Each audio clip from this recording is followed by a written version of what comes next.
this was done in the past, McConnell said they would regret it, and they'll regret it sooner than they think. Does the Senator agree that that applies to the Republicans? They will regret it, and they will regret it sooner than they think. I hate to answer the question this way, but America will regret this day.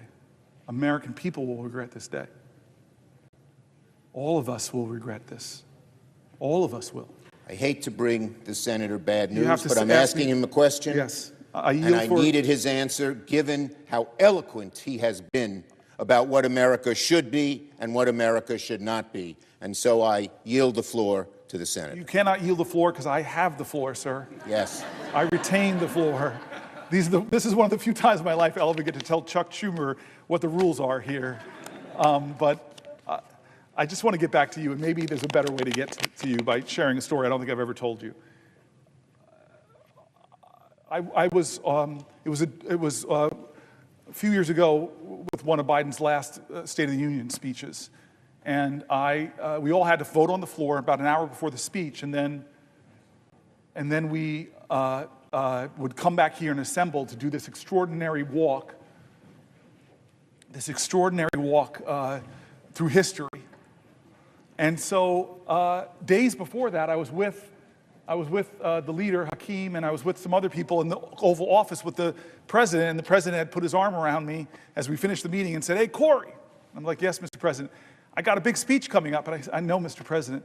And he goes, "I'm going to go to Camp David and work on it." And I said, "Okay, Mr. President." He goes, "Can I call you if I need some help?" And I said, "Yeah, right, Mr. President. Sure." And that was it. The weekend he didn't call me for help with his speech. And we came here and did that vote an hour before. And then I like walking out that door. And many people know this. I like going, if I can, I go straight out the next doors onto the steps. I love those steps. Maybe because I watched Schoolhouse Rock as a kid, and that's where Mr. Bill, I'm just a Bill. And so I pause sometimes there and just feel this sense of gratitude, and the Supreme Court right in front of me, the Library of Congress, and stand in the right place to see the Gold Dome behind you. And as I'm standing there in that moment, an hour before we have to hustle back here, my phone rings. I answer my phone, and it begins with what I think is one of the top stupidest questions in America. You've gotten this question. I think you would agree with me. You're not the kind of guy that uses words like, "Hey, this is stupid," but this is stupid. The thing I heard, the stupid question, this is the White House operator. Will you hold for the President of the United States? Who says no to that question? And as one does when they get a call from the President of the United States. And so I say, yeah, I will hold. Wait a minute, I'm washing my hair, you know. I say, yes, of course. And next thing you know, it's Joe Biden. And he goes, "Cory." And I go, "Mr. President." He goes, I'm struggling with my speech. And at that point, I know you weren't this kind of student in college, but all my guilt from my college days of waiting to the last minute to finish the paper were gone. If the President of the United States is waiting to the last minute to finish a speech, heck, I feel good. And so he goes, "Cory, can I read you a section of the speech?" And he read me a section of the speech where I have a lot of policy depth, and I couldn't believe it. The President of the United States, hour before a speech, rehearsing a part of the speech, and then he asks me that immortal question. You're a married man. You have to give me good advice on how to answer this question when your spouse looks at you and says, "How do I look?" You're torn between two things, right? Maybe to tell the truth or tell your spouse what they want to hear. Tell me what you answer with. You can't do it now because I have the floor. And so I take a moment. Am I going to tell the president what I really think of the section, or am I going to just say, "Yes, Mr. Leader"? So I decided, he called me up hour before speech. He must really want my advice. And I gave some hard input. Turn this dial down more, turn this one to whatever. And he said, "Okay, Cory." Abruptly, he's gone. I go home back to the office. I tell my chief of staff, "I just got a call from the President of the United States. He asked for help with a speech." What a crazy life moment while I stood on the steps like the Bill. I'm just a Bill. Anyway, we get back here, and it's a wonderful moment in the Senate. I don't know if anybody has the privilege of seeing what we do. We all gaggle around those doors. We talk to each other. People think we always fight and yell. That's not the case. Democrat, Republican merge into this ball of senatorial humanity, and then those doors open. I love it. Because you walk out. You walk past a STUNS office, which used to be the Library of Congress. You walk past the old Senate chamber, where some of the greatest debates in American history and violence on that Senate floor with the caning of Sumter. You walk through the dome, the statue by an 18-year-old woman named Reams of Lincoln.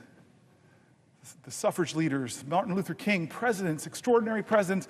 Then you walk past where the old house used to meet, and you love this, I love this, those little gold plates on the floor where presidents had their desks, exactly where the presidents have their desks.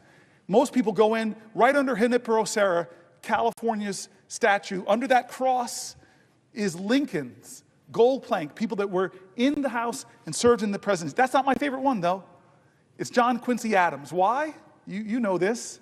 The only person in American history ever, it'll probably never happen again, where somebody went from the presidency and came back to the House, ran for a House seat, worked at that spot where that desk was till he collapsed, was carried off the floor, he would soon later die. Amazing. Maybe a future president will. Maybe Obama's going to get, and I got to run for House. Then you get into that old chamber.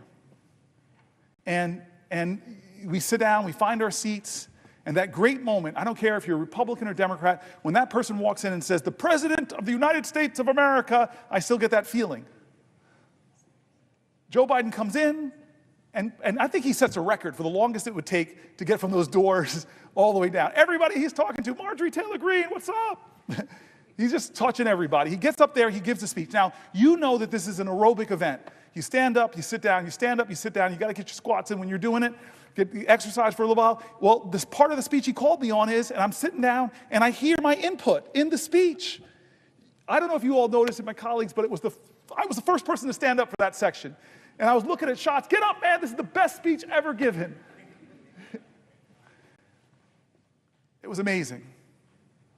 I go home, I'm kind of buzzing about the whole experience, and then I'm lying in bed, and I unfortunately have my phone on my nightstand. It goes off, and I see a number I don't recognize. I open it up, and it says, Senator Booker, this is John Meacham, the great historian. Thank you for helping the President of the United States with his speech. You made more of a difference than you'll ever know. And my first thought was, how do I print this out? How do you print out a text? So he gave me his cell phone number, and now I'm going to troll him. I'm going to keep calling him until this historian comes to my office, and finally he relents, and he comes. And now he steps into your domain, my brilliant friend of history. I express worry, fear, concern, demagoguery in our land, rising of tribalism. I dump on him. I'm normally a prisoner of hope. I'm normally a purveyor of finding your joy, even in the toughest of times. And he listens for a while, and then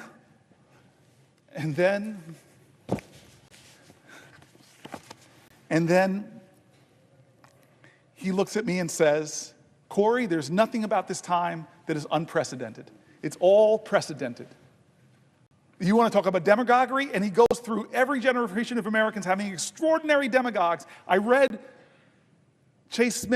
Margaret Chase Smith's incredible speech on this floor against a demagogue and the demagoguery within our own party. He talks about the number one radio show in all of America. The majority of Americans listen to his anti-Semitic screeds.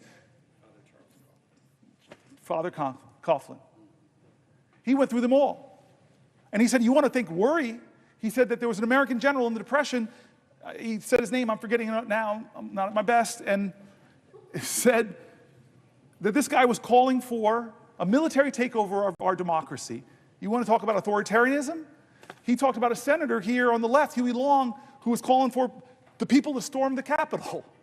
He went through this all, and he said every single time Nazis in Manhattan at Madison Square Garden. I couldn't believe it. It was unbelievable. I wish people were there listening to this guy as he went through all these times when America was at a crossroads, when we came upon a moral moment. And he said, what happened, how we chose the right path, when people were trashing this document or treading on it or undermining it, when demagogues rose to the highest points of popularity in our land, how did we stop it? Well, he looked at me with some sympathy and said, not you guys, not a senator. It was that the better majority of American people said enough. They chose to define the soul of our country. He gave that phraseology to our president. And he said the soul of America is not the people in office, It is the everyday citizens who choose the better angels of their nature, who choose right over wrong, who recognize a moral moment and know that they have to stand up and bend the arc of the moral universe, or more importantly, steer the ship of our state out of the troubled waters into the clear, open sea. I rose here, and I've gotten into lots of questions with my colleagues, but I rose hoping to read more and more of the stories, as many Americans as I could. And during the night, my friend Chris Murphy and I read a lot of them. You know me well, my friend. You know the truth of all of us in this place. You know the truth of everybody. We're all mountain ranges. We all have peaks and we all have valleys. You, my friend, have seen my valleys, me at my worst. I've failed as a leader at times, or at least come up short from my own personal expectations. You've seen me at some of my better moments. I know we have obligations. I know people are right to be upset or demanding of us right now. Please help us. What are you doing in the face of people that might make it so that that we might not have elections, or might make it so that we do break things in this government that can never be fixed? As one of the speakers that came into our caucus, the people that wrote the book, How Democracies Die. Great nations, great civilizations, forget democracies, don't necessarily die from external threats. They die from internal corruption. Look, think of the Roman Empire. Think of the Soviet Empire, crumbled from its own corruption, failure to live up to its promises and ideals. We are at this moment. I am here to tell you, America, to tell my friends and colleagues, and anybody who cares to listen to a senator from New Jersey, that we are at that moment. We're past that moment. Every day things are happening. The 72 days of this administration, God, if there's not enough to upset you, to ignite you, to realize that maybe you and your family are not getting hurt, but other Americans are, our veterans are, our seniors are. We've told their stories here over these last 21 hours, 22 hours. We've told their stories.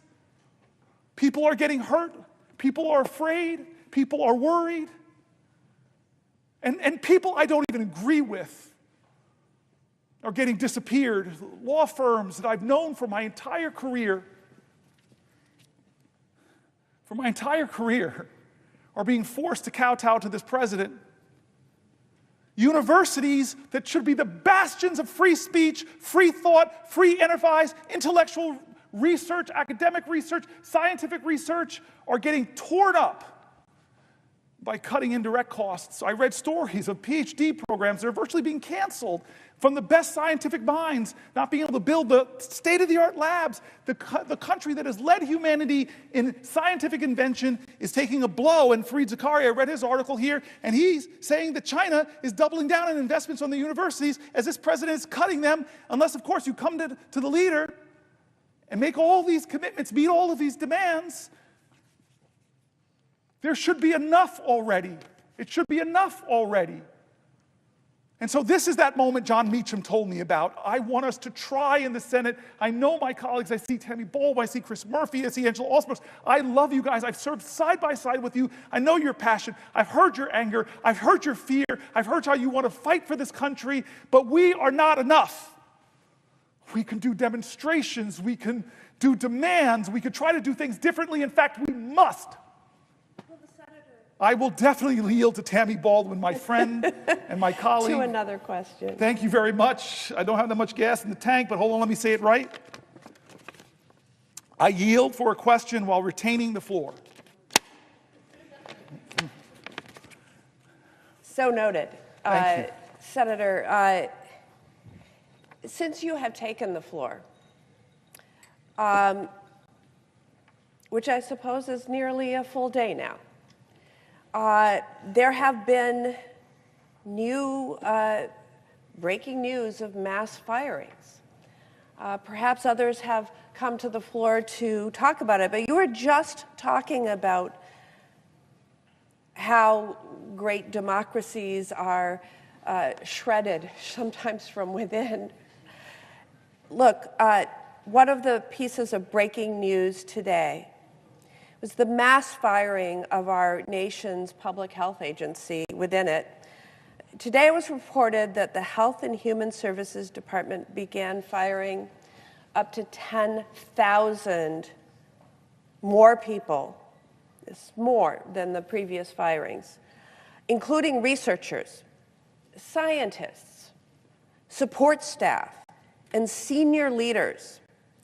These are people who are doing work to keep our children safe from preventable illnesses, and researchers who are searching for cures and treatments for diseases that plague our families, like cancer and diabetes and Alzheimer's.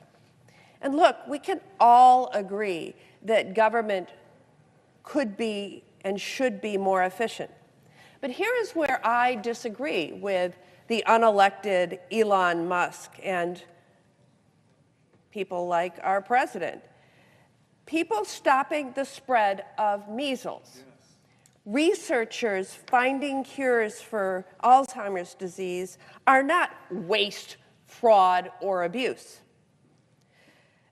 The slash and burn that is being led by Elon Musk's Doge will make Americans less healthy, less safe. And Elon Musk's Doge and Donald Trump are callously ripping away treatments, cures from millions of Americans suffering from Alzheimer's disease, cancer, ALS, and other devastating diseases. Behind these cures are, of course, workers. And they are some of our nation's brightest and best and most devoted.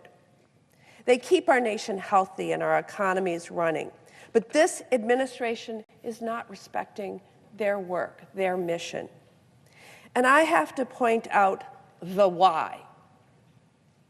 What is the why to all of their actions? Today announced that they're starting that slashing of 10,000 workers within the Department of Health and Human Services. By the way, with more in store, because last week they announced an reorganization that would result in 20,000 people losing their jobs. But what is the why? Ripping the rug out from under cancer and Alzheimer's disease and ALS patients is all in service of finding the money that Elon Musk and Donald Trump need to cut taxes for themselves and billionaires like them. And yes, big corporate tax breaks. They are cutting cancer cures for corporate tax breaks.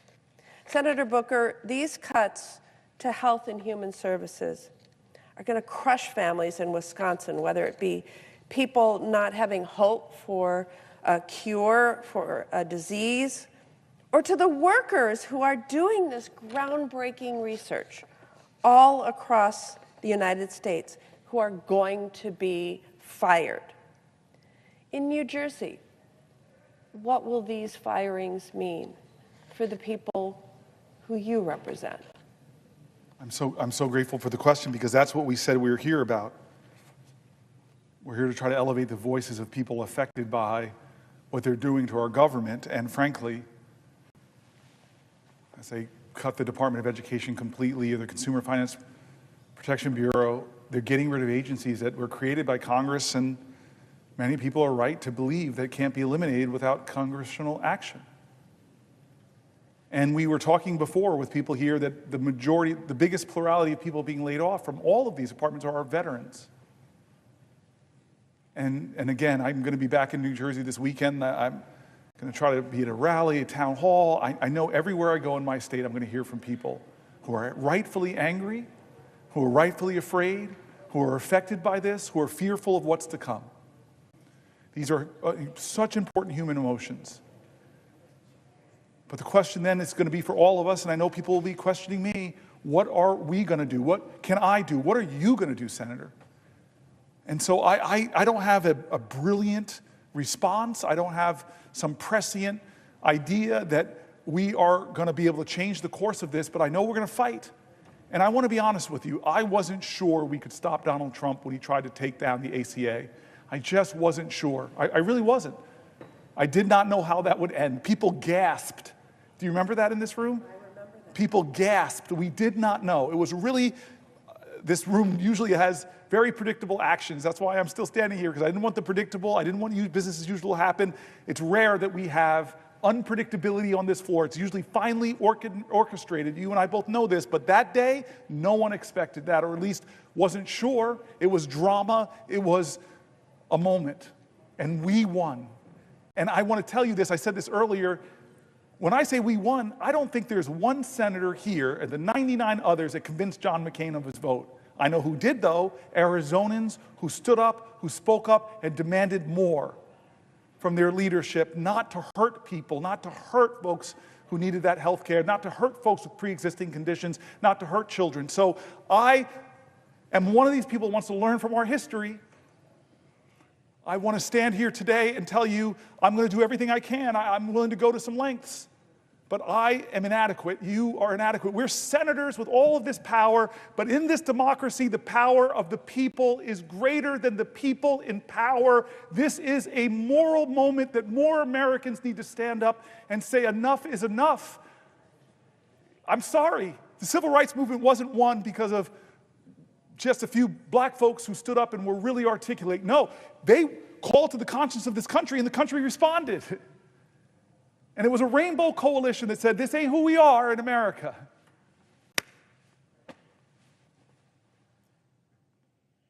So I know New Jerseyans are hurting. I know I've been to your state. I love your state. I love sitting side, but we had some fun in your state together. We've saw young artists, business people. You are this person that says this word over and over again, more than any Republican or Democrat, buy American, and created so many jobs in your state. We were in some packed restaurant. People packed, not to see me as a special guest, but to listen to your story. You are a trailblazer too in this Senate.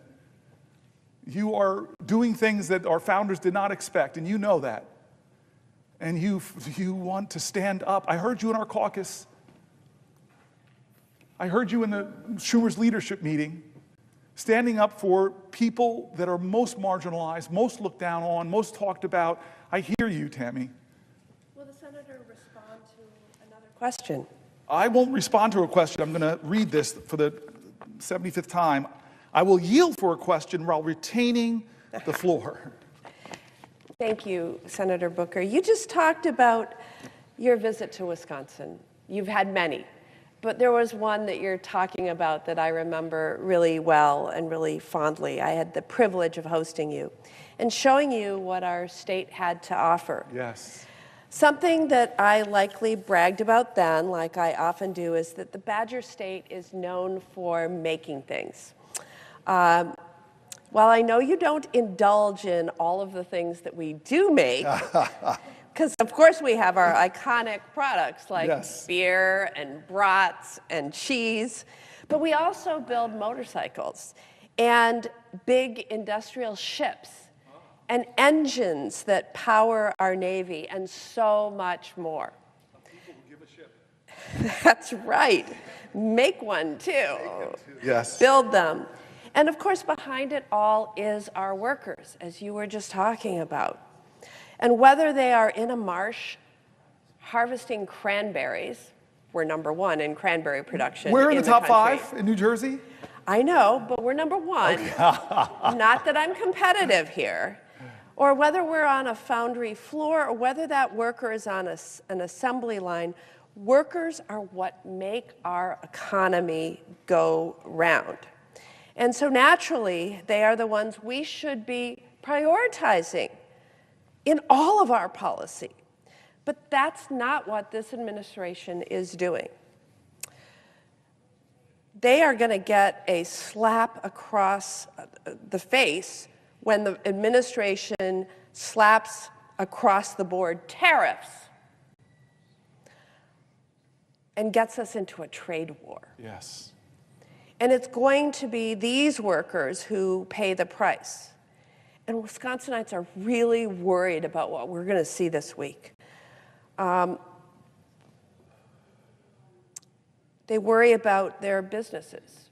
You met so many of them when I hosted you. Their livelihoods, their communities. They're worried because we have all been here before. Wisconsin was one of the hardest hit states by retaliatory tariffs last time Donald Trump started a trade war. During Donald Trump's last trade war, American farmers lost $27 billion in export sales. And according to further records, the state's economy lost more than $3 billion worth of product sales, product exports. And our manufacturing economy in Wisconsin, well, we lost about $26 billion in exports. And you know what? The exports that Wisconsin manufacturers make is supported by more than 460,000 jobs. And our agricultural economy is supported by 350,000 jobs. And so a trade war would be devastating to the workers of Wisconsin. And then the prices. People have been struggling with the high price of things in grocery stores, at gas stations. A number of our business leaders have spoken out about the impending tariffs. Ariens Company in Brillion, Wisconsin, which makes outdoor power equipment like snow blowers, told Reuters News that policy whiplash in this arena is making it difficult to plan, especially as price hikes are likely in the works. And Roden Echo Valley in West Bend told one of our media outlets, WTMJ4, that, and I quote, "I don't like this tariff business. It's going to be on the backs of farmers because we have to depend on the world to export our commodities." He highlighted the dependency of the dairy industry on global trade, noting that 15 to 20% of dairy products are exported. And if we lose, I quote again, 15% of our markets for dairy, it's going to be absolutely devastating. We've seen this before. Again, in service to a big tax break for billionaires and corporations. But to my esteemed colleague from New Jersey, thank you for visiting the state of Wisconsin. And I want to ask what the impact would be in New Jersey. What would President Trump's tariffs mean for the workers of the Garden State? I love that you focus it there because that's who President Trump made promises to in my state. That things are bad with this economy because it's not serving people who are working every day. Promised that he would make things better. I'll make grocery prices go down. He said that. And so people are expecting that's where he'd focus. They didn't think he'd focus on Greenland. Didn't think they'd focus on the Gulf of Mexico. Didn't think he'd focus on bullying Canada. Didn't think he'd focus on turning his back on Ukraine. Didn't think that he'd focus on gutting the Department of Education and ending it. This is not the reason why people voted for them. They did something that Reverend Warnock calls as a vote is a sort of prayer.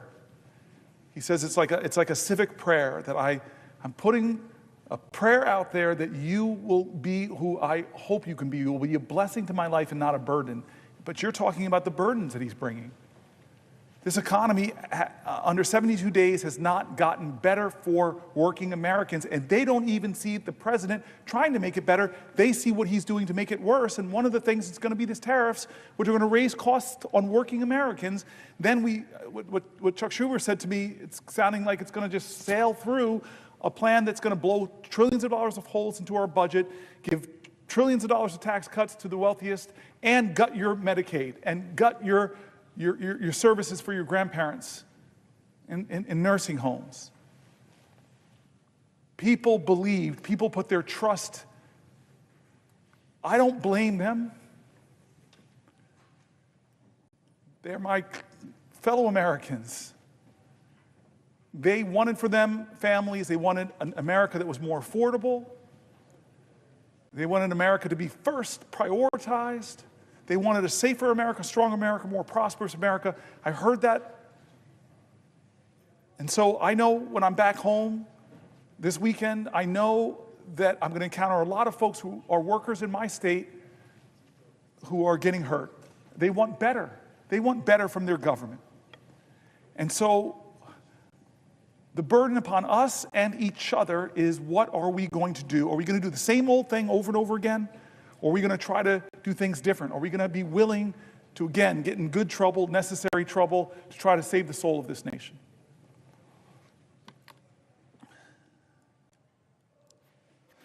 I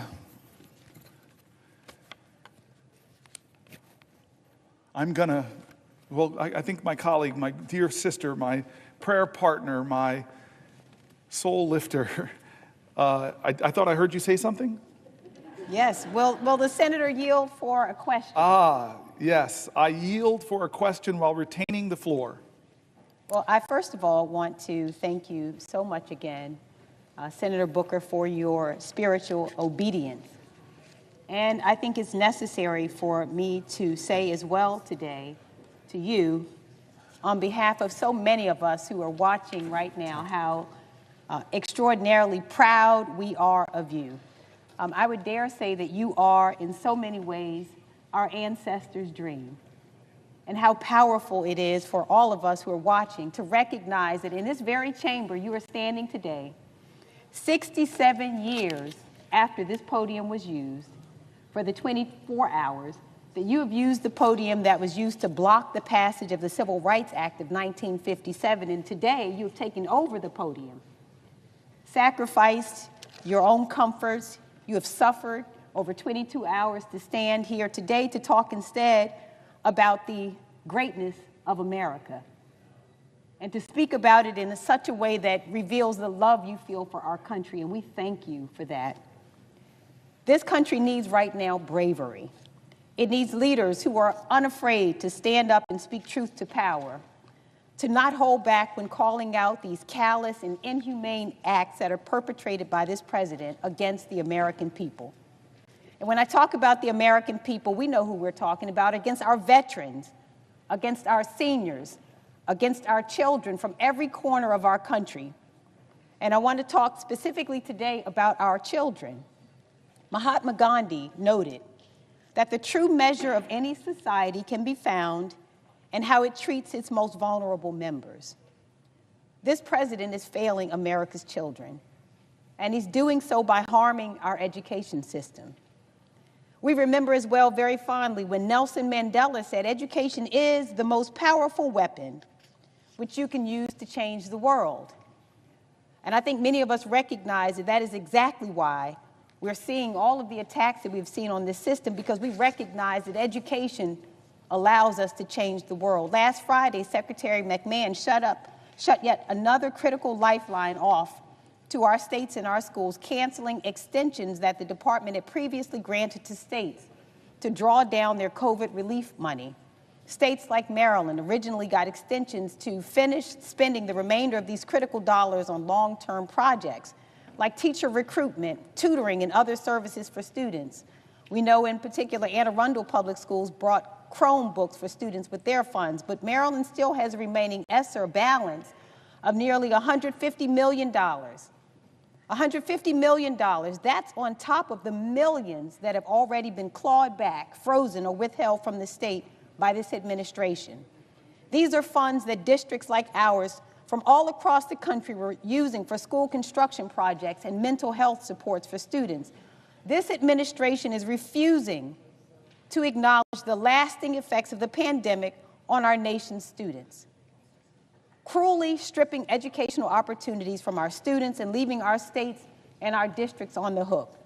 So let me be clear that these are dollars that Congress authorized, dollars that have already been allocated, dollars that have already been earmarked by Maryland and our local districts for projects that will help all of our students.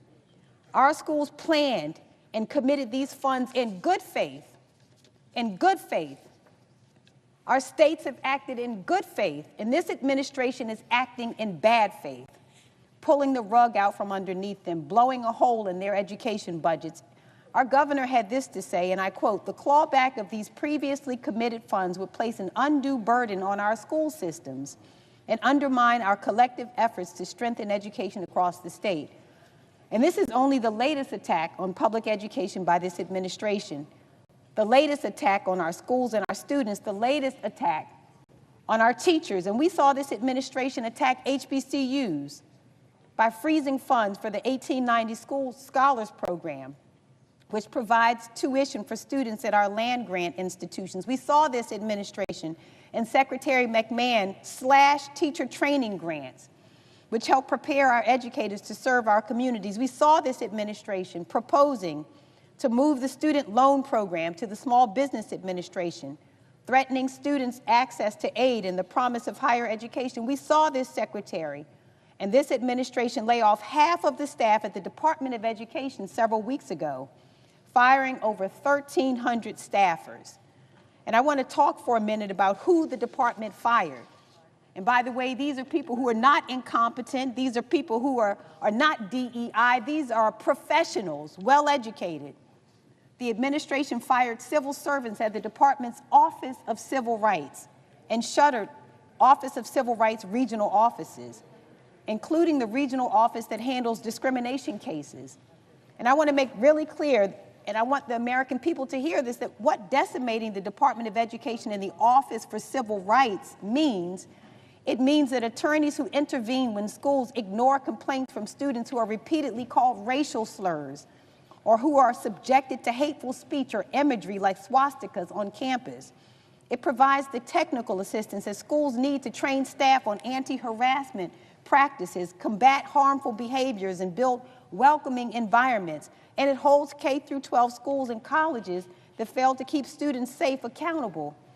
It ensures that families have recourse if their child with a disability is not being served appropriately by their district, that if a child is not getting the speech therapy or other services outlined in their individualized education program, that they will have an advocate to help them. And at the time that this administration took over, there were over 270 open Office for Civil Rights cases impacting 1.3 million students in my state alone. Without enough OCR staff to do the job, investigators' caseloads will grow to an untenable level. So we spoke to some of the lawyers that work in the division that serves Maryland schools, and all of these patriotic civil servants, all they want to do is to do their jobs. They want to combat discrimination in our schools. They want to ensure that every child has the opportunity to learn in a safe environment, and these civil servants don't know that that mission is possible, as they and so many of their colleagues are ruthlessly fired by this administration. These cuts are catastrophic. I dare say that they, like so many other decisions by this administration, are wicked. And so, Senator Booker, here is my question. What are you hearing from families in the state of New Jersey as this administration dismantles the Department of Education and slashes opportunities for students and families? I'm so grateful for the question from my friend, and that's the centering that we've been trying to do, which is, what are families in New Jersey and around America thinking? As you said, the Department of Education, and we read that earlier today, it doesn't dictate or educational policy to states, but it does do a lot to do funding for special needs kids in the states. And so I'm already hearing from parents of kids with special needs and what the impact it will have if those resources are cut. Everything from the programs that help young people afford college, to programs that I've worked with people that help schools afford advanced scientific equipment so the bright minds, the geniuses of our state and the country can have the equipment they need. This administration is cutting things that are hurting families, and we are hearing from them. We're hearing from veterans, we're hearing from the elderly, we're hearing from people that are taking care of the elderly, we're hearing from people who run our hospitals, we're hearing from people that run our universities and who talk about the science funding and the cutting of PhDs. We're hearing from people who rely on Medicare and Medicaid who rely on Social Security. We're hearing from people that are appalled that their nation bullies smaller nations like Canada or Greenland. We're hearing from people that are shocked at what they're doing to the most vulnerable people who come to our nation, who have American children, who have American spouse, or being disappeared off of our streets that have no criminal record. We're hearing from people that don't think it's right that a president should have a meme coin that allows him to enrich himself, to hawk his power and position for even greater wealth. And so I've done everything I can, and I'm going to do more. I've still got a little gas in the tank to elevate those voices. To elevate those voices. Will the senator yield for a question? Before I yield, because I just keep wanting to exercise this power that I might have for a little while longer, and exercise it over a man that I have a real chip on my shoulder. He's a senator from Arizona. Yeah, he's been a military fighter pilot. He's been an astronaut, has been out of this world. But what ticks me off, sir, I've said nice things about everybody else, but I'm not saying them about you, sir. Because when I go home to New Jersey and I walk through my airport, I was a Newark mayor, my airport, I see your big bald head up in big picture of you saying New Jersey Hall of Fame, Mark Kelly. Who the heck am I? You're the senator from Arizona, but yeah, you're right, okay. You're this great, celebrated military veteran and astronaut who grew up in New Jersey, who went to high school in West Orange, whose parents were cops. And so you have the accolades in my state, and I am proud of that, and proud I get to serve with you. I still have the floor. Stop trying to speak. Well, There's rules in this place. Don't make me think the parliamentarian or the presiding officer. Thank you, sir. Thank you, sir. Senator, my apologies for the big With giant... that kind of deference, I now will yield for a question while retaining the floor. My apologies for my giant mug at Newark Airport, where I Overshadow me literally. As Senator Booker knows, I did grow up in the state of New Jersey. And growing up in New Jersey, I came from a very working class family. My family didn't have a lot of money. My dad was a cop. He was a union member. From my earliest days of remembering my mom going to work, she started out as a waitress. And I remember those days after working these night shifts at these banquets, how tired she was. She would work some long hours.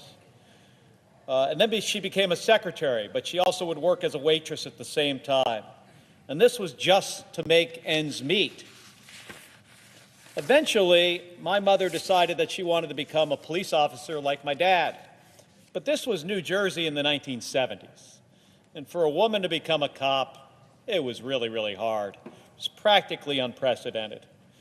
And my mom had to take a written test and then a physical fitness test. And the physical fitness test, it was designed for men.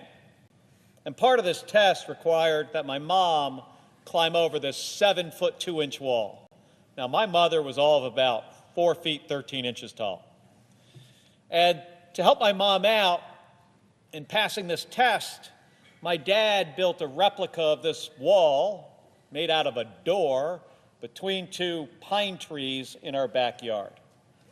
He didn't tell her he made it an inch higher at 7'3". And I'd watch my mom go out there after dinner every night and try to get over this thing.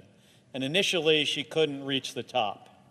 And when she finally could, she would usually just fall off into the dirt. But my mom, she wasn't one to give up. And eventually, she was able to get over this thing. But it took her a long time. But she practiced for months. And when she finally took this test, instead of getting over in the required 9 seconds, she got over in 4.5, much faster than almost all the men. And my mom became one of the first female police officers in northern New Jersey. And she kept that job for a long time until eventually she was injured. And by the way, it was the union that protected her rights after being injured on the job. But I remember how this job changed our lives economically. Both of my parents having good paying union jobs. It meant more money coming in the door, more money for our family, more money to play sports. It was part of what allowed my brother and me to chase our American dream, to serve in the United States Navy and eventually both of us as astronauts at NASA. And we were able to do that because our parents worked hard and they sacrificed for us. And because of the support we had, including some really good public schools. That's harder today for a lot of families, including the school part, by the way. I hear from so many folks in Arizona who feel like they're working harder and harder, and they just are not getting ahead. The cost of groceries and gas and housing, especially housing, makes these folks feel like they're just running in place. It shouldn't be that way. And Elon Musk and Donald Trump, they are making it worse. Trump's terrorists are going to jack up prices on nearly everything that families rely on: groceries, rent, cars, housing. They're even trying to do away with the Department of Education. Now, how is that going to help kids get a good education? And if they're successful, their plan to gut Medicaid in order to pay for a giant tax cut for rich people, it's going to be even tougher for hardworking Americans, hardworking New Jerseyans and Arizonans to get ahead and achieve their American dream. So as a fellow kid from New Jersey, man, I never expected that tax cuts for rich people would potentially kill the American dream of kids all over this country. But it could. And as a kid, you, Senator Booker, growing up in New Jersey, I'm interested to hear what was your American dream and why would these giant tax cuts make that kind of dream harder? I appreciate the New Jersey Hall of Fame member, the only one in the United States Senate, and I appreciate his question. I appreciate the service of his parents out there every day putting their heart and soul in serving the community in a dangerous job where you often see people at their worst. I said this earlier, James Baldwin said, children are never good at listening to their elders, but they never fail to imitate them. You are living up to the example your parents set in so many ways. And then you go and pull something off that really makes me jealous is you're one of the guys in the Senate that probably most married up.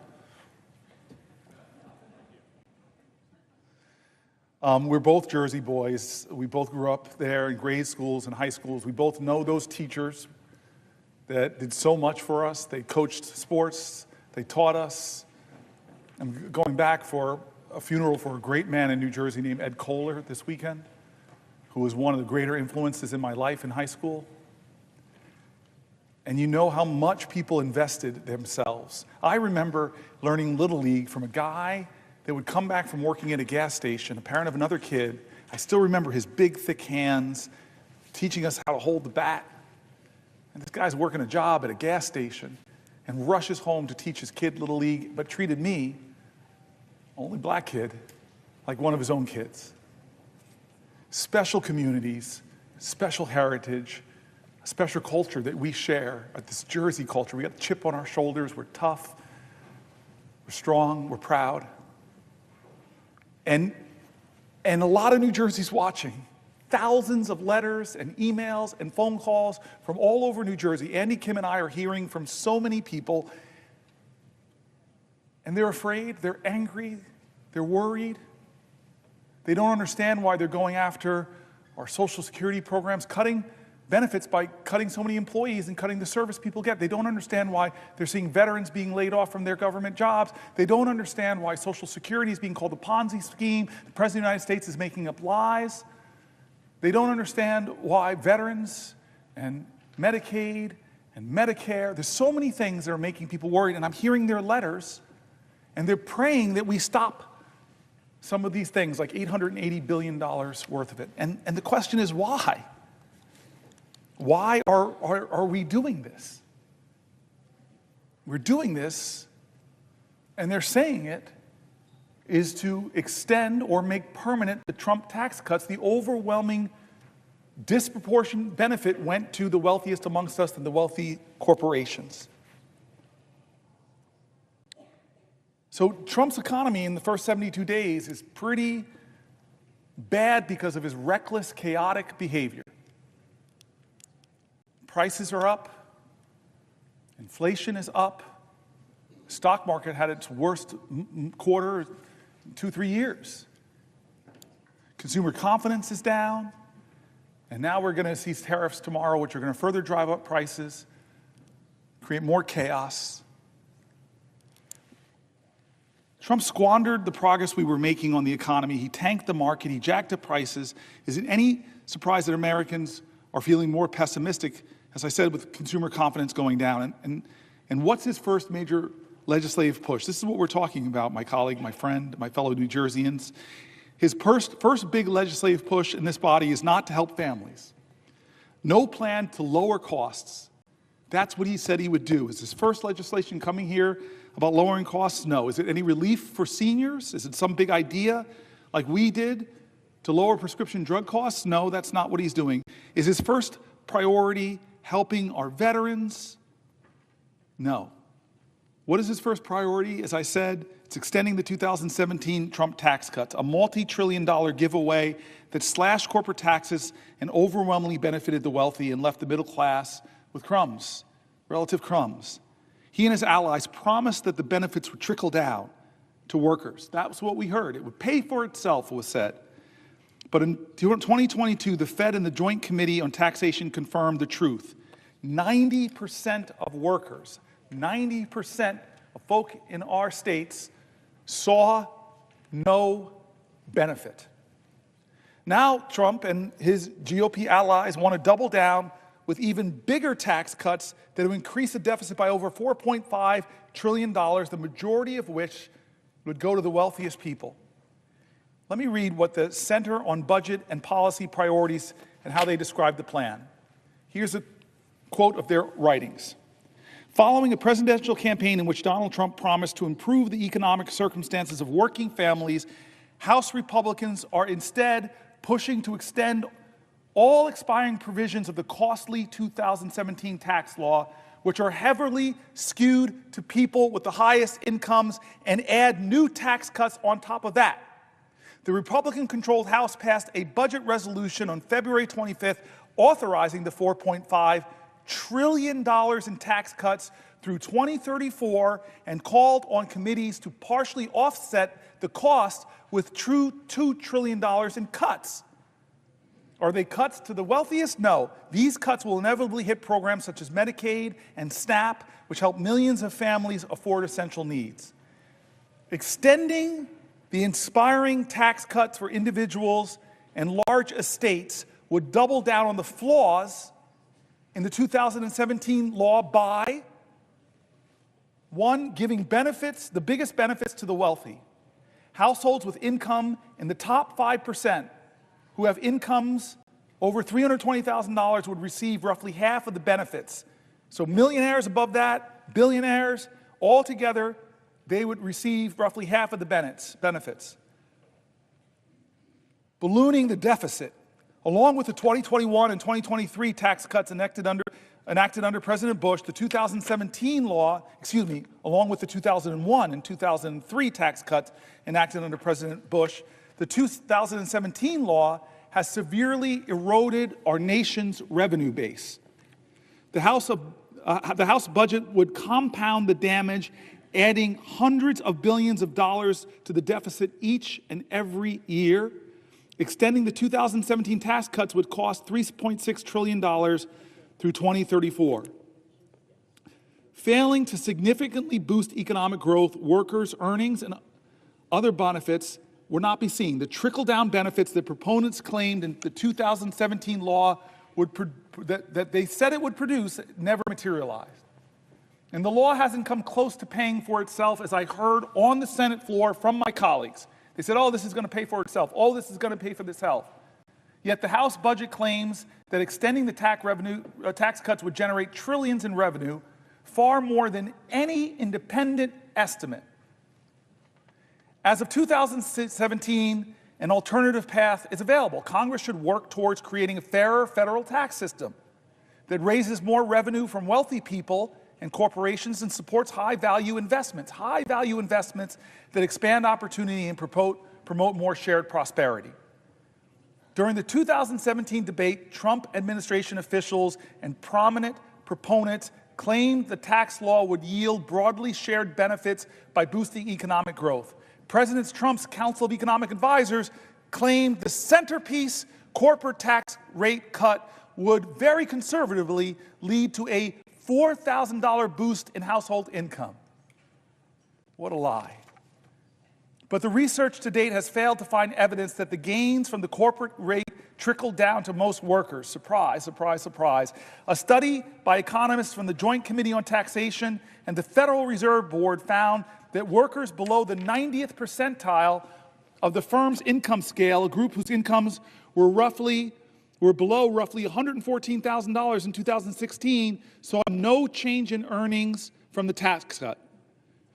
Proponents claim that the tax cuts would pay for themselves hasn't panned out either. In fact, a study by economists from Harvard, Princeton, the University of Chicago, and the Treasury Department estimate that the law's total corporate tax cuts, the rate cut as well as full expensing for capital investments and international tax charges, reduced revenue by roughly 98 cents for every dollar of tax cuts. Reduced revenue in our country by roughly 98 cents for every dollar of tax cuts, even after accounting for increases in economic activity due to those cuts.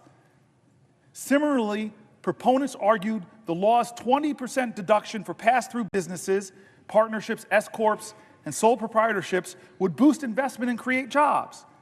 Then Treasury Secretary Steven Mnuchin, for example, argued that the deduction would be good for the economy and good for growth. But researchers have found no evidence that it provided any significant boost in economic activity and little evidence that it increased investment or broadly benefited workers, other than the owners themselves. Despite the underwhelming performance, the House Republican budget resolution assumes that in enacting a $4.5 trillion in new or extended tax cuts will produce enough additional economic growth to generate an extra $2.6 trillion in revenue through 2035. They think it's going to offset the tax cuts. The Committee for a Responsible Federal Budget has derided this claim as fantasy math, noting that it is many times greater than even the most optimistic independent estimate. They lied to us, or at least just put out really expansive hope in the past, and none of it came true. Fool me once, shame on you. Fool the American people twice, well, we should not let it happen. This idea in this country that if you make the wealthiest more wealthy by giving them more tax cuts and deny services to our veterans, deny health care to our seniors, cut Social Security benefits, cut scientific research, cut programs that protect people's safety and security, that is going to somehow help our nation to prosper as a whole. You're kidding yourselves. We have the evidence. We have the analysis. And this is the crazy thing. As I heard from Chuck Schumer, that Republicans are now trying to hide the true cost of their billionaire tax cuts with accounting gimmicks. The New York Times interviewed budget experts from across the political spectrum to shed light on the Republicans' trickery. And this is the article I want to read. I know some people have questions. I want to read this article because Schumer shook me. So here's the New York Times. The title of the article is "The Budget Trick the GOP Might Use to Make $4 Trillion Tax Cuts Look Like They're Free." How much does a tax cut cost? It depends on what you compare it to. Republicans in Congress trying to advance a giant bill that includes $4 trillion in tax cut extensions are considering a novel strategy that would make the extension appear to be free money. The trick, budgeting with the assumption that current policies extended indefinitely into the future, even those with an expiration date like the 2017 tax cuts set to end next year, it's the difference between making the extension appear to cost $4 trillion, which is the true cost, or hiding it and say it costs nothing. Using this, quote, current policy baseline wouldn't change the bill's real effect on our deficits or debt, but it would make it easier to actually make the tax cuts lasting by sidestepping a rule governing budget reconciliation, the process Republicans are using to pass the bill. Yes, this sounds technical. That's why we've enlisted some of our Washington's top budget veterans to explain this maneuver using a metaphor. Across the ideological spectrum, nearly all of the more than 20 experts we heard from disliked changing the baseline that Chuck Schumer just came in here and said the Republicans have already decided that they're going to do it. This is outrageous. But here are the New York Times interviewed across the ideological spectrum, a whole bunch of experts from the center, from the right, from the left, and let's hear what they're saying about this gimmick. If budget reconciliation is like taking the express lanes on a highway, there's extra rules and tolls, limited stops, but it gets you where you want to go faster, using a, quote, current policy baseline for taxes is like slapping a fake license plate on your car, says Zach Moeller, director of the economic program at Third Way, which describes itself as a center-left research group. They don't like this gimmick. They think it's fakery. Here's another person using an analogy. It's like taking an expensive week-long vacation and then assuming you can spend an extra $1,000 per day forever since you are no longer staying at the plaza. That's Goldwyn, Senior Vice President and Senior Policy Director for the Committee for a Responsible Federal Budget, a nonpartisan group that tends to be hawkish on deficits. Here's another person, Jessica Riedel, Senior Fellow at the Manhattan Institute. I've worked with them in the past, a conservative research group, and the chief economist for the former Republican Senator Ron Portman of Ohio. Last year, despite being deeply in debt, I bought a $100,000 sports car. So next year, buying another $100,000 sports car is not irresponsible because I'm merely spending the same amount of money as the year before. And if I purchase only a $70,000 car, then I should be congratulated for reducing my annual spending by $30,000. A conservative think tank is basically calling this a hoax and a lie. Lying to yourself. That if I keep spending the same amount I've kept spending to drive up the costs, then I'm just doing the same thing I've done before, so it's not adding. Well, it is adding. There's no way to not call what the Republicans are trying to do a gimmick that's trying to hide the truth that they're going to add trillions of dollars to the deficits that our children, that our children's children are going to have to pay for. The debt payments alone to service the debt are going to be bigger than any of the programs we think we should be investing in, like science research or education or affordable child care or lowering prescription drug costs or expanding the child tax credit, things that we know if we invest in, we'll get some returns. But no, what they're investing in is bigger tax cuts for the wealthiest. Conservatives, independents, left-leaning folks all come to the same conclusion. Pretending $4 trillion in tax cuts will cost nothing may not be easy math. Many Republican lawmakers who are concerned about the deficit are well aware that the bill will increase the deficit by a lot. Here's the integrity call. One Republican in the House showed his integrity. One budget hawk named Massey said, I can't vote for this stuff. I'm a budget hawk. I do not want to see increased deficits. He called it what it was. I saw him in an interview say, hey, wait a minute. By your own numbers, Republican colleagues, you're driving up the deficit by trillions of dollars, and you're making the rich richer, and you're leaving future generations more bankrupt. So this article assumes that this was all going to be decided by the Senate parliamentarian who advises legislators on chamber rules. This parliamentarian, I thought, could rule that the current policy baseline isn't allowed, forcing the Republicans to have to make a choice, overruling or replacing my friend, parliamentarian, somebody that on both sides of the aisle we respect. It's very rarely done. I've been here for 13 years. We've had the same parliamentarian. But that doesn't mean Republicans won't try, this article assumes, and I guess they did try. They found a way around the parliamentarian. They found a way around the rules of the Senate. They found a way around the ideals of reconciliation and the Byrd rule. They are deciding that the way we're going to do this is break the Senate and make up our own rules.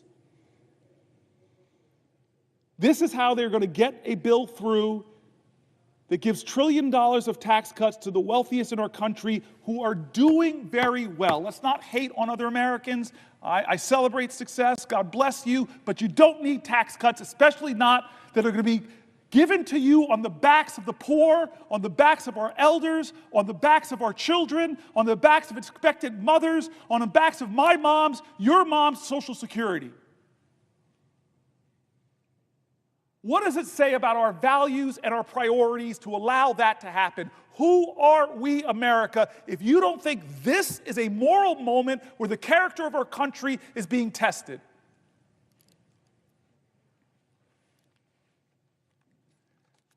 I tell you, the Senate has stopped crazy gimmicks like this before, but the persuasive power of Democratic senators probably won't be enough. We as a country, like these economists that are Republicans, that are Democrats, that are nonpartisan, who called out this budget gimmickry for what it is, when is it enough? When they came after journalists, when they came after colleges and universities, research and science, when they came after law firms who had the audacity to defend clients or to represent clients that were suing the president, who, God bless America, lost in civil courts, lost in criminal courts. When do you cross your line? We can't let this happen. It's not a right or left moment. It's a right or wrong moment. It's a moral moment in America. I've read Republican after Republican, from Republican governors to Republican mayor groups, from the Cato Institute to the Manhattan Institute to AEI, calling out this budget gimmickry for what it is, and the result will be the same: blowing up our federal deficit to stratospheric, almost unimaginable levels. This is wrong every way you look at it. And if your values are fiscal conservatism, then vote with your integrity and vote against that. If your values are a fiscal hawk and you hate deficits, well, vote against this bill because it violates you. Don't make up some fantasy that this is going to pay for itself. The 2017 tax cuts didn't. And you're going to extend them and say, well, it's going to happen this time. Oh, don't worry about it. It's going to happen this time. No, it's not.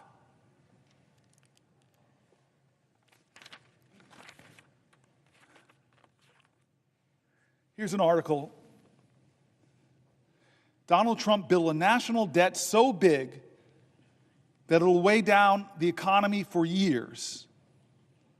One of President Trump's lesser-known but profoundly damaging legacies will be the explosive rise in the national debt that occurred on his watch.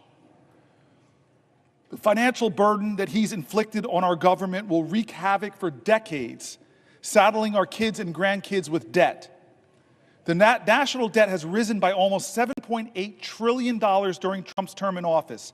That's nearly twice as much as what Americans owe in student loans, car loans, credit cards, and every other type of debt other than mortgages combined, according to the Federal Reserve Bank. It amounts to about $23,500 in new federal debt for every person in the country. Every person, $23,500. The growth in the annual deficit under Trump ranks as the third biggest increase relative to the size of the economy of any U.S. presidential administration, according to the calculation by a leading Washington budget maven, Eugene Sterleel, I'm pronouncing the name wrong, co-founder of the Urban Brookings Tax Policy. And unlike George W. Bush and Abraham Lincoln, who oversaw the larger relative increases in deficits, Trump did not launch 2 foreign conflicts or have to pay for a civil war. In peace times, he's number 3. Not the reason you want to be like Lincoln. Economists agree that we needed massive deficit spending during COVID-19 crisis to ward off an economic cataclysm.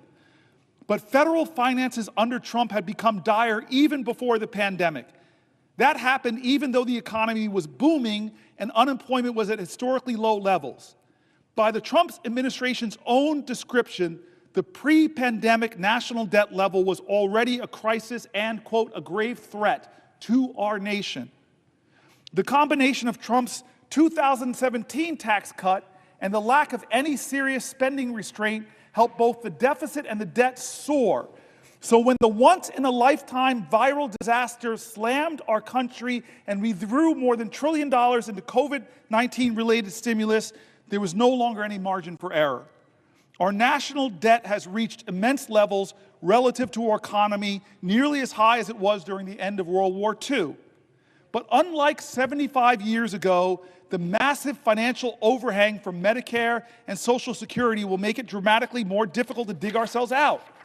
Falling deeper into debt is the opposite of what Falling deeper into the red is the opposite of what Trump, the self-styled king of debt, said would happen if he became president.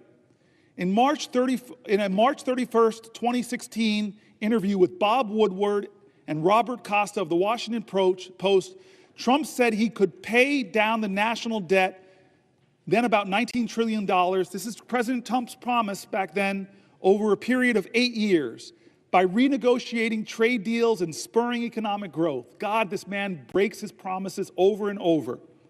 After he took office, Trump predicted that economic growth created by his 2017 tax cut, combined with the proceeds from the tariffs he imposed in 2017 on a wide range of goods from numerous countries, would help eliminate the budget deficit and let the United States begin to pay down its debt.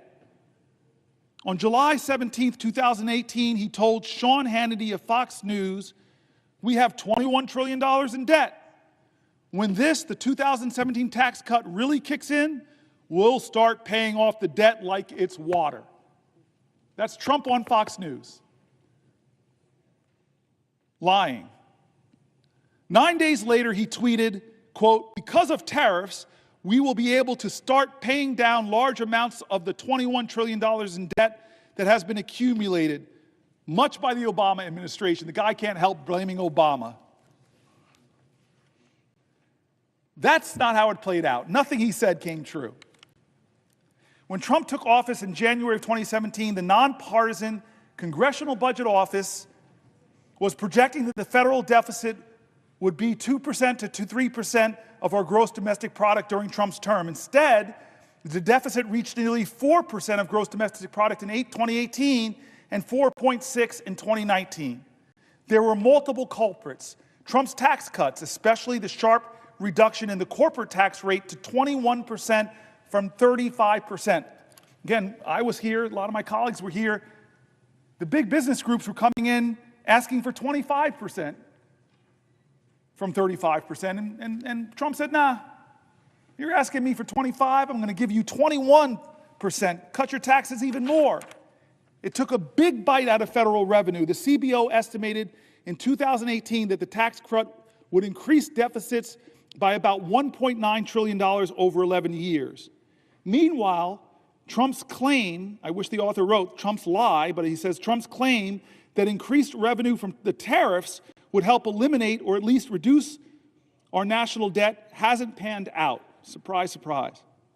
In 2018, Trump's administration began hiking tariffs on aluminum, steel, and many other products, launching what became a global trade war with China, the European Union, and other countries.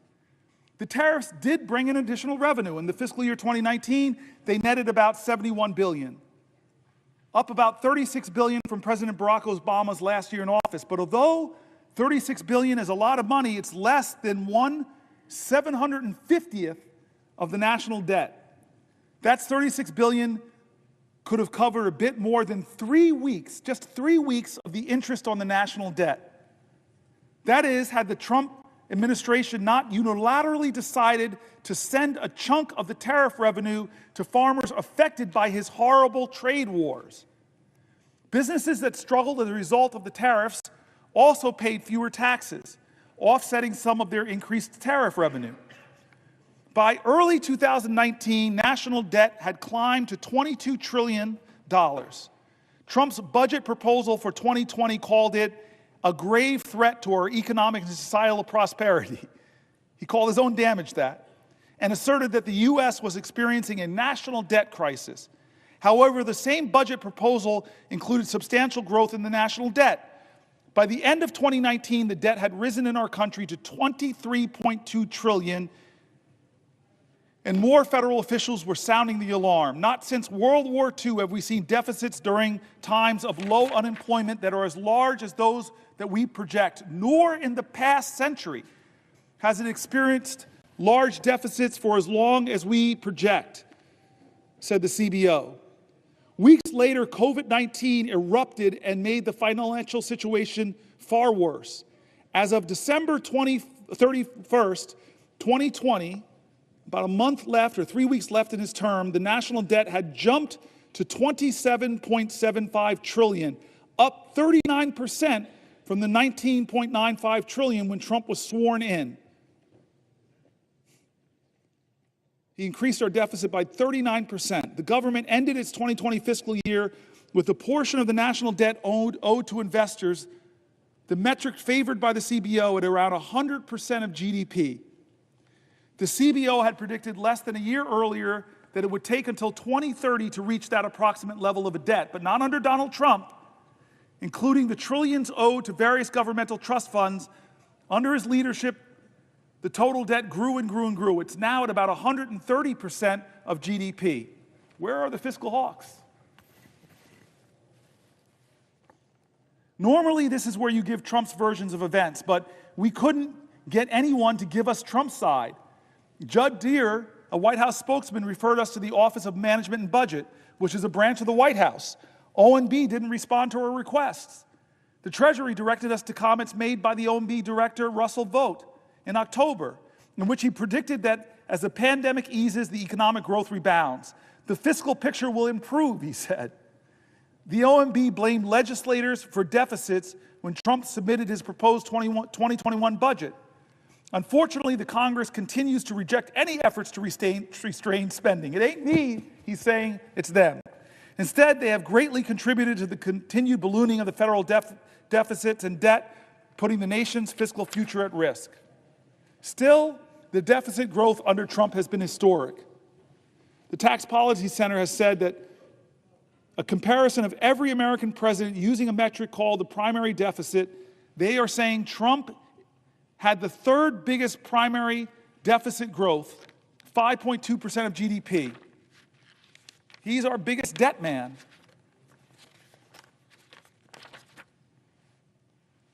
Deficits have ballooned under this president because of his tax scam, of his lies about his tax bill in 2017, none of which came true. It didn't pay for itself. It didn't close the deficits. It blew up our deficits. The benefits didn't go to working people. The benefits, as it says, over 90% would go to wealthier Americans and corporations. Even some Republicans have been calling out the hypocrisy. One of our colleagues, Rand Paul, in 2018, I can't, in all honesty, Rand Paul says, in all good faith, just look the other way because my party is now complicit in these deficits. The other thing is there's a huge hypocrisy factor. Republicans lambasted President Obama to no end for trillion-dollar deficits, and now they have to put forward a multi-trillion-dollar deficit. Mick Mulvaney, Trump's former chief of staff, said in 2020, my party is very interested in deficits when there is a Democrat in the White House. The worst thing in the whole world is deficits when Barack Obama was president. Then Donald Trump became president, and we're a lot less interested in deficits as a party. We don't care at this point. And here's a guy I've mentioned numerous times, Thomas Massie, a Republican member of the House, said earlier this year about Republicans, we have no plan whatsoever to balance the budget other than growth. But what they're proposing is going to make deficits worse. This is what our president is trying to do with the complicity of a lot of people who call themselves deficit hawks, who call themselves fiscal conservatives. They're going to try to blow it through here, gaming the system, creating some kind of scam to obscure the real cost of this when we all know them on the Republican side, us on the Democratic side, we all know the truth about these tax increases and what they're going to do, how much they're going to cost. But we're going to play a game, it looks like here, unless more Americans speak up. Republican and Democrat, people who know numbers, who know what we're doing to future generations in this country. This is wrong, and I say again, this is not right or left. It is right or wrong. This is a moral moment in America.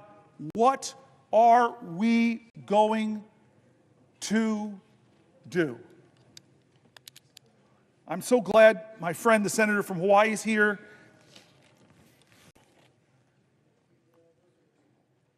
I try to keep M&Ms in my desk occasionally if she wants to partake of New Jersey's state product. The M&M was invented in Newark. Truth? Get great trivia here. I'm waiting for the senator from Hawaii, my dear friend, to ask me a question, because I have the floor. Will the senator yield to a question? I will yield for a question while retaining the floor. Okay. I'm glad you mentioned M&Ms. Both of us are lawyers, and I remember I got through the studying for the bar exam by eating mounds and mounds of M&Ms. So I thank you, the senator from New Jersey, for continuing to provide me with M&Ms. I want to thank you, Senator Booker, for standing here for hours on end to push back, to fight against this administration's lawlessness. And in fact, a reporter asked me today, do you think this is a good use by Senator Booker of his time to be on the floor to do this? And I said, anytime any of us gets up and use our voices to counter, to fight against the lawlessness of this administration, it is a good use of our time. So thank you, Senator Booker, for yielding to me and for standing up to the American people. And is it making a difference? Millions of people are watching you, Senator Booker. Millions have watched and are watching you. It's making a difference. So I want to ask you a question about the lawlessness of this administration. As you yourself said last night, quote, these are not normal times in our nation, end quote. In fact, these are the very words that I often use when I meet with anybody who comes to see me from Hawaii, individuals, organizations. I say, these are not normal times. So Donald Trump has made no secret of the fact that he fancies himself a king with total disregard for the rule of law. And from day one, he and his administration have taken one illegal action after another. On his first day in office, Donald Trump issued an executive order purporting to end birthright citizenship, a right protected in our Constitution for more than a century. Birthright citizenship.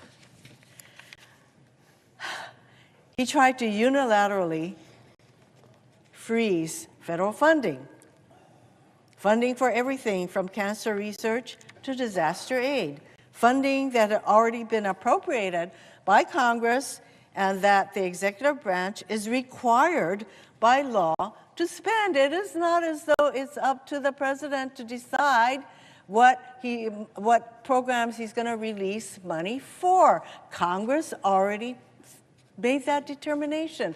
By law, he is supposed to expend these funds. But again, he thinks he's the king. He can do whatever he wants. So he's put a freeze on these funds.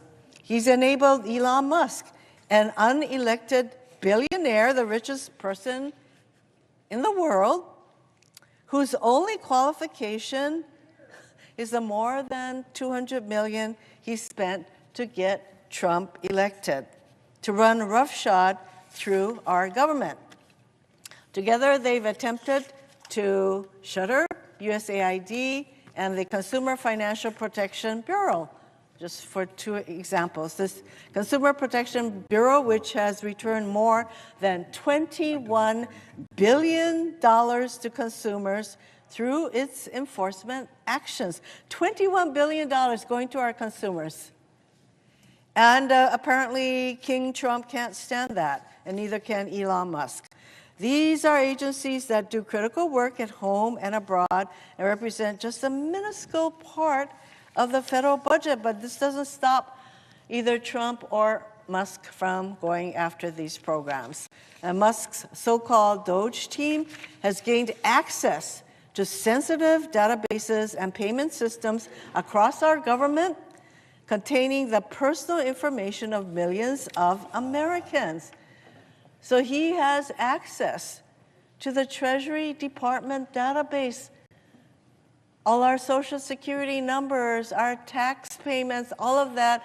He is running roughshod until stopped by a court on these databases. And they've done all this without any transparency or accountability whatsoever, meaning we still don't know the full extent of where Doge has been or what they've done. Trump has launched an all-out assault on our federal workforce. He attempted to fire tens of thousands, he actually fired them, who are on probationary status overnight, and only for courts to order them, these thousands and thousands of federal employees in probationary status, to be reinstated weeks later. Talk about chaos, talk about sowing fear. So now he's attempting to reclassify whole swaths of federal employees to strip them of civil service protections and in some cases eliminate their ability to bargain collectively. He fired Department of Justice and FBI officers for seemingly no other reason than their involvement in January 6 cases. Cases they were assigned to as rank and file officials, not as though these people at DOJ and FBI had a choice in the kind of cases they were going to be assigned. They were assigned January 6 cases, and the names of these people, there's some 6,000 FBI and DOJ employees who worked on January 6 cases, and there's a fear that those names would be disclosed. He's going after schools, from kindergartners to universities, as part of his war on diversity, equity, and inclusion. There are many examples of the kind of government overreach that they are exercising through their effort to ferret out what they call diversity, equity, and inclusion, which actually, that is a positive. Don't we want to be inclusive? So I want to give you just one example. There was a teacher in Idaho who had a poster in her classroom that said, "Everyone is welcome here." And there were handprints, different colors, white, black, yellow, handprints.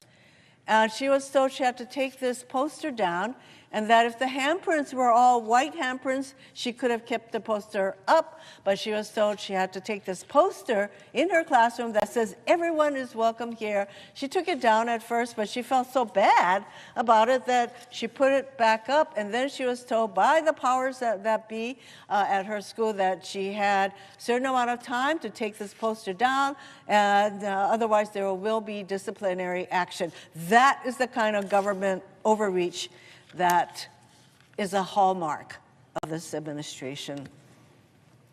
To date, the Trump administration has withheld millions of dollars from hand-picked colleges and universities, conditioning the funding on unreasonable demands meant to bring these colleges to their knees. So he's starting with Harvard, Columbia, there's probably a whole long list of colleges that he's threatened to withdraw hundreds of millions of dollars from.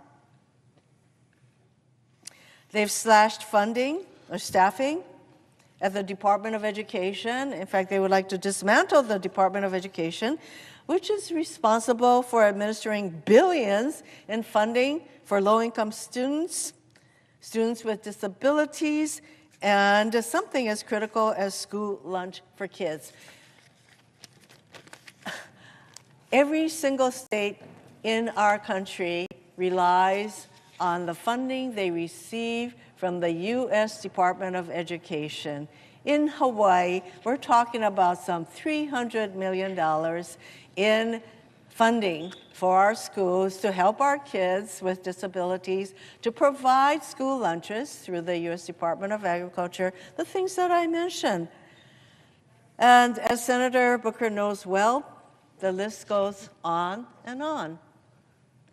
This administration continues to abuse its power, acting with total disregard for the rule of law. And we have turned to the courts to stop these illegal acts. And now Republicans are calling to impeach these judges who are applying the law, who are doing what they're supposed to be doing, and not just giving Trump whatever results he wants, but these judges are now deemed open to impeachment. It's clear Trump and his cronies will keep on doing whatever they want, regardless of the Constitution or the law. They are crippling government and sowing total chaos across our country while doing nothing to address the actual issues people care about. I know my colleague from New Jersey is just as concerned about lawlessness as I am. We both sit on the Judiciary Committee. We know how important adherence to the rule of law is. And in fact, I have said many times that it is the rule of law that separates the democracy from all other forms of government. And we now have a president who does not think that the rule of law applies to him. WTF comes to mind. So, Senator Booker, my question to you is, what are the consequences of this total lawlessness on our government, our country, and the American people? Thank you, Senator Hirono. I think I need somebody to say what WTF, and to come from you is particularly precious and great. I'm grateful. And this rule of law is really important. It's part of this whole moment in American history that I keep calling a moral moment, something beyond the normal, where we shouldn't respond in a normal fashion.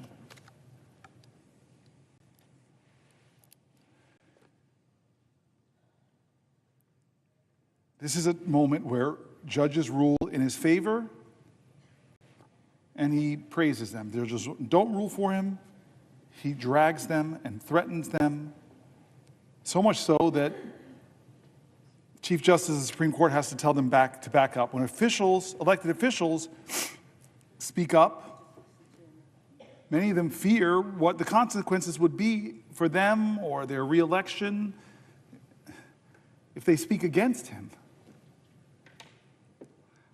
Lawyers decline, possibly, to represent people because they're worried that this president has already showed that if you represent the wrong people or represent, God forbid, people against him, he's going to try to shut down your law firm in ways that are against the rules of law that this country believes in.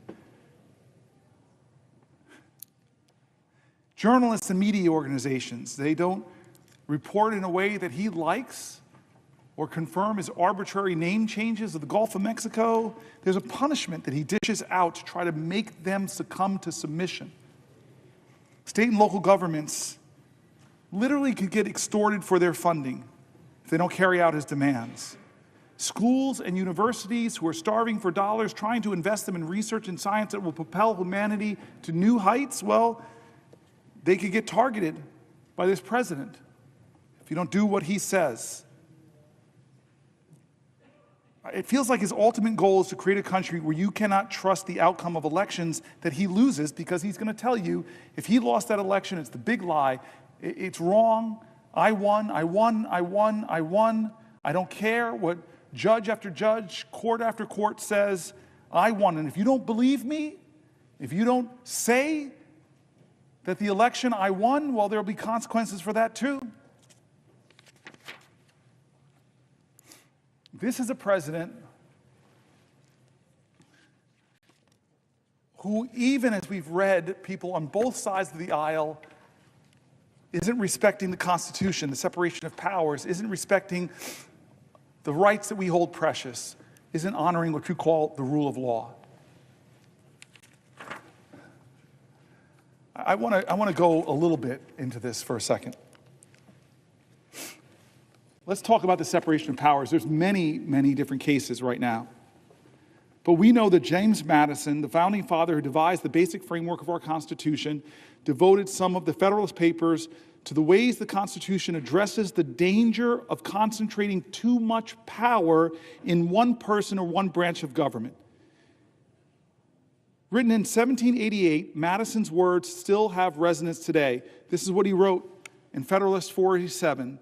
The accumulation of all powers, legislative, executive, and judiciary, in the same hands, whether of one, a few, or many, and whether hereditary, self-appointed, or elective, may justly be pronounced the very definition of tyranny. And so what is this president trying to do? He's trying to jam any court decision that's not in his favor, and either the judge is corrupt and should be impeached, or he's just going to deny the ruling or not follow it. Madison explained that the Constitution set up the executive, legislative, and judiciary branches to be separate and distinct and equal and bound together by checks and balances. Quote, "It is agreed on all sides that the powers properly belonging to one of the branches ought not to be directly and completely administered by either of the other branches. It is equally evident that none of them ought to possess directly or indirectly an overruling influence over the others in the administration of their executive respective powers." That's Federalist 48. I'm nerdy enough to have a favorite Federalist paper. I'm going to read from my favorite one, Federalist 51. In order to lay a due foundation for the separate and distinct exercise of the different powers of government essential to the preservation of liberty, it is evident that each department should have a will of its own, so constituted that each should have as little agency as possible in the appointment of the members of the others. But the great security against a gradual concentration of the several powers in the same department consists in giving to those who administer each department the necessary constitutional means to resist the encroachments of the others. To resist the encroachments of the others. We're not doing that in the Senate or in the House. It may, Federalist 51 continues, it may be a reflection on human nature that such devices should be necessary to control the abuses of government. And here's the quote, folks. Here's the quote from our founders. "If men were angels, no government would be necessary." If angels were to govern men, neither external nor internal controls on government would be necessary. But our president is no angel. In framing a government, this is 51 continuing, in framing a government which is to be administered by men over men, the great difficulty lies in this: you must first enable the government to control the government, and in the next place oblige it to control itself. They are talking about at great length, our founders, in the separation of powers and the checks and balances of these institutions, and yet for 72 days of this administration has the Congress, Article 1, the People's House, the Senate, the deliberative body, have we once held this president to account? The most powerful man in the world and the richest man in the world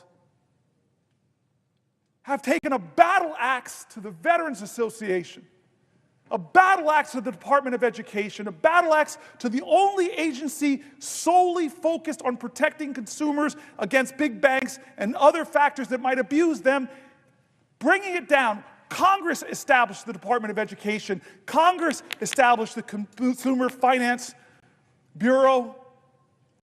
Congress.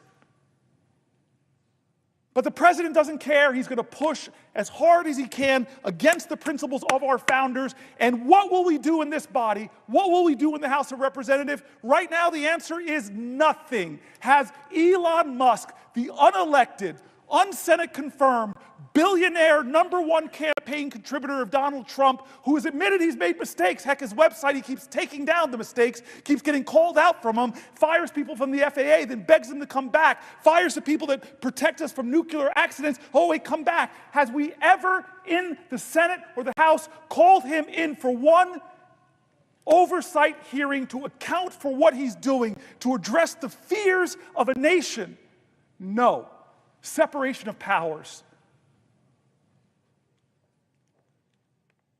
Hey, we have hearings here all the time, but not Elon Musk. You know why? You know why I think why? Tell me I'm a conspiracy theorist. Because what Elon Musk is doing to some of my colleagues on the other side of the aisle is threatening them.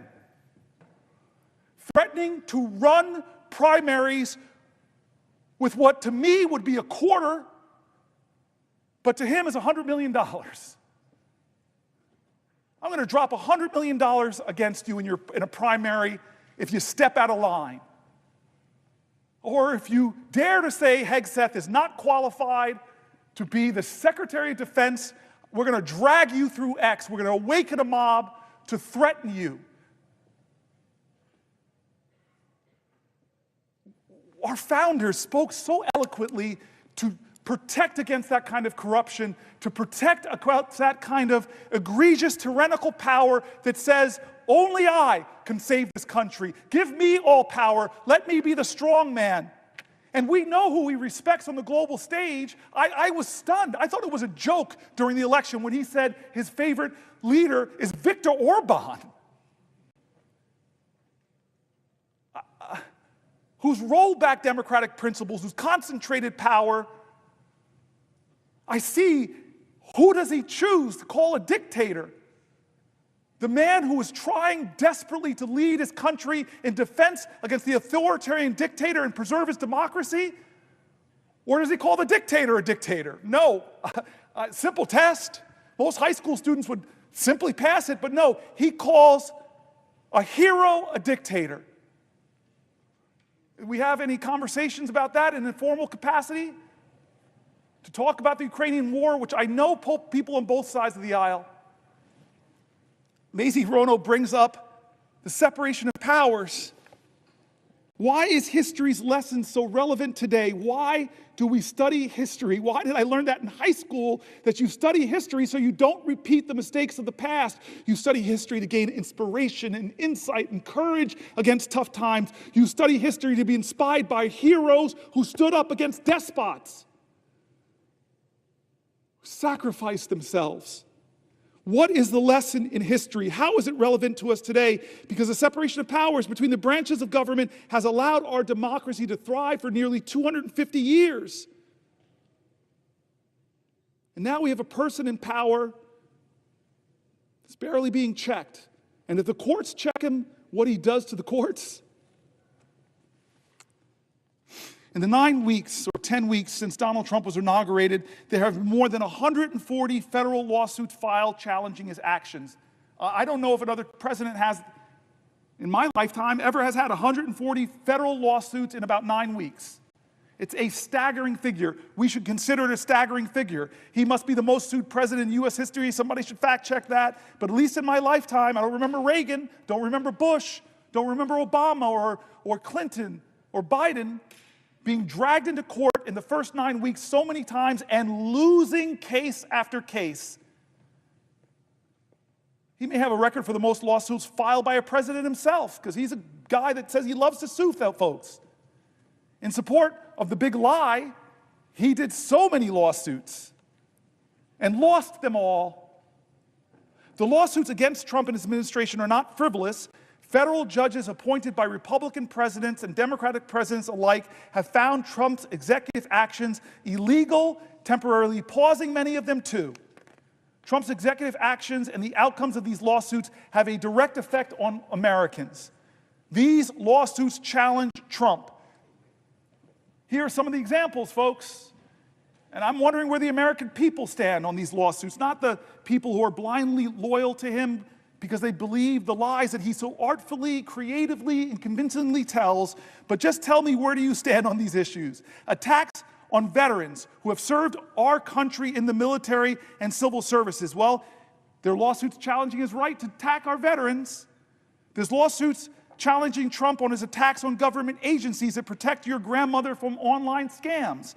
I don't know where you stand with the grandmas getting scammed, to defend them or the president.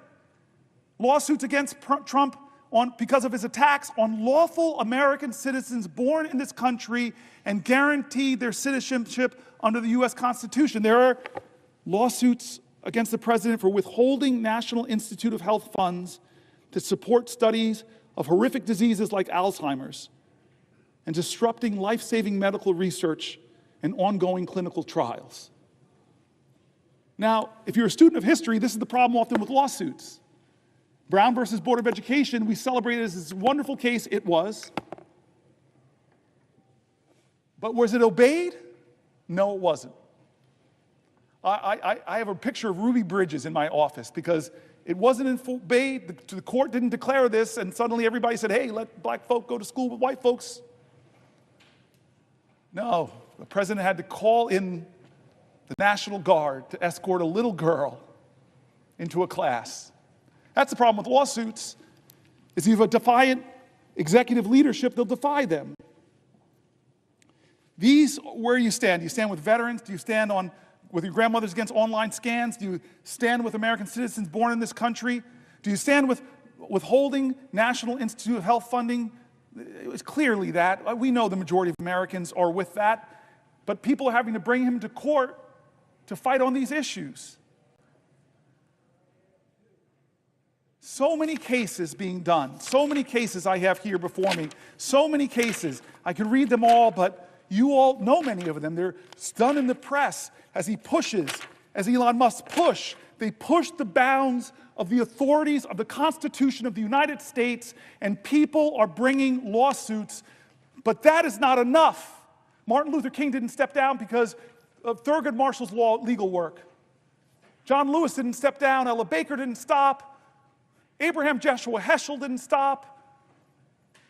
The great Rabbi Joachim Prince didn't stop. The people of the United States of America, more powerful than courts, the people of the United States of America, more powerful than the Constitution. I just said something controversial, so let me defend myself. I believe in the people. I believe in the words of the great learned hand.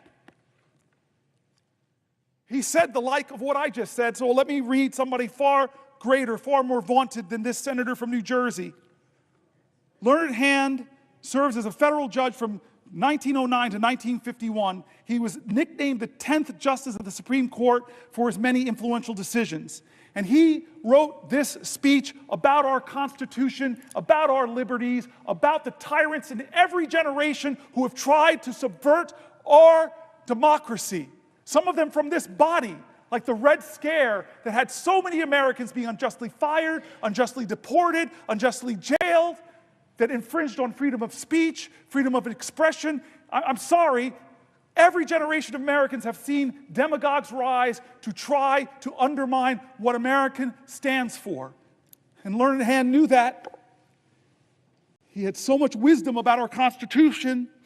We are gathered here to affirm a faith in a common purpose, a common conviction, a common devotion. Some of us have chosen America as the land of our adoption. The rest have come from those who did the same. For this reason, we have some right to consider ourselves a picked group, a group of those who had the courage to break from the past and brave the dangers and the loneliness of a strange land. What was the object that so nerved us, or those who went before us, to this choice? We sought liberty, freedom from oppression, freedom from want, freedom to be ourselves. This is what we sought. This we now believe that we are by way of winning. What do we mean when we say that first of all we seek liberty? I often wonder whether we do not rest our hopes too much upon constitutions, upon laws, and upon our courts. These are false hopes. Believe me, these are false hopes. Liberty lies in the hearts of men and women. When it dies there, no constitution, no law, no court can save it. No constitution, no law, no court can even do much to help it. While it lies in our hearts, there it needs no constitution, no law, no court. And what is this liberty which must lie in the hearts of men and women? Please, please, please listen to what he writes next. What is this liberty which must lie in the hearts of us Americans? This is what he says next.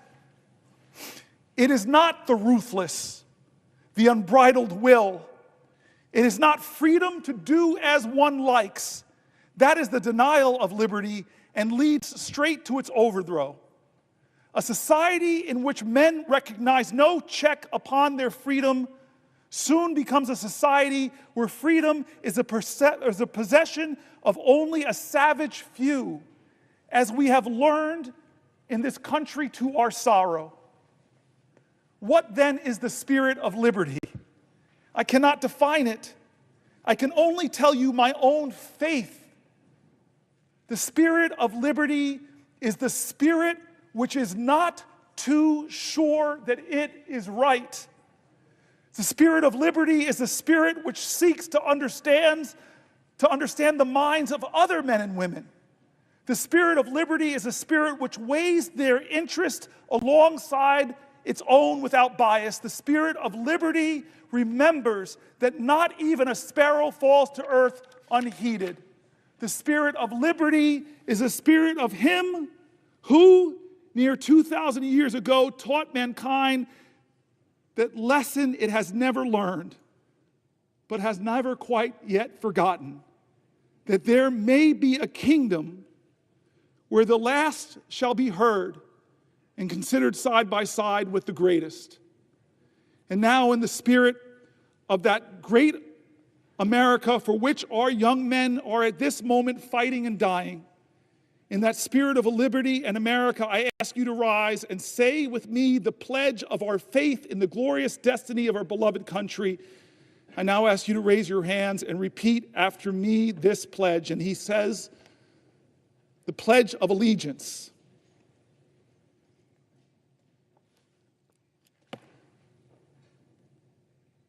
He believed that the Constitution dies if the spirit of it dies in the hearts of men and women. I will tell you,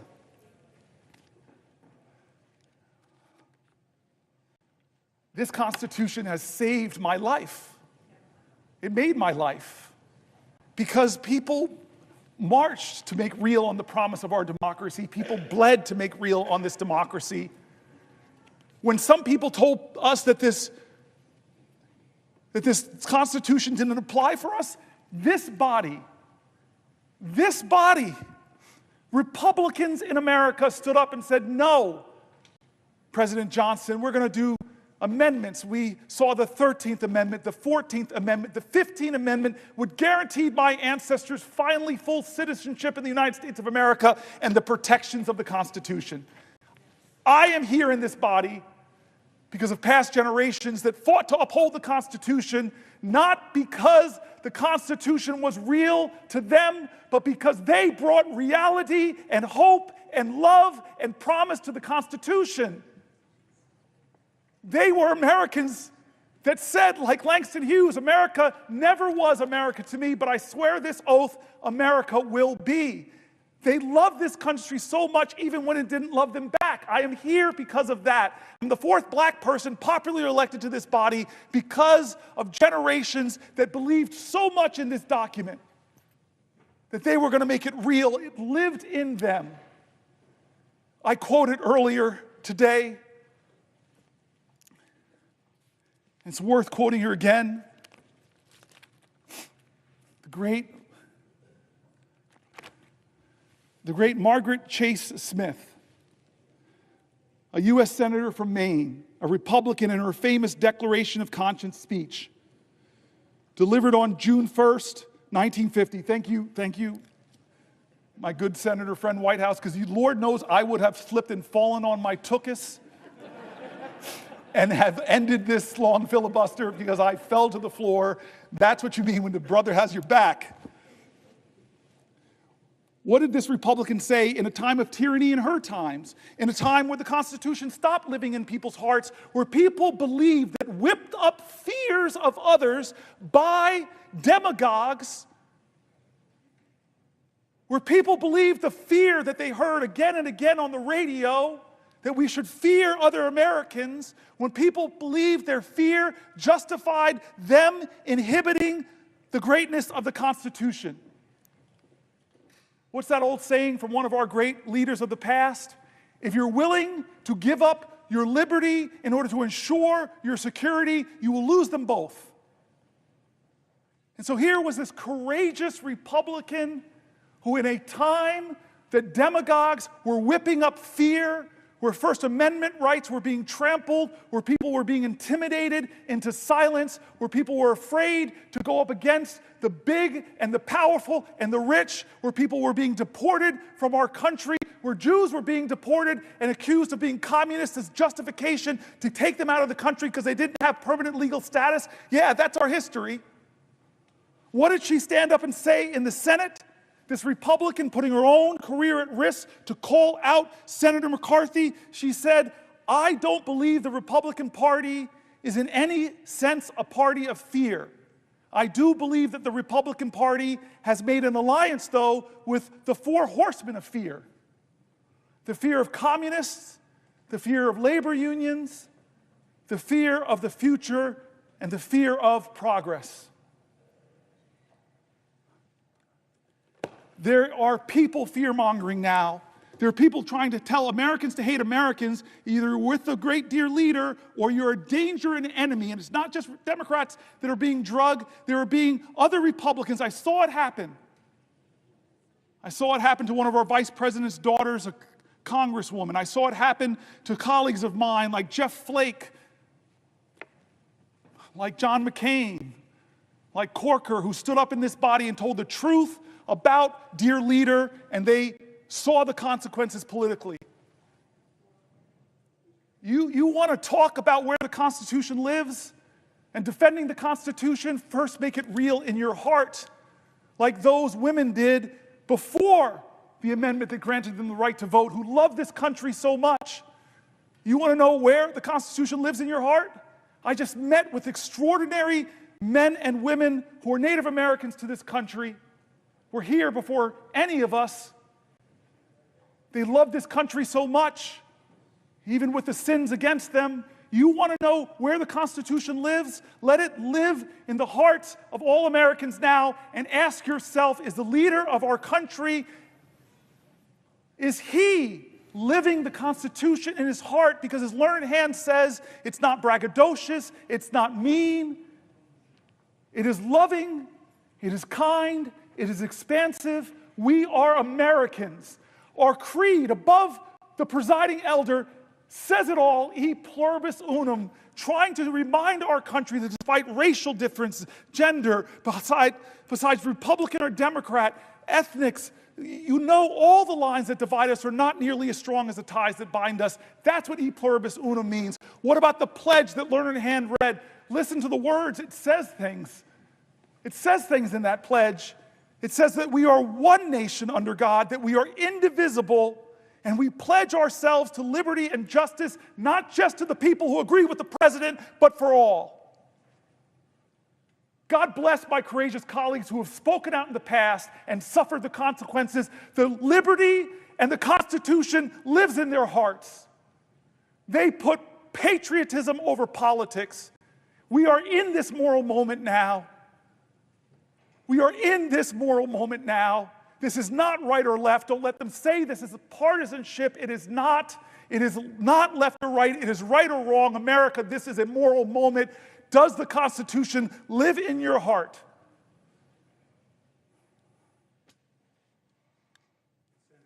Or a question. Before I yield, I love this power trip. It's the only time in 13 years I've really felt this power. I don't have to let my colleagues speak. And I, first amongst us all, really love to speak. I just want to say thank you to Chris Murphy. I repeated this 10, 15 hours ago, but I just want to tell the story, and then I'll let you go, Chris. 9 years ago on this floor, after the Pulse shooting, we called Chuck Schumer, Chris and I saw a moment, he saw a moment that we couldn't do business as usual. We just said, how can you have this mass shooting, yet another mass shooting, and this body just go on as business as usual? It's why I'm standing here right now. And we agreed, with the Chuck Schumer's help, that we would get control of the Senate. And Chris Murphy went down to that desk, and I promised him, I'll be with you, I'll stand with you, I won't sit down, we'll go as long as we possibly can. And he began a filibuster 9 years ago, and it lasted 15 hours, and he still had fuel in the tank. I know he did. I was a hurting guy. I told you my back was hurting, my feet were hurting. But we had a direct end when Mitch McConnell agreed to give us votes on common sense gun safety, which I think every American, most gun owners agree on, just universal background checks. And it failed to get 60 votes in the Senate, but you stood, and I stood with you. And he said to me days ago, if you're going to do this, brother, I will be your aide-de-camp this time, and you've been with me. You have been with me far past 15 hours. You've been with me for 23 hours and 49 minutes.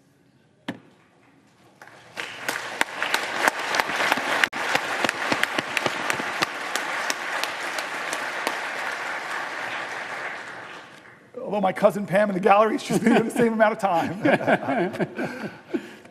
All right, so I'm going to yield my power. It's not going to go to my head. This is why we need separation of powers, checks on men, because men are not angels. I yield for a question while retaining the floor. Senator Booker, it has been a wonder to be with you on the floor these last 24 hours. You indeed did something extraordinary and performed a sympathy filibuster with me 9 years ago, where as I stood at that desk for 15 hours, you stood on the Senate floor.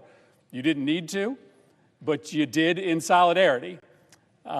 I have been with you for the last 24 hours, but I've sat for most of it. You've done the hard work. You are an extraordinary senator. You are an extraordinary American. And I think I can say on behalf of everyone in this chamber and many people in the gallery, you are an extraordinary friend. And so I think all of us feel privileged to be here with you at this moment of peril, this moment of danger, this moment of opportunity for the nation. but also this moment of history. On August 28, 1957, at about 8:45 p.m., Strom Thurmond took this floor.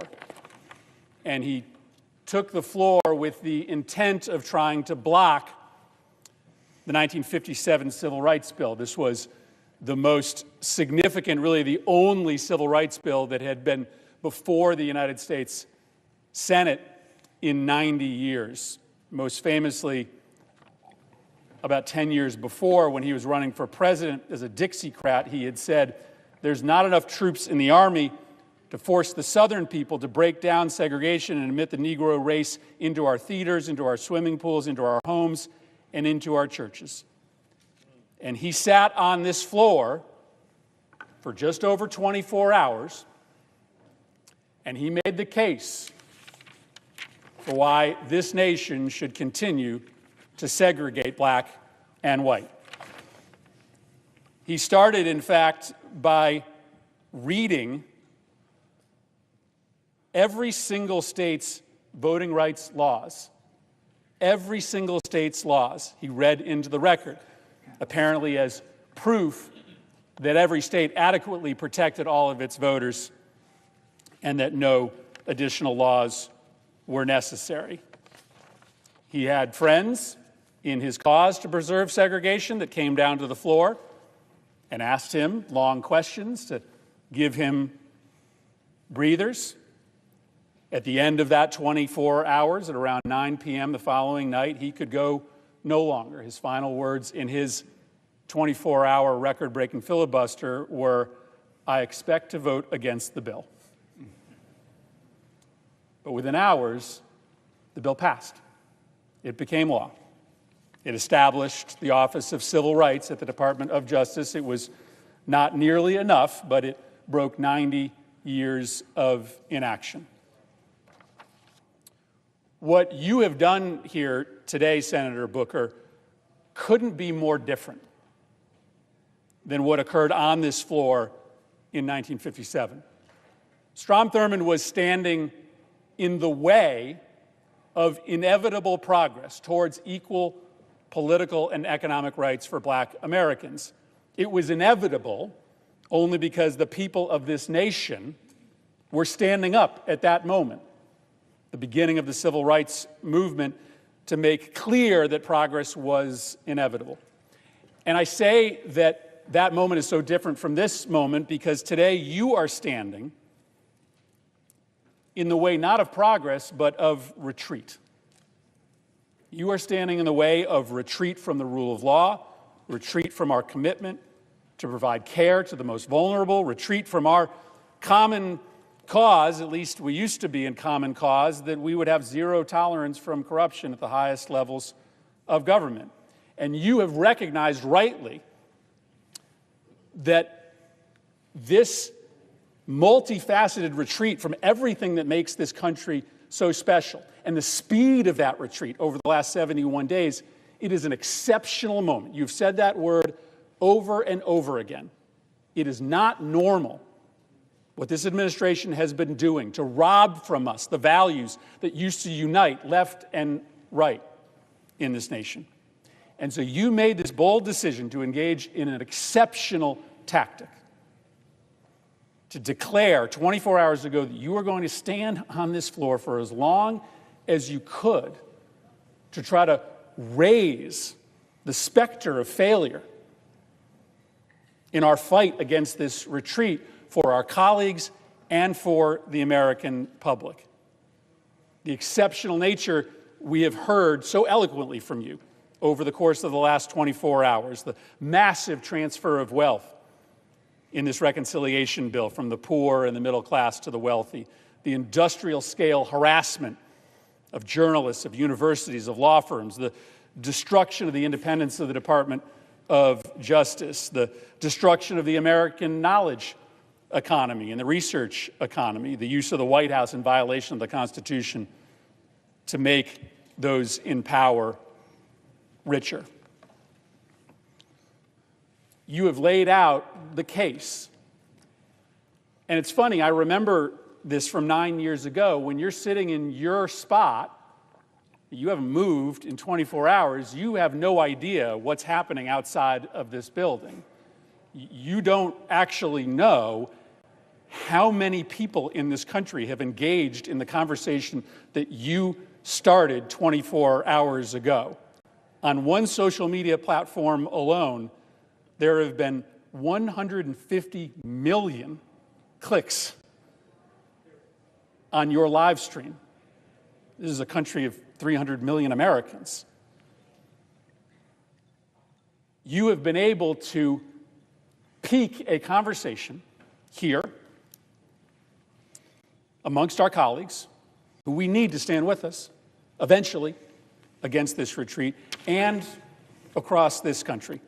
And I think we are here as we reach a pivotal hour to just say thank you for having the courage, the audacity to bring us on this journey. And so my question is pretty simple. I think you will find when you finally leave this chamber that you have done something extraordinary, that you didn't solve the problem, that we are still a long ways from being able to successfully beat back this retreat, but that you have accomplished something extraordinary. And so I guess that's just my question.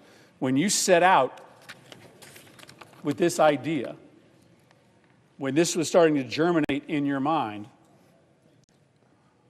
my question for you, Senator Booker, is what did you hope to accomplish?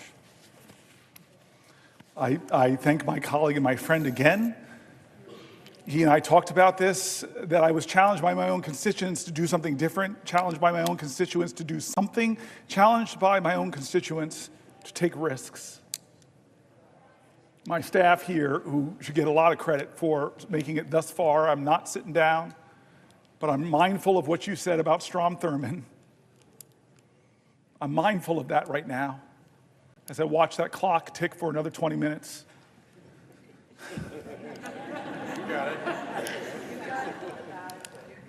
I'm grateful for my staff. I'm grateful for the parliamentarians, the clerks. I'm grateful for the Republican presiding officers.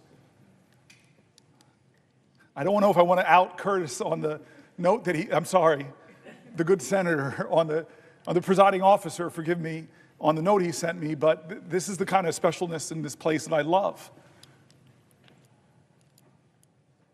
I want to tell a few connecting stories. I think some of my colleagues know a few of these, but I want to explain why I started this whole 24 hours talking about John Lewis and good trouble. 60 years ago, when he was on the Edmund Pettus Bridge, he shook New Jersey as he shook the nation. When Bloody Sunday happened, there was a white guy on a couch in New Jersey who was watching TV and was so shaken. This lawyer said, I gotta go to Alabama. He realized he couldn't afford a plane ticket.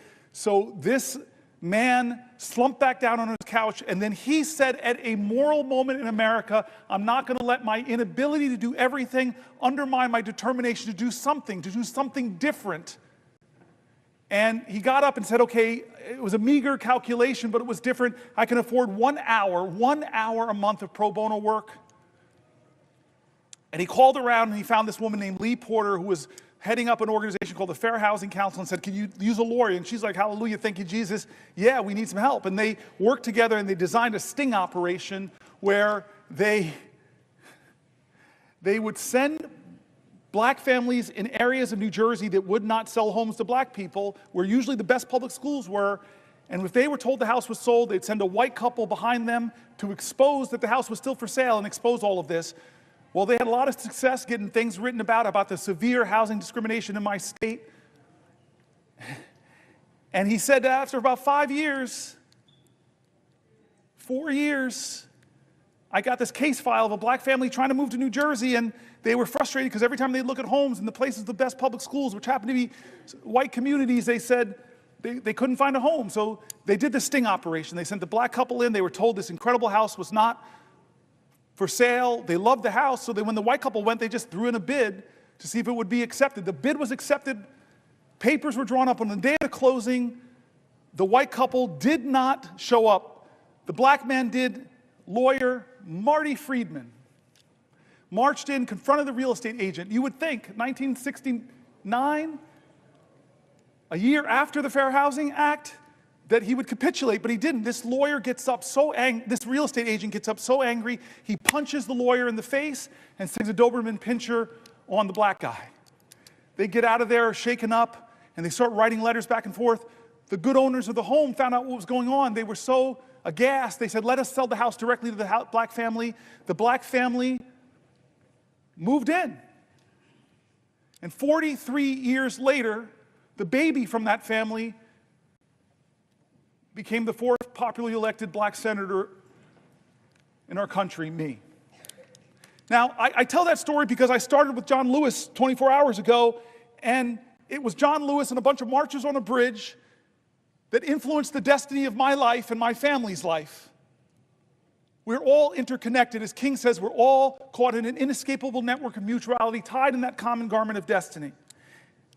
But I want to tell you the second time John Lewis shook up my life. I was mayor of the city of Newark, and I got called to be on a TV show. I got called by a guy named Skip Gates, who I love, admire, and he calls me and he jazzes me up. He fills my ego. He just flatters me. Hey, I got this show called Finding Your Roots, Cory Booker, and you're a rising star. You're this hot shot. We should feature you in this. And I'm like, oh, great. Oh, don't say that, Skip. But okay, yeah, of course.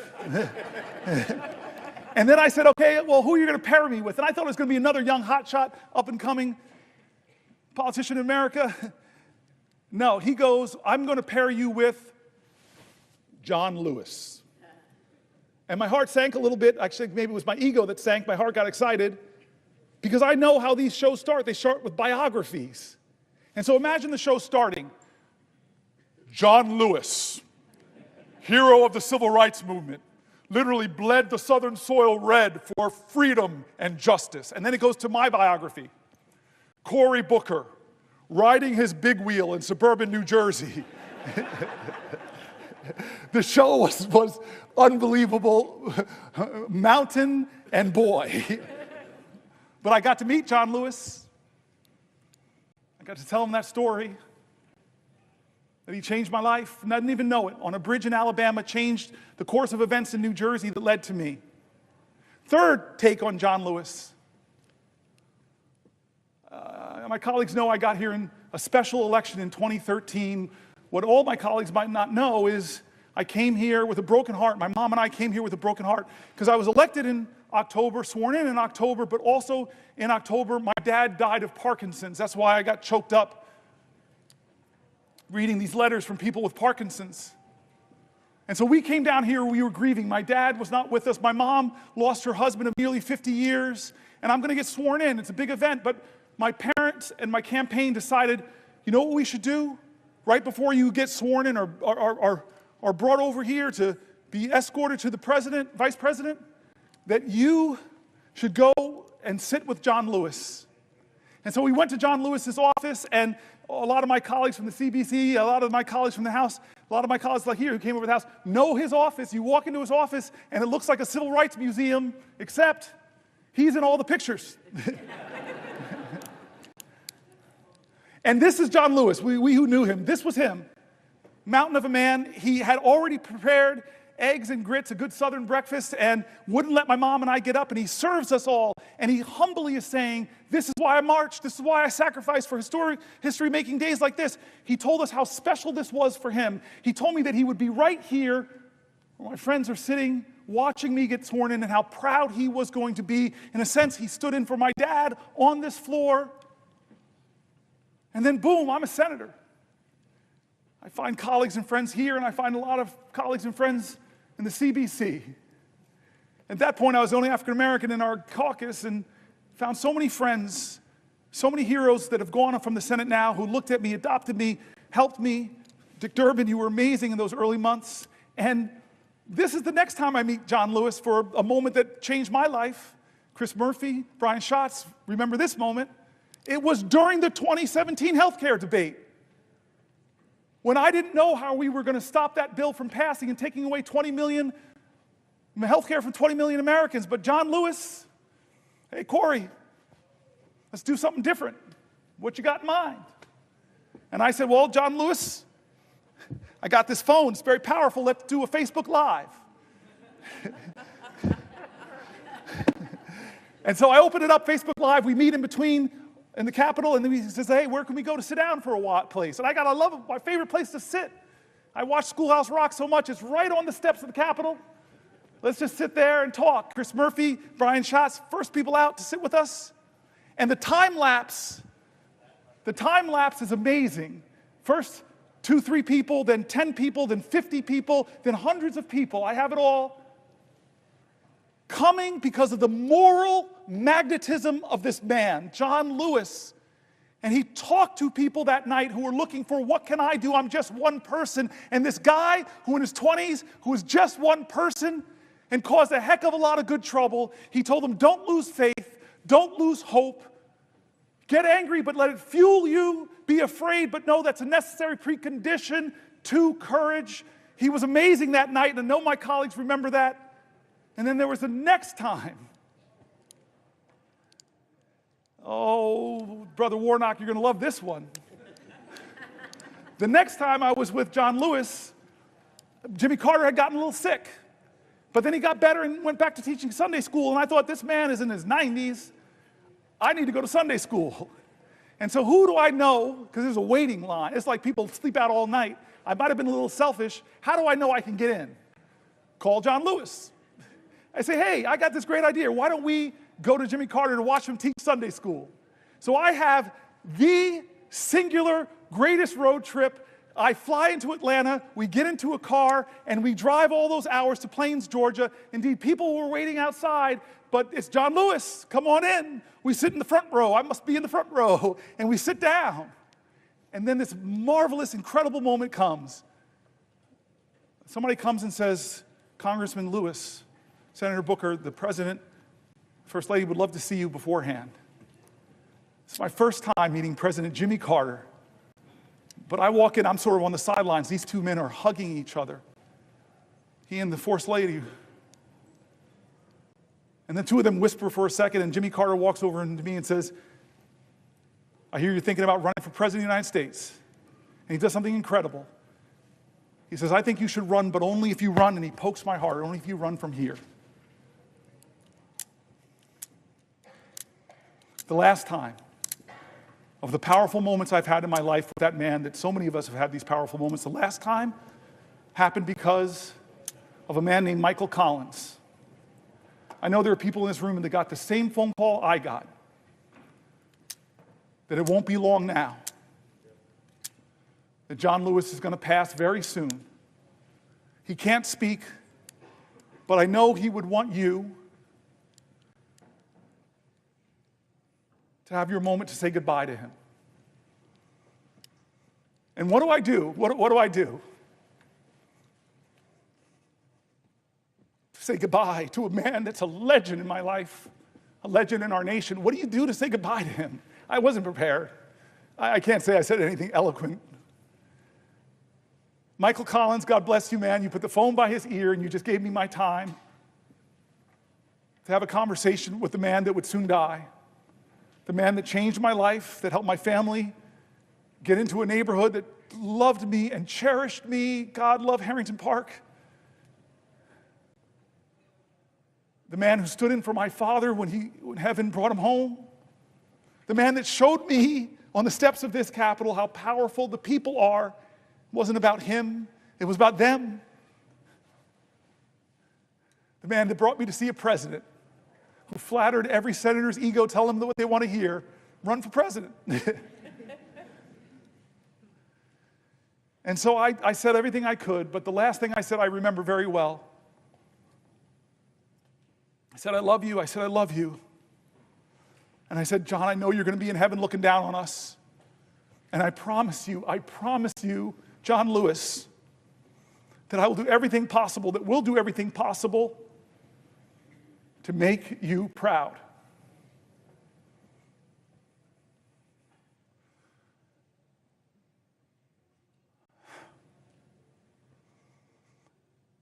The civil rights generation is starting to be called home. Leaders are leaving us. We in the CBC have lost a lot of greats. And I can't remember forget the promise I made to John Lewis, with all that he gave me, with all that he gave his country, that I said we would make him proud. And so this is one of those moments that John Lewis, he would not be sitting still. He would be calling me up and say, "You still got that Facebook thing?" I go, "No, I don't really use Facebook anymore." But there's a thing called TikTok, or I don't know what John Lewis would say right now. I know what he said in 2017, but I'll be honest with you, I don't know what he would say. But John Lewis would say something. He would do something. He wouldn't treat this moral moment like it was normal. John Lewis knew what King said, that what we have to repent for, all of us here will have to repent for, is not just the vitriolic words and violent actions of so-called bad people. What we will have to repent for in our day and age is the appalling silence and the inaction of good people. This is our moral moment. This is when the most precious ideas of our country are being tested, where the Constitution, and the question is being called, where does the Constitution live? On paper or in our hearts? This is the moment. Generations get them. We're on a crossroads here, folks. Healthcare is on the balance. Veterans are on the balance. Priorities are on the balance. Where's our priorities, America? More tax cuts disproportionately going to the wealthy? Greater budget deficits in the trillions and trillions of dollars? Or are we going to do something different like John Lewis would call us to do? He would call us to get into good trouble, necessary trouble, save the soul of America. But you all know John. Don't hate each other. Don't let anybody pull you so low as to hate them. I said this about the presiding elder. Different parties, but he showed me an act of kindness during this speech. He and I have talked about energy policy. He has amazing ideas. I want to partner with him. Don't hate anybody. Did the folks in Birmingham, did Martin Luther King, Fred Shuttlesworth, Dorothea Cotton, James Bevel, did they bring bigger dogs and bigger fire hoses to match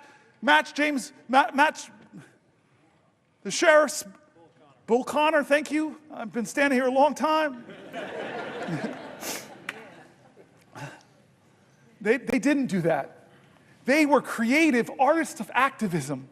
They called to the conscience of a country. They challenged our moral imagination, not to focus on hate, but focus on what is possible in America if we redeem the dream, if we dream America anew. That generation in their 20s and 30s, that's what they demanded. Martin Luther King didn't go to the March on Washington with a list of grievances against the racists in our country. He went there and called to the conscience of a country. He said he had a dream. That's what we need in our generation. Vision now. That's what we need in our generation. A vision to redeem the dream, to call our country together. Yes, there is a man in the White House who's the most powerful man in the land, and his partner is the richest man in the world. But as long as this is a democracy, that we can still protect the power of the people is greater than the people in power if they use their power. As a great African-American woman author once said, the most common way people give up their power is not realizing they have it in the first place. I've been calling out names, folks, to tell them they have power.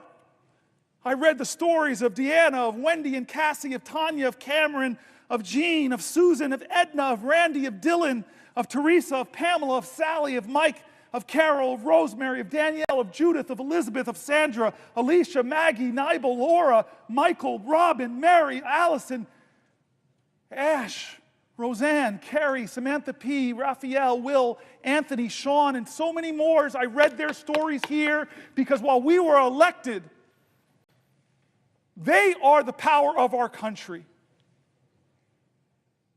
I've made mistakes. We all have. Both parties have a lot of mistakes to account for. The ballast of this country, what will anchor us to our ideals, what will call us to new heights, lift our heads, lift our hopes. What will call us to rise is each other. We need each other. We need a greater love in this country. We need a greater fight in this country. We need a greater determination. We can't act as if this is normal times. These people's stories that I wrote were calling out for help. Senator, help me. Someone help me. I'm in danger of losing my health care. Someone help me. I'm a veteran. Look what happened to me. It's not fair. I fought for this country. Help me, help me. I'm worried about my Social Security. And the rural office I go to is being closed. Help. People calling out for help. And what Americans do when people are calling out for help? They built an infrastructure. The greatest project ever, called it the Underground Railroad, where Quakers, white folks, joined with black folks to shuttle people to freedom. What did they do when people were worried and fearful? They called people together from across our country. Let's have a conference. Let's go to Seneca Falls. What did they do when they faced violence? Well, look at the people at Stonewall who stood up, who pushed back, who organized, who won. What do they do when the dogs are unleashed on us, the fire hose are unleashed on us? Look at what they did in Selma. I'm getting close to a record, folks, but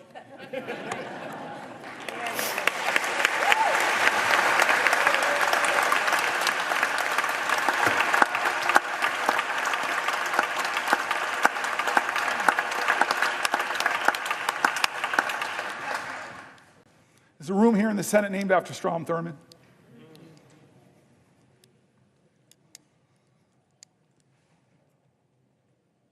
To hate him was wrong. And maybe my ego got too caught up that if I stood here, maybe, just maybe I could break this record of the man who tried to stop the rights upon which I stand. I'm not here, though, because of his speech. I'm here despite his speech. I'm here because as powerful as he was, the people were more powerful.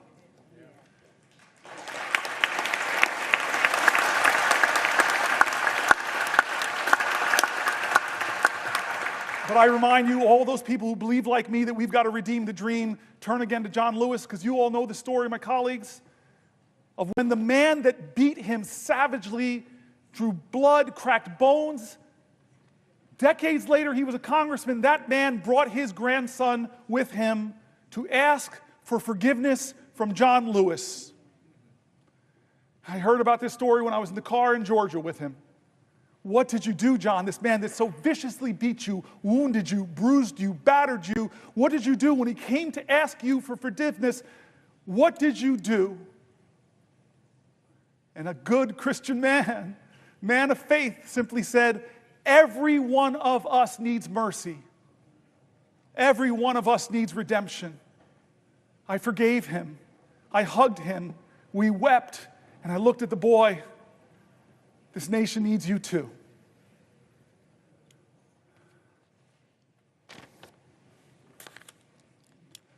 John? Would the senator yield for a question? Chuck Schumer, it's the only time in my life I can tell you no. I just want to tell you a question. Do you know you have just broken the record? Do you know how proud this caucus is of you? Do you know how proud America is of you?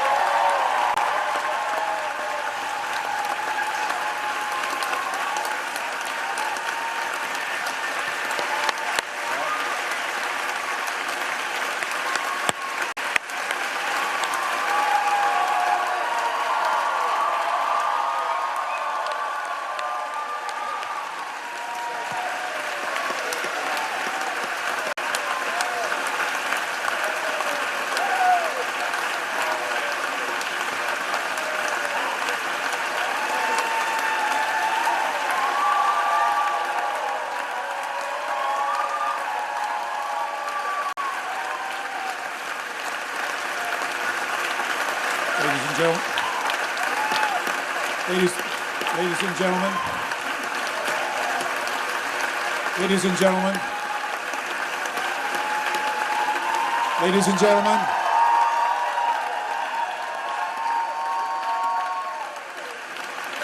Order. Order. The chair does not wish to take away from this moment, but I think the best way to honor this great accomplishment to our guests in the gallery, to make a rare exception and let you stand to show your appreciation, I will not constrain my fellow senators.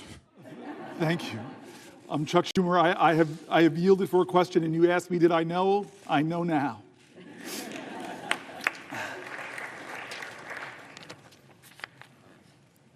I want to not quite wrap this up yet. I don't want to wrap this up yet. My mom's senator, my mom's been watching. I know Catherine Cortez Masto has a podium in front of her. She can give me a rest. I'd like to go a little further if we can, just a little further.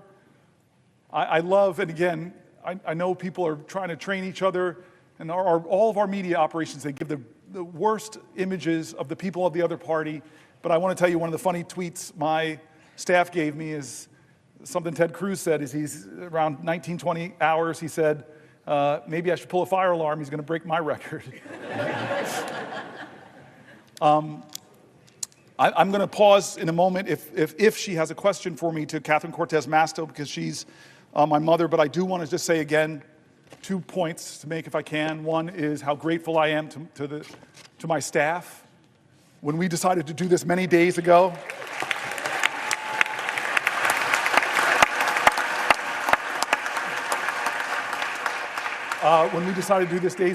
they were like, we have to do this.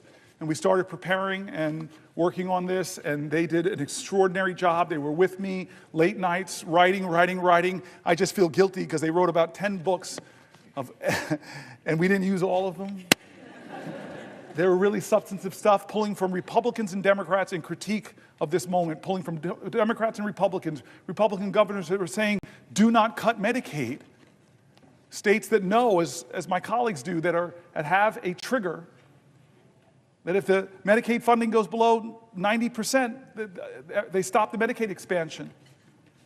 My staff really worked hard to not make this just Democratic voices, to make it people in our country, that Republicans and Democrats, you heard mentioned in the speech, the Cato Institute, the Manhattan Institute, all people who are honest arbiters and are saying that what Trump is doing is wrong, that a budget like this that blows massive holes in our deficit, it will be something our children are trying to pay for. And what are they ultimately paying for that's caused this big deficit? It's trillions of dollars of tax cuts that people like Doge, multi-billionaire Musk will benefit from, but children won't.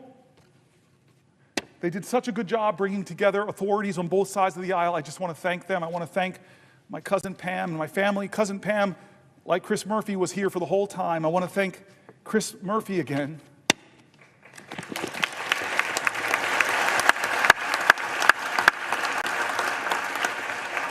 Who never stopped telling me we could do this, we can do this, we can do this, and said I will stay with you. He's been with me on the floor. I hope you don't look as tired as I look, because you look beat, man. Do I look that bad? No. All right. I want to go a little bit past this, and then I'm gonna deal with some of the biological urgencies I'm feeling.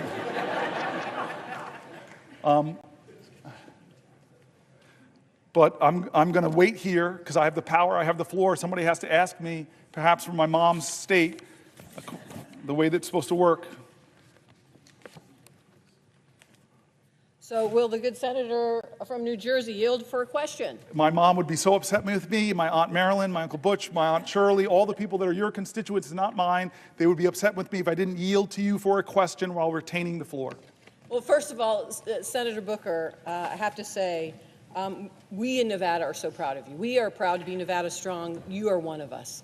You are definitely New Jersey, Nevada Strong, and so proud of what you have accomplished so far, and willing to stay here as long as it takes to help you get your message across. And I think that's the important moment. We are all here right now. So I want to pose a question to you, actually a couple questions, but I want to start off and set the stage here, because you have been here now, for over 24 hours. You are missing some of the national news, things that are happening out there. But one of the things I want to point to that is happening that you may not be aware of, and you've touched on it a little earlier today, is this notion that we have now a president who is actually focused on billionaires and tax cuts for billionaires at the expense of the American public. And one of the things we have watched him do is cut funding for medical research. Now, what you may not know is just today I found out that HHS laid off the entire healthy aging branch of the CDC, just today. This office administers Alzheimer's disease programs. Yes.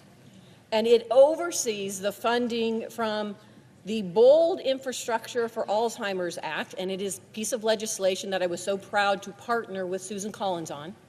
And she has fought for, and we have fought for, funding for it to support caregivers and their families. And Congress just reauthorized this funding. And now we have a president that has stopped the critical work that scientists are doing to try and cure Alzheimer's. And I bring this to your attention, Senator, because like you, and I think like all of us, there are personal moments in the work that we do. My personal moment is my grandmother, who I'm named after, died from Alzheimer's.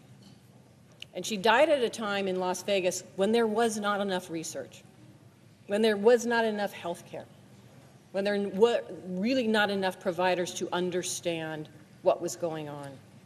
And so for many of us, this fight, not only is it personal, but we recognize the impact that it has outside the Beltway in so many families and lives across the country. And that's what this is about. In Nevada, as of 2023, there are 49,000 people, 65 and older, are living with Alzheimer's.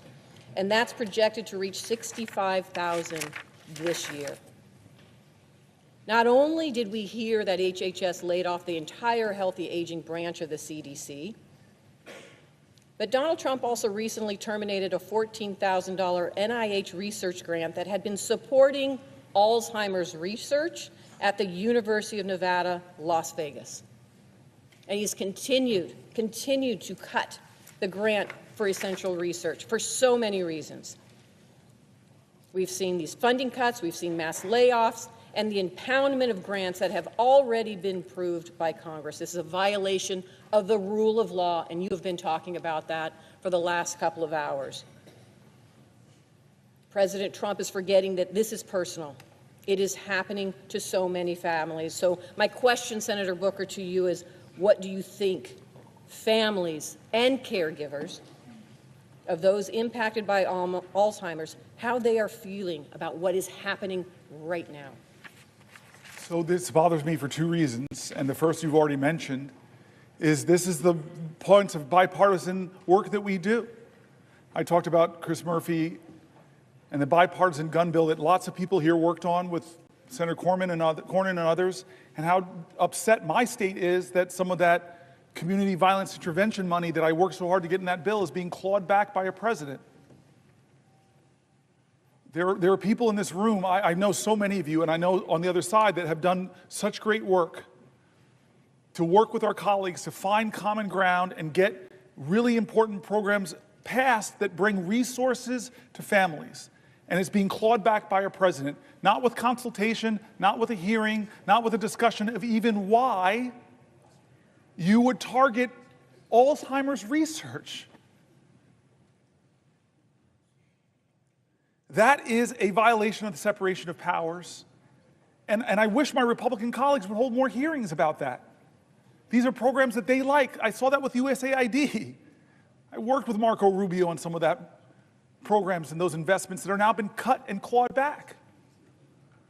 So it's a separation of powers issues. It's an offense to the common goals that we share in this community of leaders. But the second reason it bothers me is an article I read hours ago by Fareed Zakaria.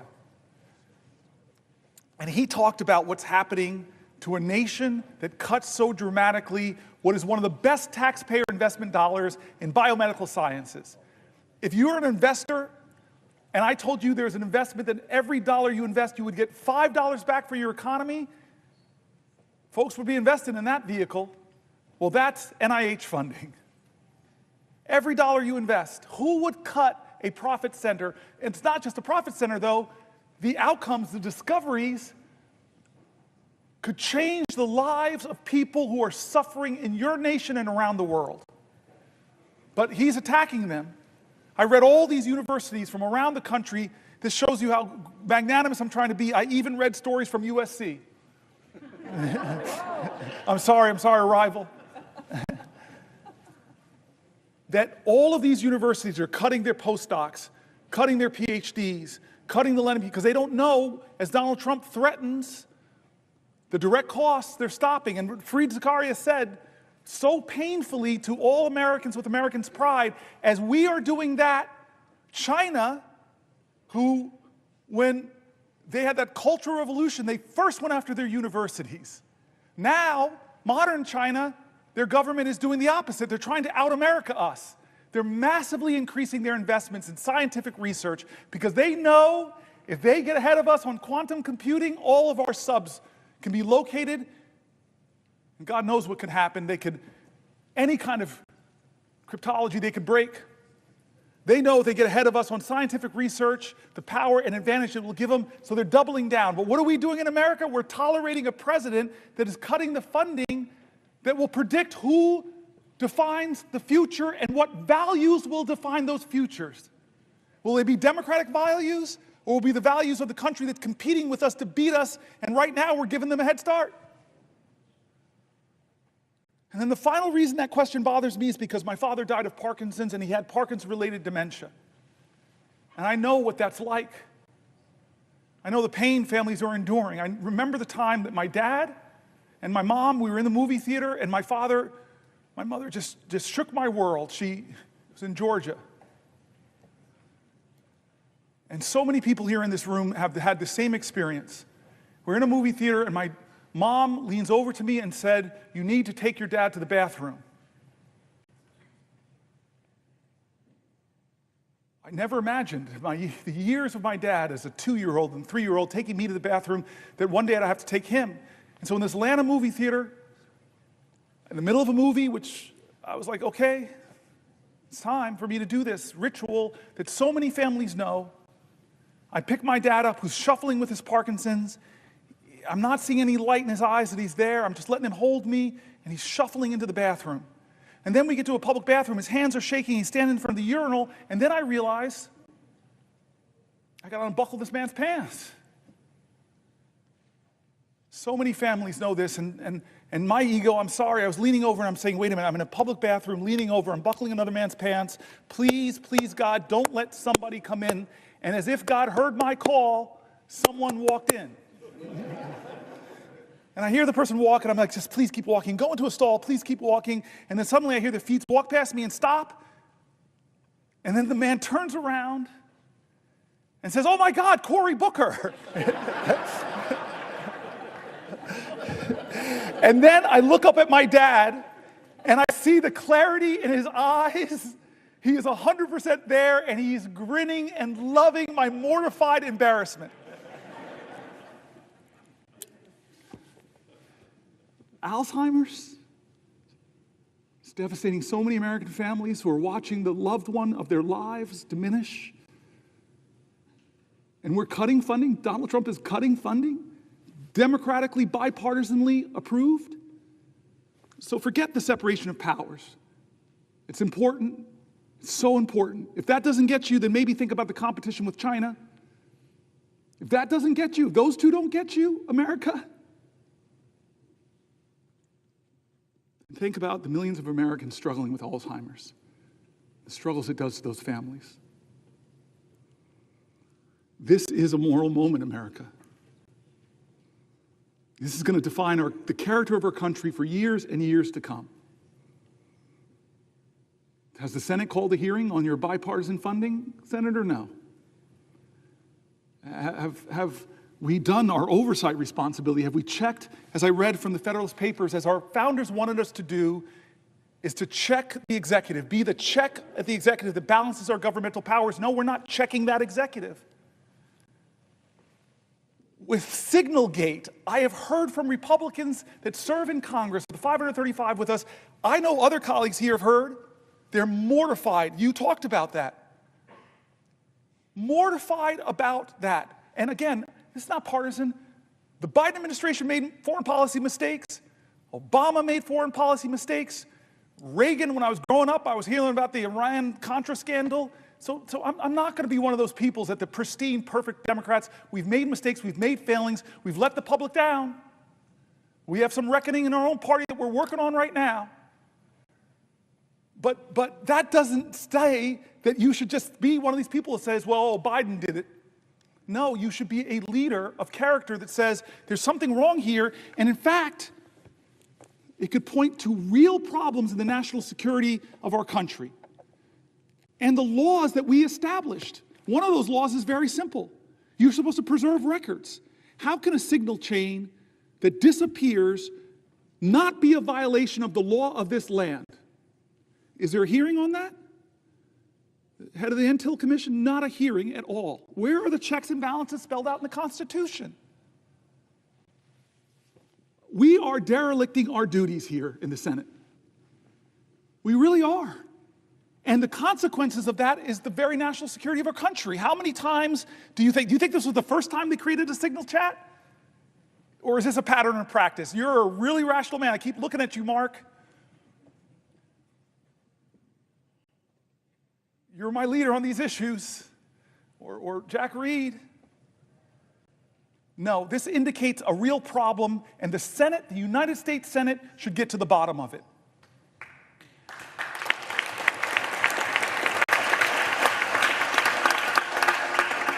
This is a moral moment. I keep saying it's a moral moment. Who are we going to be? What's going to define us? And it's time not for the typical tribalism. It's time for leaders to start standing up and saying, you know what? We can go a different way. We can imagine a different country. That's why I pointed out the new leader of the Democratic Party on the House side. We're a different generation. There's a rising generation of people. I've talked about my friend who wrote this great book, Abundance. There's a whole bunch of new ideas out there that are about the future, about the possibilities, about the hope, about the greatness of America, not the greatness that is braggadocious, not the greatness that says, I'm better than you, not the greatness that says, only I can fix things. That's not the America we want. We want America that says, we the people. An America that says, e pluribus unum. An America says that our history shows that rugged individualism and self-reliance are important values, but rugged individualism didn't beat the Nazis. It didn't take us to the moon. We did that together, America. We need bigger visions that can unite us beyond our narrow partisan divides to get a real mandate. And you know what a real mandate should be? It should be government efficiency. It really should be. God, I have heard from so many of my colleagues on this side of the aisle that have said, if they formed a commission of former executives in this body, I see you, Maggie Hassan, it was hard, but I had to cut 24% of my budget, 1 out of 4 employees. It was really hard, it caused a lot of pain, but we had to reduce my government. There are a lot of people here, there are executives on both sides of the aisle that would have said, pick me, let's form the most exciting team possible. Because Jack Reed knows that the military of the United States of America could do things more efficiently. It's a little bit of waste over there, because they haven't passed an audit. Where's Maria Cantwell? The Commerce Committee, so many ideas about how to create profit centers in the American government. You have talked to me about them. You're brilliant on some of these ideas. I look around here, but I could look to the other side of the aisle. The farmer sitting over there, the guy who's been so good to me, Chuck Grassley. I forced that man to hug me when we passed. I forced you to hug me, sir. I have pictures. Can't deny it. I don't know how you're going to get reelected now, sir. You hug this dude, black dude from New Jersey. You're so sweet to me still. We passed a big bipartisan bill because people like him, like the presiding officer, I've met with you, you still have big ideas. You still have big ideas that aren't partisan. If President Trump, from his inaugural address to his first speech before a joint session of Congress said, enough, there are big ideas in this country, I want the best, I want people to come together. I'm tired of us talking down at each other. It's time for us to come together and imagine ways to create real abundance in America for all Americans. I trust the genius of America, the kindness and the decency, but this president doesn't do that. He violates all of our common senses of decency. And don't say it doesn't happen, folks. Don't say that. I listen to him. I listen to how he talks about people. We have a government now, as I said earlier, that isn't ask not what your country can do for you, but what you can do for your country. We have a country now where a president says, ask not what your country can do for you, ask what you can do for Donald Trump. And you're seeing who gets the special treatment. Some law firms are really threatened right now with being bankrupted by Donald Trump targeting them. Others have decided a different path. I'm not hating on them, but they said we're going to go to Trump and we're going to offer him what he wants. We're going to give him tens of millions of dollars of free pro bono work. I wish they would bring some of that free pro bono work to Newark, New Jersey. A lot of people who need lawyers, folks in my city. What are the standards here of our government? You want a merger? Well, maybe you should put a lot of money in Donald Trump's meme coin. I read the document, there's something word called emoluments. And we sit by and act like, oh, no big deal. He's made millions and millions of dollars from who we don't know. We haven't held one hearing of oversight to know who is giving him millions of dollars to that meme coin. Is it the Turks? Is it the Saudis? Is it the Chinese? Is it the Russian oligarchs? Do we know? Should we know? Yes, America, stop falling into tribal lanes and closing your eyes to things that should not be normalized. Why are we normalizing these things? They're wrong. They're patently, on the face of it, is wrong. If you use signal to discuss a military attack, the time of the attack, the weapons that are going to be used, and you do it on a commercial app and decide to include a reporter, there should be accountability. Am I crazy?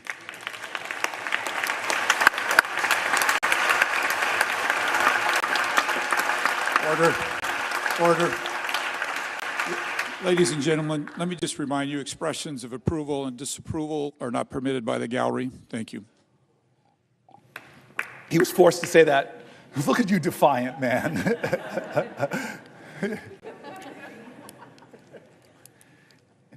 The Senate and the House should be checks and balances on the President of the United States. The Senate and the House should not allow business as usual in this moment when the President is insisting that no one has the power to check and balance him. When a judge does it, when a judge decides on the soundness of his legal observations to have a ruling, and then the President of the United States doesn't appeal the ruling like most people kind of do, but starts to drag and insult and threaten that judge with impeachment. And some people, astonishing to me, in our government said, oh, that's right, we should impeach this guy. That's not a question of left or right, that's a question of right or wrong. We're normalizing this behavior. We're letting him do things that Republicans and Democrats should say together are wrong.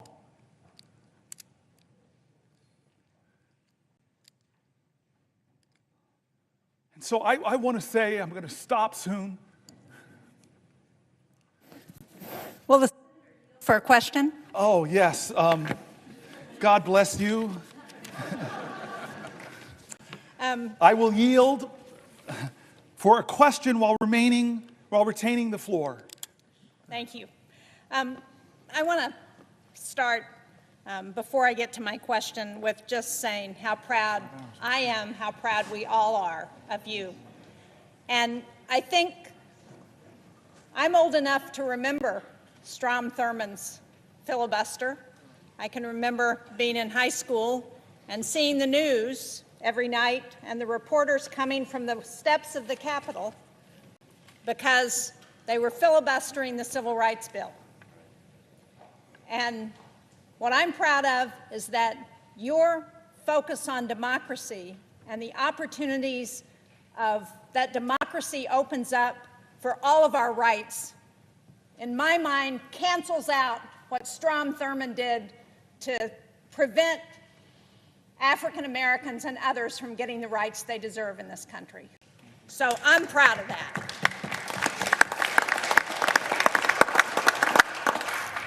But I really want to, you talked earlier this afternoon about the rule of law and the overreach of this administration. And as part of that, you went through a litany of agencies that Congress had established that this president is trying to take away. And I just wanted to point out that, and you mentioned this earlier, one of those agencies that Congress established is the U.S. Agency for International Development. And earlier today, we had a shadow hearing roundtable, the Democrats on the Foreign Relations Committee. It was on the dangerous consequences of funding cuts to U.S. global health programs. And I know that as ranking member on the subcommittee on Africa and global health policy, you would have really been interested in this. I'm glad you were here on the floor, but I wish you could have heard what we heard from the people who testified. We heard from Atul Gawande, who used to be the administrator of USAID, their global health program. We heard from Dan Schwartz, who is the Vice President of Management Sciences for Health, that's a contractor that works on global health programs. And we heard from Nick Enrich, who's the former Assistant Administrator for Global Health at USAID. And they started out by talking about what global health has accomplished through USAID. PEPFAR has saved more than 26 million lives. It's reversed the spread of HIV/AIDS. They've done malaria prevention and control for over 500 million people. They've eradicated smallpox and eliminated most of polio. They've reduced infant mortality by more than 59% since 1990. They've supported cholera, measles, and Ebola outbreak response. And one of the things Dr. Gawande pointed out is that they took the response to Ebola outbreak from 2 weeks. Many of us remember that during the Obama administration when Ebola was coming to the United States. They took that response from 2 weeks down to 24 to 48 hours to be in there to be responding to the Ebola epidemic. And what has this president done? What has Elon Musk and Doge done? They've gone in to USAID. They've cut the global health workforce from over 800 to about 60. They've taken the system that was designed to make programs more efficient, and they dismantled it. And when the Inspector General Paul Martin reported on food rotting in ports, he was fired. USAID has been the largest civilian ground force to address global goals. As Dr. Gawande said, what we learned from USAID is that prevention is a whole lot more efficient and a lot cheaper than emergency treatment. He said that what we spend on global health through USAID has been $9 a household in America in a year. $9. Think about what we've done with that $9. And as they were going through the litany of programs that have been cut, the one that caught my eye was 75% of the pandemic threat comes from diseases jumping from animals to humans. That program has been terminated. 75% of the threat of future pandemics. So, as we think about rule of law and the overreach of this president, would you agree with me that there has been no consultation with Congress about any effort to move USAID into the Department of State, and that because Congress created this agency, Congress has got to be involved in reauthorizing whatever comes next, and that this president and his Doge boys need to understand that before they take any more steps at USAID? Yes, yes, yes. You and I both know that in a bipartisan way, we created some of these programs principally to keep America safe. Many of us remember that dramatic hearing where Trump's Secretary of Defense, James Mattis, sat before the American people when they were discussing the budgets for USAID and the State Department. And John Mattis knew the power of those programs to keep us safe. You mentioned infectious diseases. Well, we live in a world where an infectious disease anywhere is a threat to public health everywhere. So pulling our scientists out of the fight against Ebola, pulling our scientists out of drug-resistant tuberculosis fights, it makes no sense. And then, in terms of our safety, he just simply said, if you cut these programs, buy me more bullets, because our fight's to spread democracy. There are nations in Africa, for example, where the Chinese are trying to influence a different way of life. That's why so many African countries now won't criticize China for things that the rest of the world say are bad because they owe them so much debt, they're so engaged, they're so overplaying the fact. Chris Coons said something, I think it was Chris Coons said something painful earlier about Myanmar. This horrific thing. America, the most generous country on the planet, when there's a crisis, we lead the rest. I've sat in meetings in a bipartisan way with ambassadors from other countries where we had the moral authority to tell them, you're not doing enough. And in the Myanmar crisis right now, as Chris Coons said, who's standing there? Not Americans. We don't have the capacity anymore to help in a horrific crisis like that, but the Chinese government's there. Again, it's what defines us. I keep saying this is not a left-right moment. This is a moral moment, and we tell our truth with what we do with our resources. And here's the thing. When you poll people and ask them how much money you spend on USAID, they say, oh, it must be 10% of the American budget. It must be 5% of the American budget. It's around 1% or less. A penny of what tax dollars you send down to Washington goes to help us make sure that around the globe we're countering the hard power of some countries with the power of our light and our soft power. We have been the envy of the world, where people see and know how special America is because we live the value of every major religion, that we're going to love our neighbors, we're going to be there for you in your times of need. And we all know, with a terrorist group from far away to the most horrific attack, that in a lot of these countries, terrorist groups are trying to counter the democratic governments there. Look in the Sahel region. Look what's happening. When I was in Nigeria, I was shocked to say what they're talking about, instabilities in the north, the threats of terrorism in the north. I'm going to go for 7 more minutes and stop, but I want to use these last 7 minutes to return one more time to the people of my state and actually other states who demanded we do things different, who asked for help. Before I do, I just want to thank Mike Lee today. He's my partner in antitrust, a specialty of my friend Amy Klobuchar. And I don't know if you got my text, but you got it, where I said to you, I'm kind of going to the floor to hold it for as long as I can. And I may not make our first subcommittee together on antitrust, where we have a lot of common ground. So I'm sorry I missed it today. I know you'll fill me in, but I know my friend filled in. Thank you. So I want to close back where we started, about us, about why I'm here.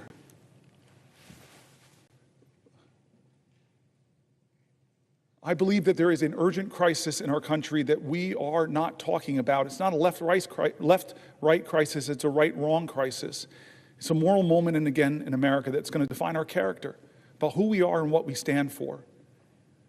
There's a threat to the bedrock commitments we've made to each other as a country. People are threatening that bedrock commitment of Social Security. They're calling it a Ponzi scheme. They're making up absolute lies about it. When I read American after American who said that that is their lifeline, they told stories that if they don't get their Social Security payment, or they get caught up because nobody's answering their calls. If the rural Social Security office, I read states, red and blue, where they're closing Social Security offices, if I now have to drive not 100 miles, but 150 miles at 93 years old, it doesn't quite make sense. One of my colleagues stood up here and said, that's already a cut in benefits if you can't access the folks. I stood here because there's a threat to these bedrock commitments. The bedrock commitment we've made in healthcare in this country. We won the defense of the Affordable Care Act, but my colleagues know when you start talking about Medicaid, that's not 20 plus million Americans. It's 70, 80, 90 million Americans. It's our elders in nursing homes. It's our children with disabilities. It's our moms giving birth that are still giving birth in the country with about the highest maternal mortality rates in the industrial world. It's a moral moment. Who do we stand for? Like Schumer shocked me when he said they're going to use some kind of budget gimmick to push this through. He shocked me, Chuck. I thought this was going to come down to the parliamentarian, but it doesn't sound like it. Now it's just going to get done. With the math, and I read from Manhattan Institute criticized it on the right. AEI criticized it on the right. They said, what are you doing? What are you doing, America? You're going to rake up trillions and trillions of dollars in debt that our children and our children's children are going to have to pay for, passing the bucks that will grow.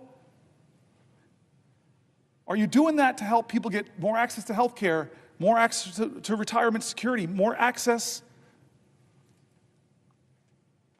to the things we believe in, big ideas like universal child care, paid family leave? No, we're doing that in order to renew the tax cuts that I read conservative budget folks, moderate budget folks, all across the spectrum who said it will blow up our deficit.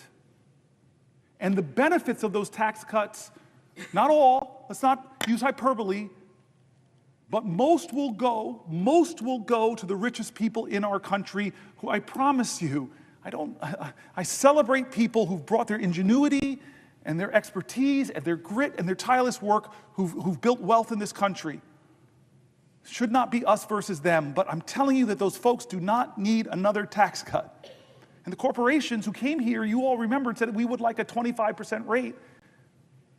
The people I read said that when we kicked it to 21, not even what they were asking for from 35, it exploded. One of the main reasons it exploded our debt. And we read from conservative groups who just said all these promises that we would grow our way out of our deficit, they didn't materialize.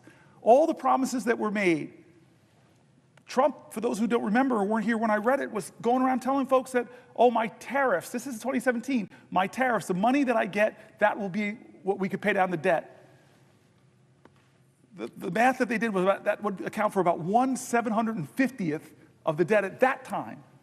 But he used that money to try to compensate the farmers that he was hurting with his tariffs.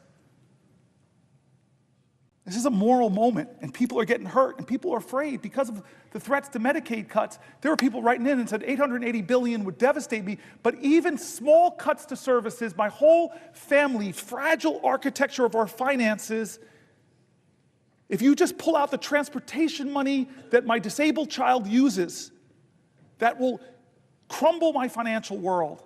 And so when you talk about the bigger cuts, we know the math. Many states who expanded Medicare have a trigger that if it goes below 90%, all the Medicare expansion goes off in that state and millions of Americans will be hurt. That's not right, guys. That's not right. And so this is the choices we have before us. Our veterans and the VA. I'm mad at you now. You made me get very emotional with your story. We read John McCain's story. We read the stories of the poems of the unknown soldier looking over us and saying, what are you doing to the Gold Star families? What are you doing to the veterans? Are you living up to your promises that you made? Well, right now, with the cuts of tens of thousands, over 80,000 veterans who work for the VA, but even more, because about 20% or so of all federal workers are veterans. And we read stories from veterans in America who are shaken by what's happening, who are losing their jobs but yet all they want to do is serve. They're not what they're being called. They're not leeches. They're not criminals. They shouldn't be degraded for wanting to continue to serve their nation. This is what we're talking about, our veterans, our seniors, our health care, our financial security going forward. I asked the question to all those people who voted for Donald Trump, who believed in him that he would lower your grocery prices. I asked you, look at your financial self. Are you better off than you were 72 years ago financially? Well, the answer for most people who believed in him is no, because he didn't set out to do anything to lower prices. He set out to rename the Gulf of Mexico, to threaten Canada, to say I'm going to take over Greenland. He's done a lot of things, 140 executive orders. Many of them actually drive up your costs, make it more expensive to enroll in the ACA, reduce a lot of the tax credits there. He's increased your costs. He's taxed your bedrock services. Stock market tumbles, your 401k accounts are less. Inflation is up. Consumer confidence is down. This is what the voices we brought into this chamber, the voices of our constituents, red states, blue states, the voices of Democrats and Republicans, Republican governors, Democratic governors. We brought all the people that are saying, no, this is a moral moment, not left or right, right or wrong. And so I've tried over the last 25 hours and 1 minute to center the conversation back on what will we do of good conscience.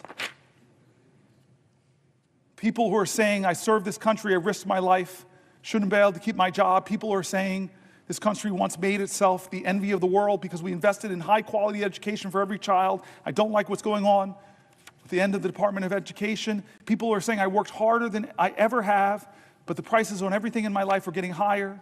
People who are saying that the America I learned about in school, the one where people's rights are protected, the people who are saying that why are we yet again going through another healthcare battle that threatens millions of people, the people who are saying that I'm worried about the financial security and the future of my country, the voices of folks. And so I end by saying simply this, where I started was John Lewis. I don't know how to solve this. I don't know how to stop us from going down this road. Chuck Schumer's now told me that they're greasing the skids to do these things. I'm sorry,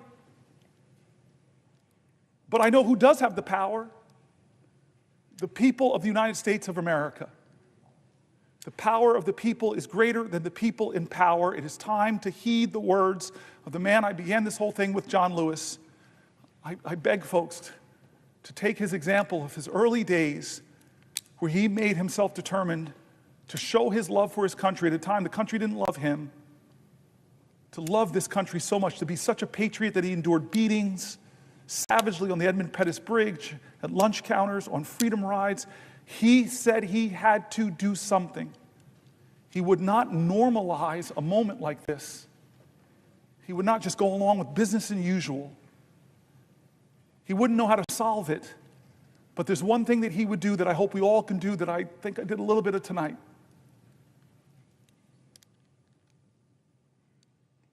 He said for us to go out and cause some good trouble, necessary trouble, to redeem the soul of our nation. I want you to redeem the dream. Let's be bold in America, not demean and degrade Americans, not divide us against each other. Let's be bolder in America with a vision that inspires, with hope that starts with the people of the United States of America. That's how this country started. We, the people. Let's get back to the ideals that others are threatening. Let's get back to our founding documents, that those imperfect geniuses had some very special words at the end of the Declaration of Independence. It was one of the greatest in all of humanity declarations of interdependence. When our founder said we must mutually pledge to each other our lives, our fortunes, and our sacred honor. We need that now from all Americans. This is a moral moment. It's not left or right, it's right or wrong.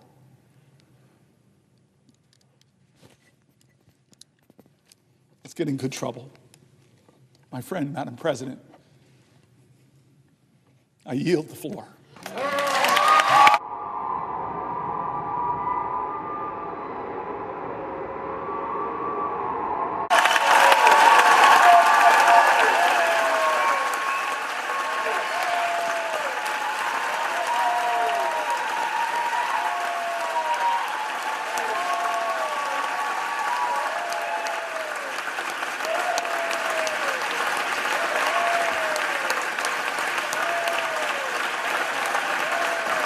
Madam President, Madam President,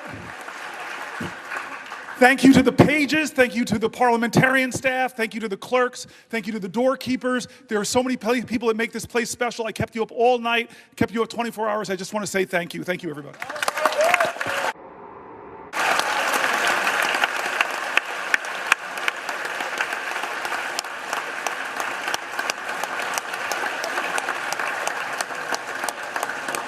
Madam President. Madam President. Senator from Idaho. Madam President, this next regular order of business, confirmation of Mr. Matthew Whitaker.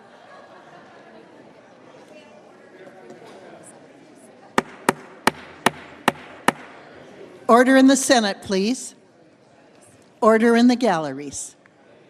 Madam President, is the next regular order of business confirmation of Mr. Matthew Whitaker to be ambassador to NATO? Is that the next order of business up? It is. Thank you. I'd ask unanimous consent that myself and the senator from Iowa be permitted to speak each 3 minutes, and immediately upon conclusion of that, we proceed to the vote on the confirmation. Without objection. I'd yield the floor to the senator from Iowa. There will be order in the Senate. There will be order in the Senate.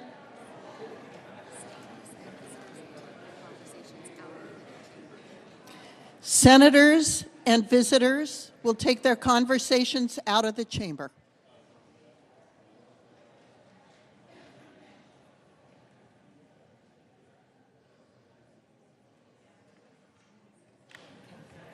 The senator from Idaho. Thank you. Excuse me, Iowa. Thank you, Madam President. And today I rise in support of the confirmation of Matt Whitaker to serve as the next United States ambassador to NATO. Matt is not only a proud Iowan, he is a dedicated public servant, an accomplished leader, a loving father, and a very, very dear friend. Matt was honorably served. He has honorably served our state and our country as the U.S. Attorney for the Southern District of Iowa, in private practice, and most recently as the former Acting Attorney General of the United States. Will the gentlewoman yield? Yes, I will, Madam President. The Senate will be in order. Please, senators, take your conversations off the floor.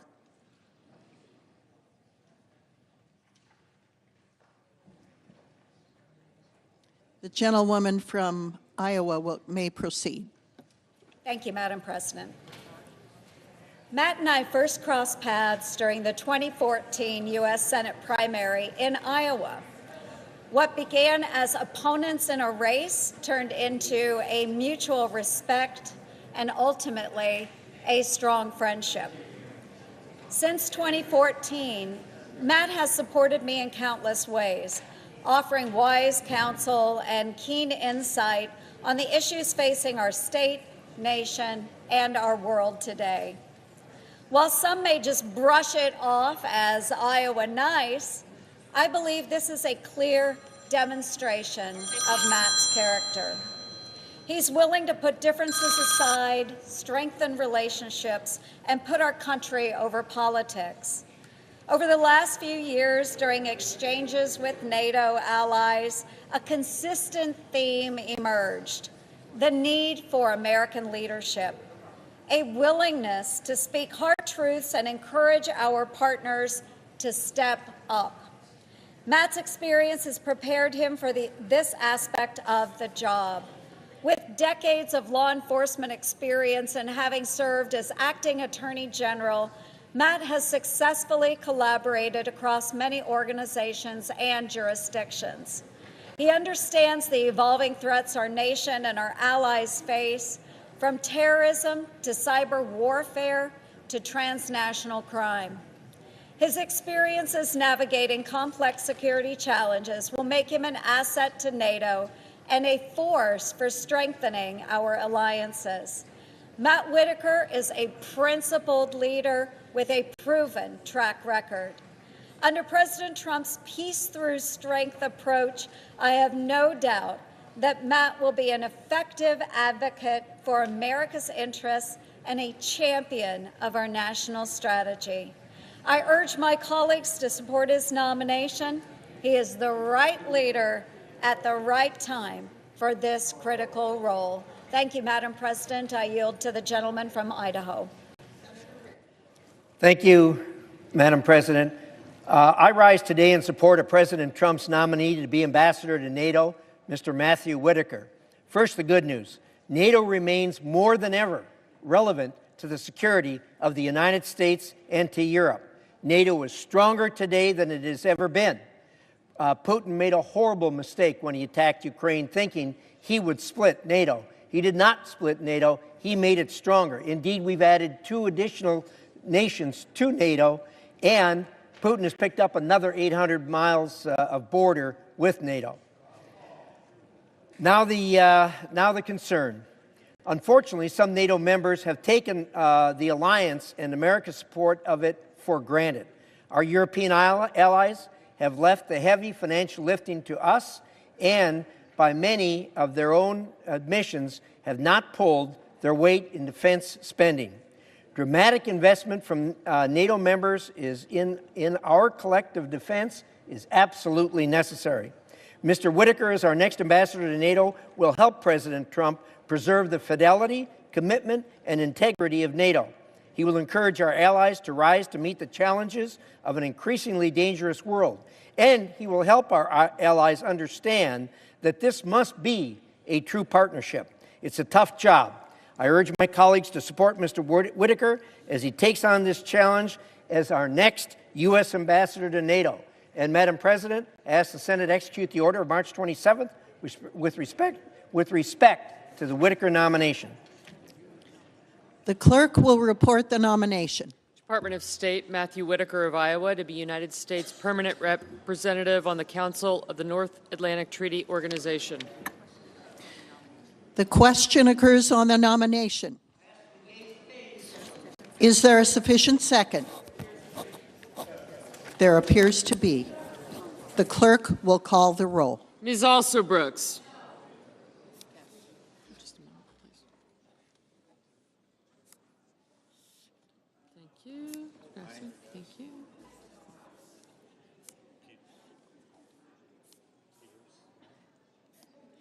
Thank you. Thank you.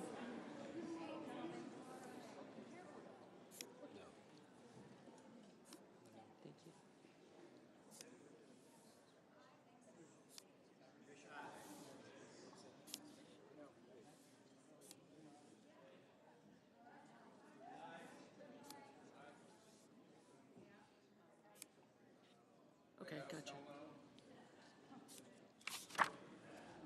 Sure, thank you. Gotcha, thank you. One. I got you. Ms. Baldwin. Mr. Banks. Thank you.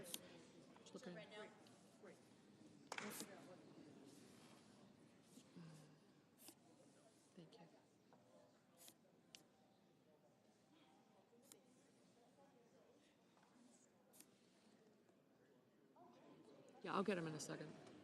Mr. Barrasso. Mr. Bennett, Mrs. Blackburn. Haggerty, Scott, Daines.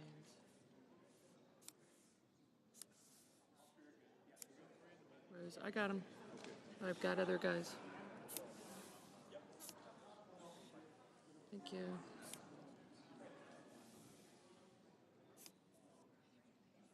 Thank you.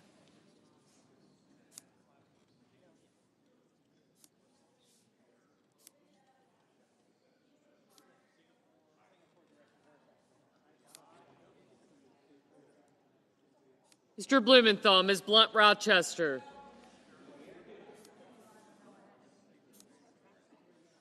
Just a second.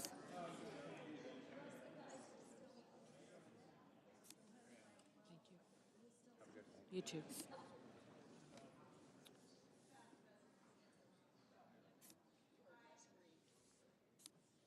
I did, thank you.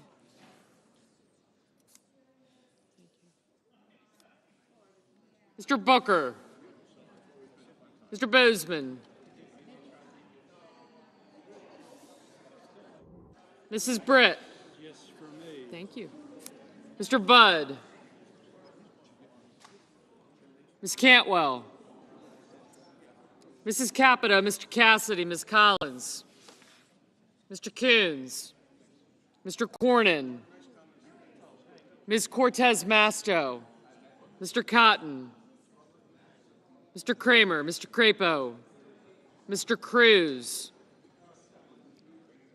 Mr. Curtis, Mr. Daines, Ms. Duckworth, Mr. Durbin, Ms. Ernst, Mr. Fetterman, Mrs. Fisher, Mr. Gallego, Mrs. Gillibrand, Mr. Graham, Mr. Grassley, Mr. Haggerty, Ms. Hassan, Mr. Hawley, Mr. Heinrich, Mr. Hickenlooper, Ms. Hirono, Mr. Hoven, Mr. Husted, Mrs. Hyde-Smith, Mr. Johnson, Mr. Justice, Mr. Kane, Mr. Kelly, Mr. Kennedy, Mr. Kim, Mr. King, Ms. Klobuchar, Mr. Lankford, Mr. Lee,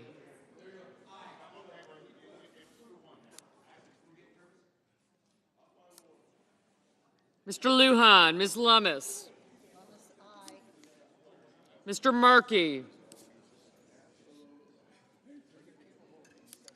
Mr. Marshall, Mr. McConnell, Mr. McCormick, Mr. Merkley, Mrs. Moody. Thank you. Thank you.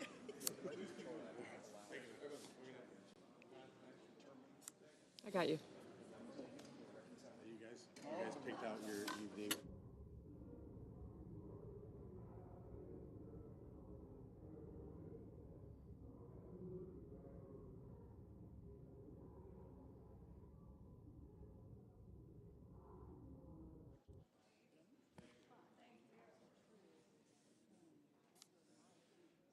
Mr. Moran.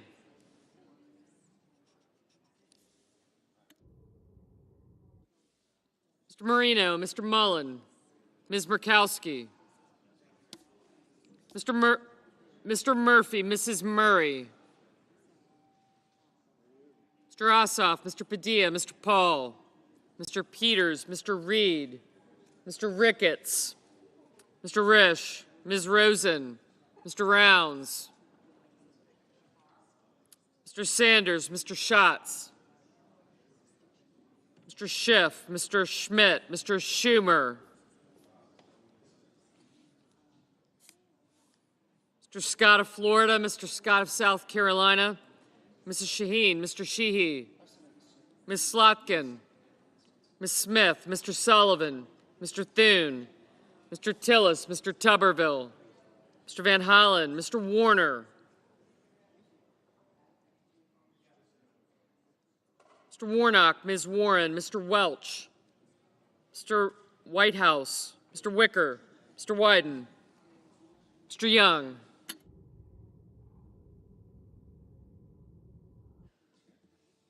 Senators voting in the affirmative: Banks, Barrasso, Blackburn, Bozeman, Capito, Cassidy, Cotton, Crapo, Curtis, Daines, Ernst, Fisher, Graham, Grassley, Haggerty, Justice, Kennedy, Lankford, Lee, Lummis, Marshall, Marino, Risch, Scott of South Carolina, Shaheen, Tillis, and Tuberville. Senators voting in the negative: also Brooks, Baldwin, Bennett, Blumenthal, Blunt-Rochester, Coons, Cortez Masto, Duckworth, Durbin, Fetterman, Gallego, Gillibrand, Hassan, Heinrich, Hickenlooper, Hirono, Kelly, Kim, King, Klobuchar, Lujan, Markey, Merkley, Murphy, Ossoff, Padilla, Peters, Reed, Rosen, Sanders, Schiff, Schumer, Smith, Van Hollen, Warner, Warnock, Warren, Whitehouse, and Wyden.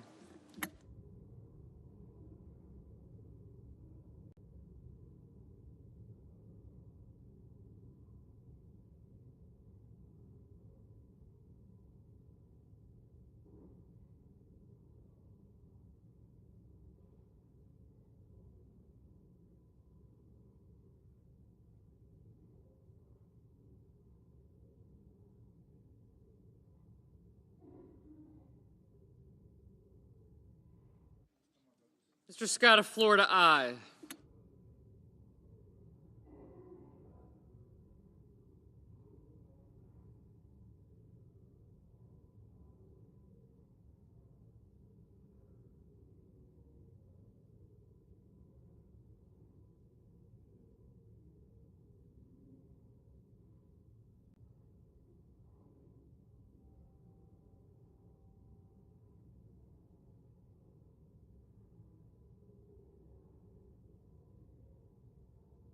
Mr. Welch, no.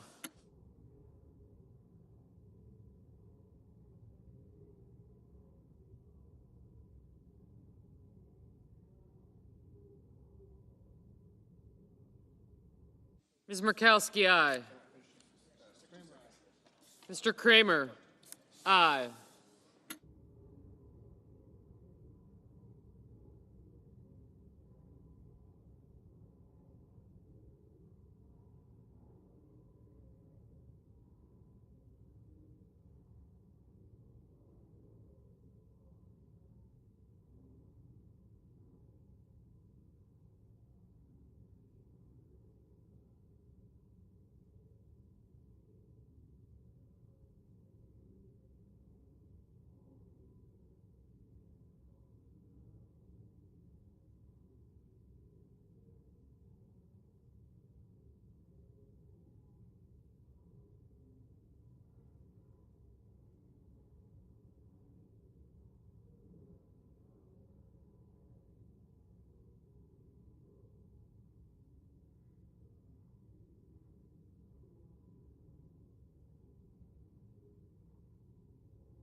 Mr. Mullen, aye.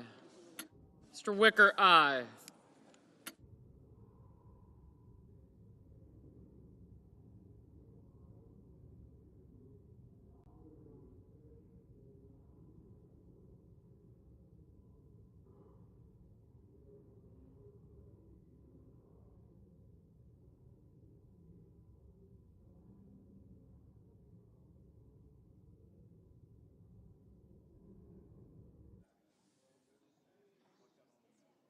Mr. Young, aye.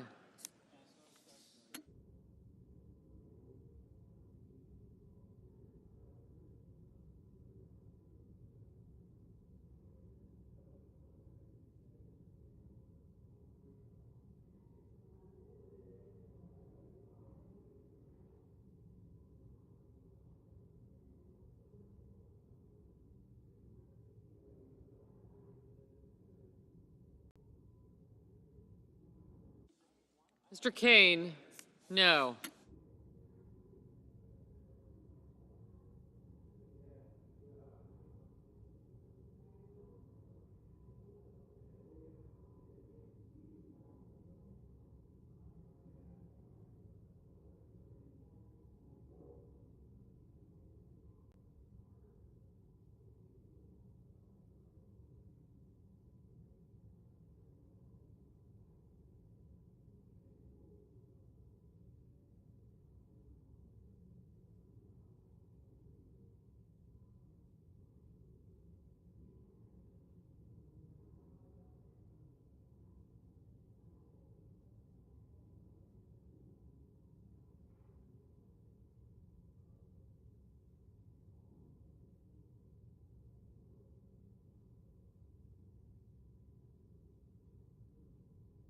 Mr. McConnell, aye.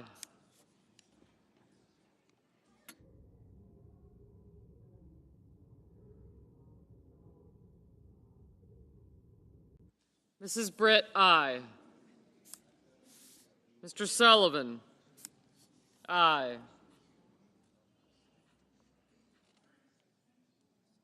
Mr. Booker, no.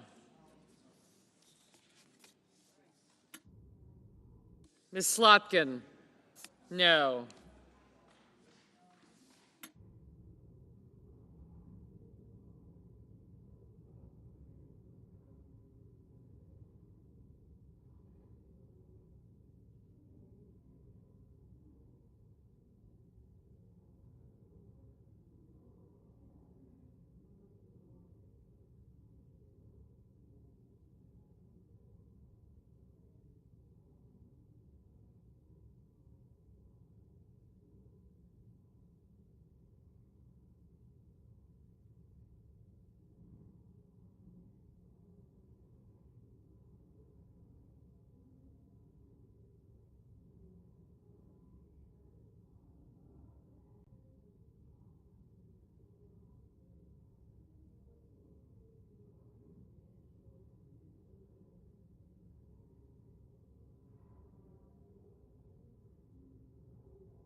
Mr. Schatz, no.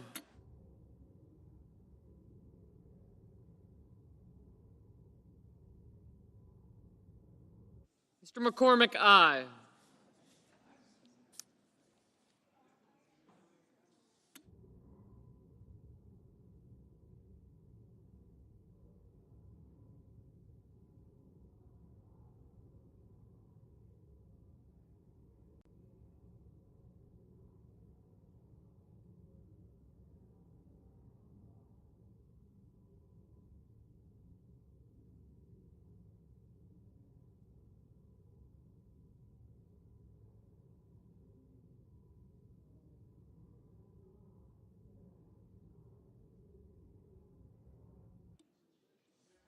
Mr. Husted, aye. Mr. Budd, aye.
Mr. Cornyn, aye.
Ms. Collins, aye.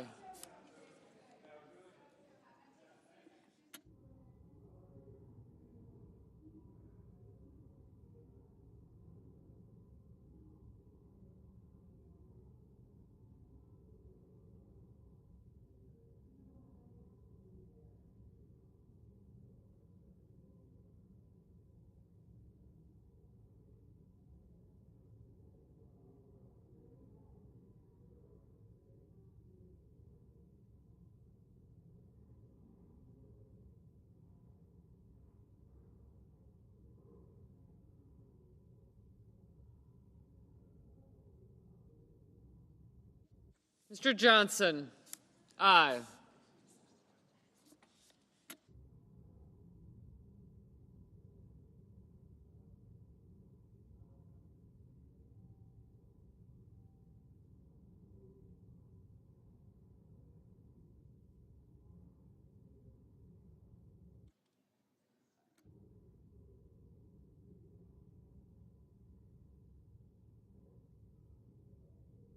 Mr. Rounds, aye. Mr. Sheehy, aye.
Mr. Thune, aye.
Mr. Hoven, aye.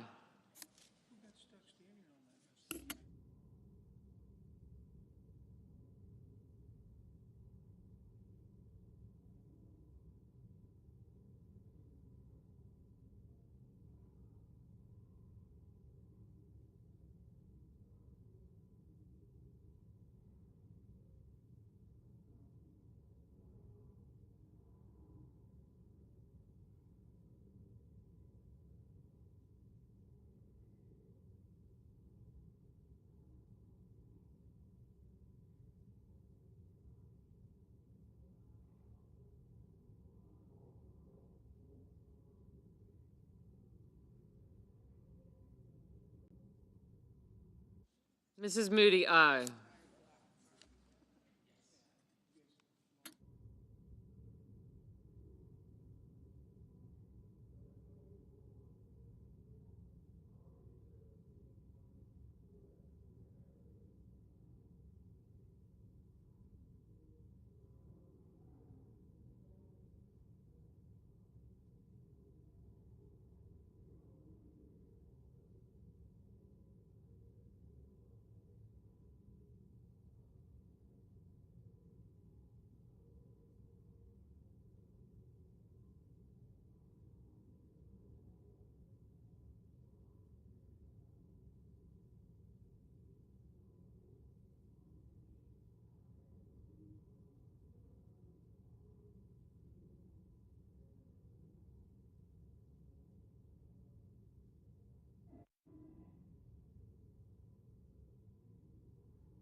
Mr. Moran? Aye.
Mrs. Hyde-Smith, aye.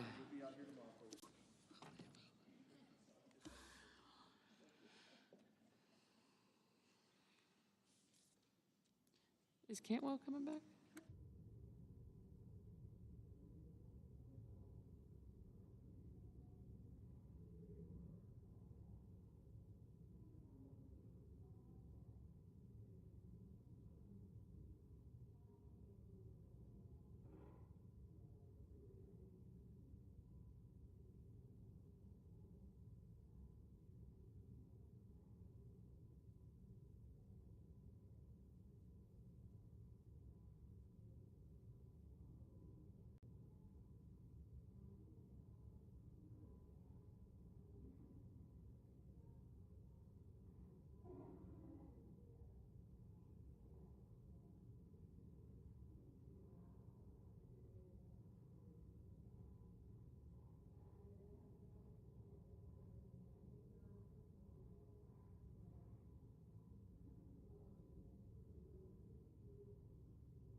Mr. Cruz, aye.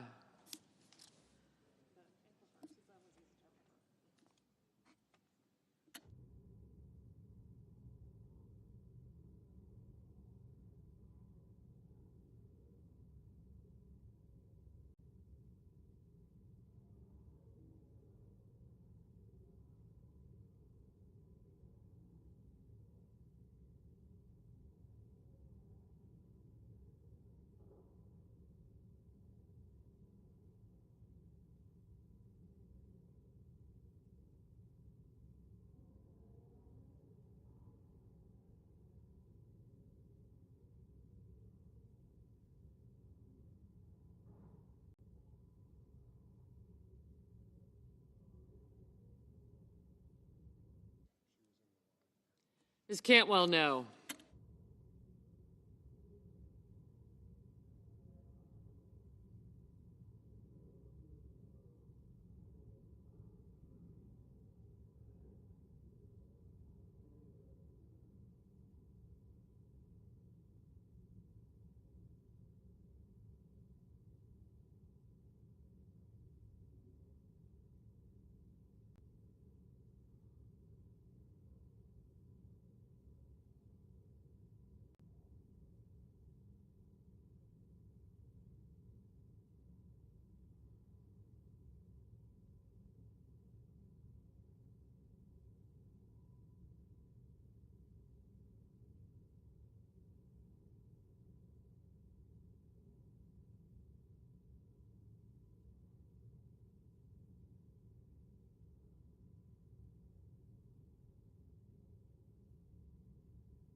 Mr. Ricketts, aye.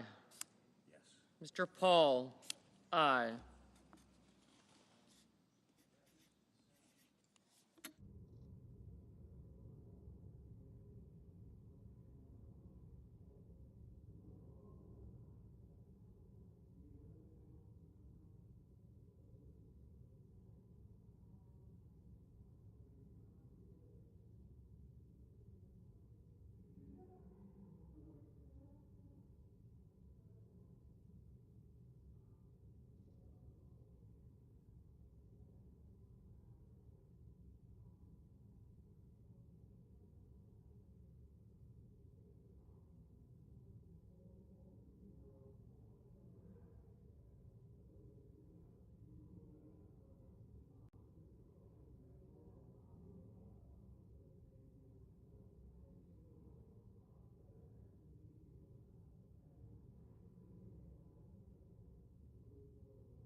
Yeas are 52, the nays are 45. The nomination is confirmed.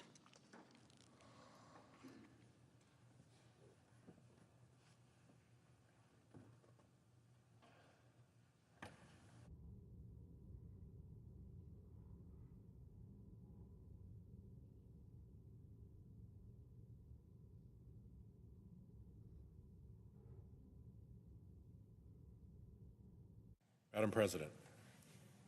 Senator from Rhode Island. Thank you, Madam President. I'm here for the 35th time to call attention to the right-wing scheme to capture our courts and justice system, now out to target and persecute Trump political enemies and do Trump political favors. We have heard a lot about weaponization of the justice system from Trump and his allies. That's for two reasons. One, it's a handy narrative for Trump and MAGA cronies to paint him as a victim, not a convicted criminal who only dodged proper sentencing and further criminal charges because of sweeping presidential immunity granted by a Supreme Court stacked with right-wing justices he appointed. Two, it's a tactic for would-be autocrats. Accusations signal intentions. You accuse the other side of doing what you're plotting so that when you're caught doing it, you've set it up to look like offsetting penalties. Accusations signal intentions. And sure enough, now there's real weaponization of the justice system unfolding before our eyes. I'm going to take a minute and drill down into one episode. It begins with a climate fund, duly created and appropriated by Congress, maintained after the funds were disbursed at a private bank, and overseen by EPA. But MAGA's dear leader claims, falsely, that climate change is a hoax. That's his catchphrase for the truest things he doesn't like. So this climate fund became a MAGA target. There is a problem, however. The Constitution limits the president's veto power over congressional spending, both with a time limit and the right of Congress to override. And the time limit to veto these funds had been over for years. The funds were properly appropriated back in August 2022, when President Biden signed the Inflation Reduction Act. The grants were awarded in April 2024, giving recipients legal rights to the funds. And then they were distributed to the bank as fiscal agent for the recipients, all in regular order. Enter Trump's corrupt Justice Department through two colossal Trump suck-ups. The acting Deputy Attorney General, Emil Bovee, and Ed Martin, the interim United States Attorney for the District of Columbia. Martin is an activist MAGA type, a lawyer for January 6 attackers, who had criticized this fund even before he was appointed interim. Bovee and Martin cooked up asking Martin's U.S. Attorney's Office to freeze the climate fund by opening a criminal investigation so they could assert that the ongoing investigation justified the freeze. Their problem? They couldn't point to a crime. Oops.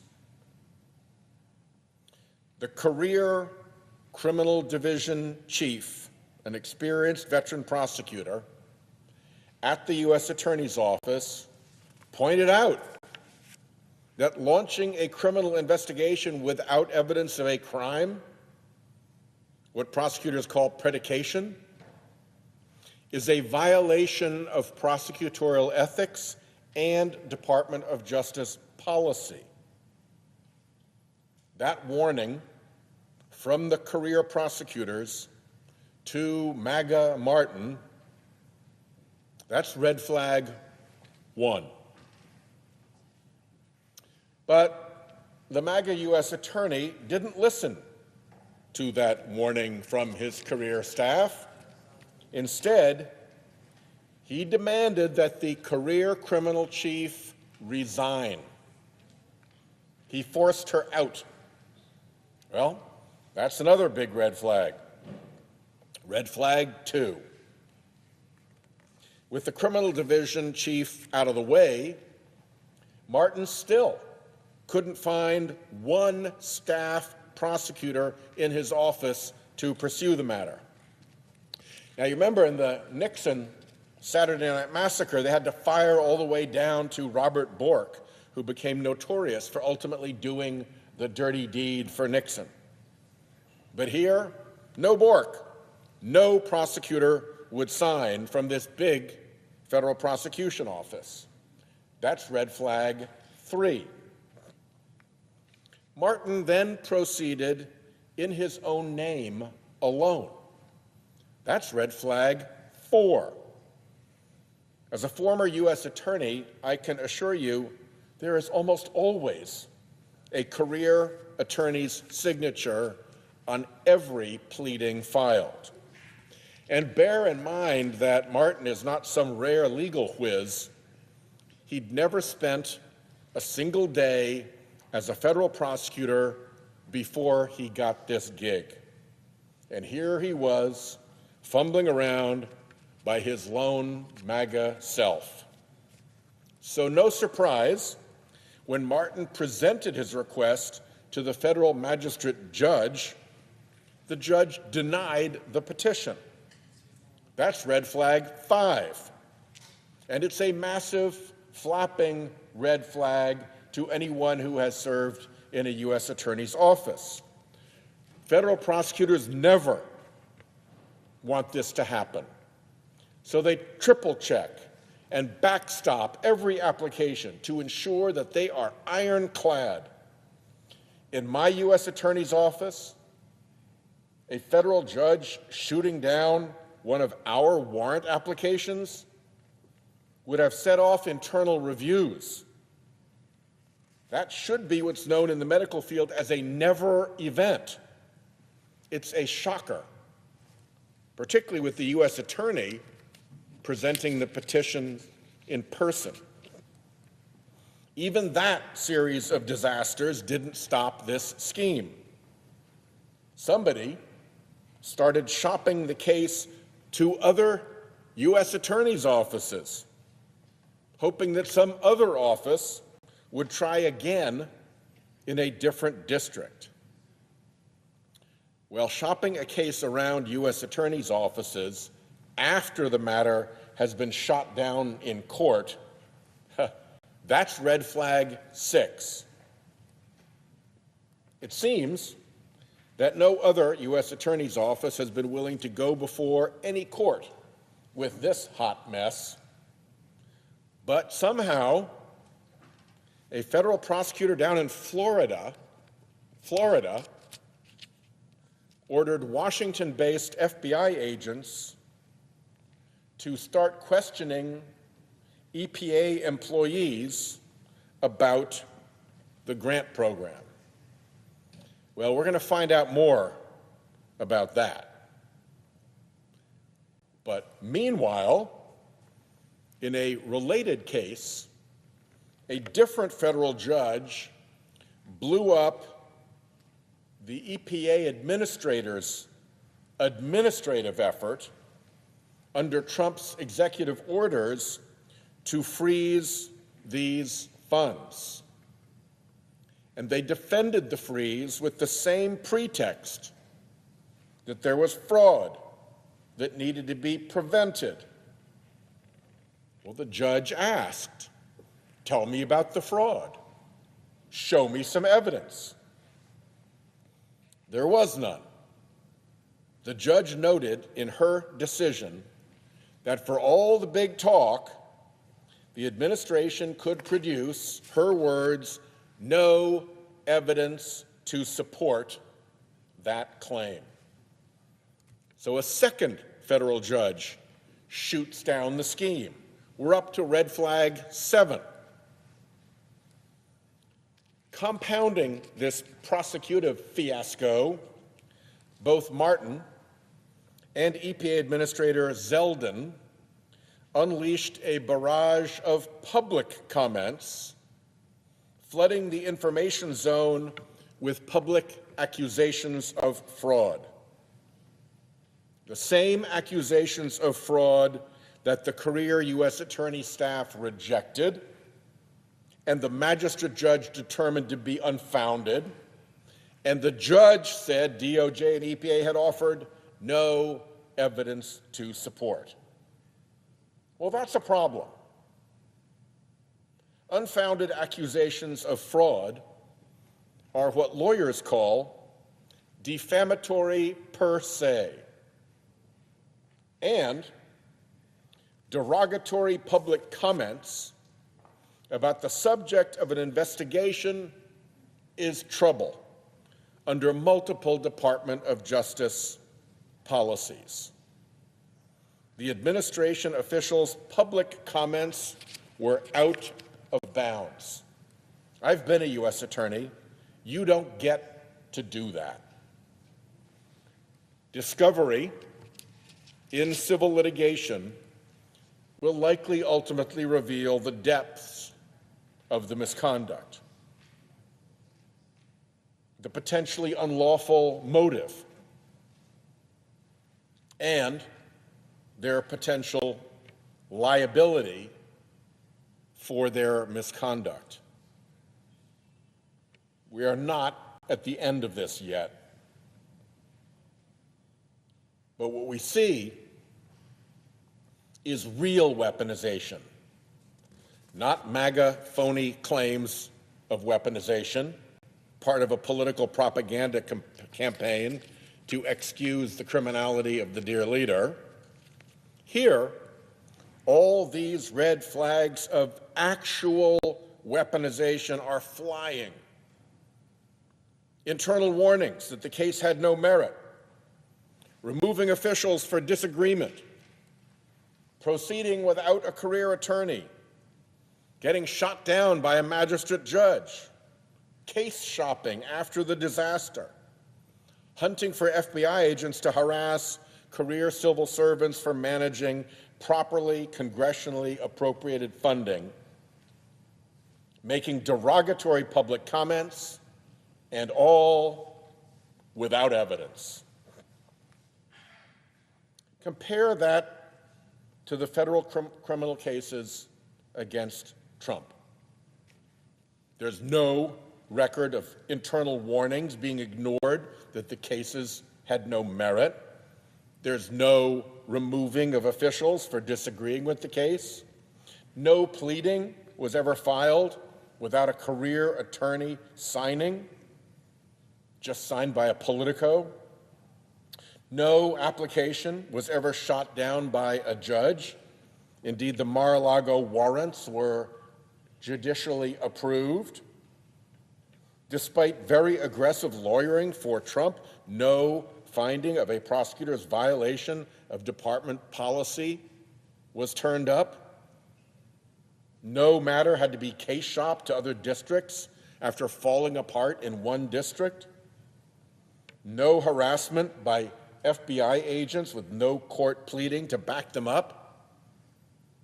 And no derogatory public comments ever made outside the pleadings the government filed. Red flag count in the Trump cases, 0.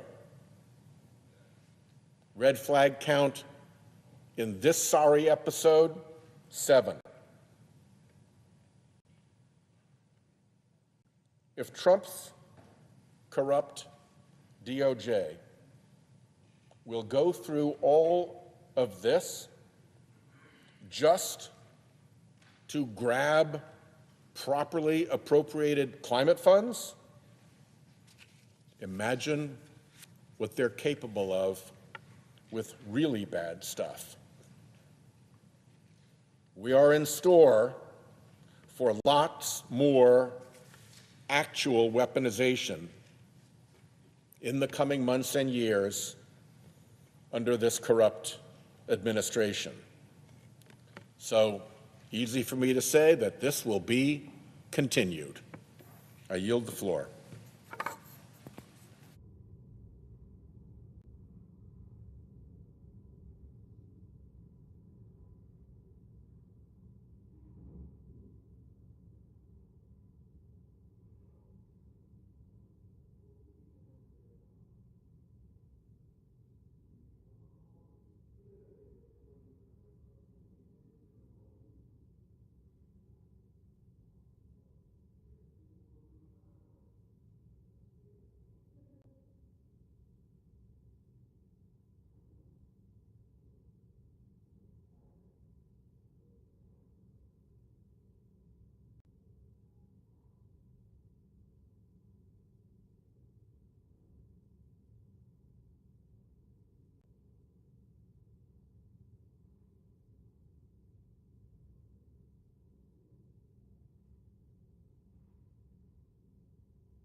Senator Thune. Thank you, Madam President. Madam President, I ask unanimous consent that with respect to the Whitaker nomination, the motion to reconsider be considered made and laid upon the table, and the President be immediately notified of the Senate's action. Without objection. Madam President, I move to proceed to legislative session. Questions on the motion? All in favor say aye. Aye. All opposed say no. The ayes appear to have it. The ayes do have it. The motion is agreed to. Madam President, I move to proceed to executive session to consider calendar number 53. The question is on the motion. All in favor say aye. Aye. All opposed say no. The ayes appear to have it. The ayes do have it. The motion is agreed to. The clerk will report the nomination. Nomination, Department of Health and Human Services, Mahatma Oz of Pennsylvania to be administrator of the Centers for Medicare and Medicaid Services. Madam President, I send a cloture motion to the desk. The clerk will report. Cloture motion. We, the undersigned senators, in accordance with the provisions of Rule 22 of the Standing Rules of the Senate, do hereby move to bring to a close debate on the nomination of Mahatma Oz of Pennsylvania to be administrator of the Centers for Medicare and Medicaid Services, signed by 17 senators as follows. Madam President, I ask consent to reading the names be waived. Without objection. And I ask unanimous consent that the Senate resume legislative session be in a period of morning business for debate only, with senators permitted to speak therein for up to 10 minutes each. Sorry, no debate only, just cross that word out. Be in a period of morning business with senators permitted to speak therein for up to 10 minutes each. Without objection. Qualified that. Madam President, I have 7 requests for committees to meet during today's session of the Senate. They have the approval of the majority and minority leaders. Duly noted. Madam President, I ask unanimous consent the Senate proceed to consideration of S-Res 153, which is at the desk. The clerk will report. Senate Resolution 153, designating March 27, 2025 as National Women in Agriculture Day. Without objection, the Senate will proceed to the measure. Madam President, I ask unanimous consent the resolution be agreed to, the preamble be agreed to, and that the motion to reconsider be considered made and laid upon the table with no intervening action or debate. Without objection. Madam President, I ask unanimous consent that when the Senate completes its business today, it stand adjourned until 10 a.m. on Wednesday, April 2nd, that following the prayer and pledge, the morning hour be deemed expired, the journal proceedings be approved today, at the time for the 2 leaders be reserved for their use later in the day, morning business be closed, and the Senate proceed to executive session to resume consideration of calendar number 46, Dean Sauer, and notwithstanding Rule 22, the Senate vote on the motion to invoke cloture on the Sauer nomination at 2:15 p.m.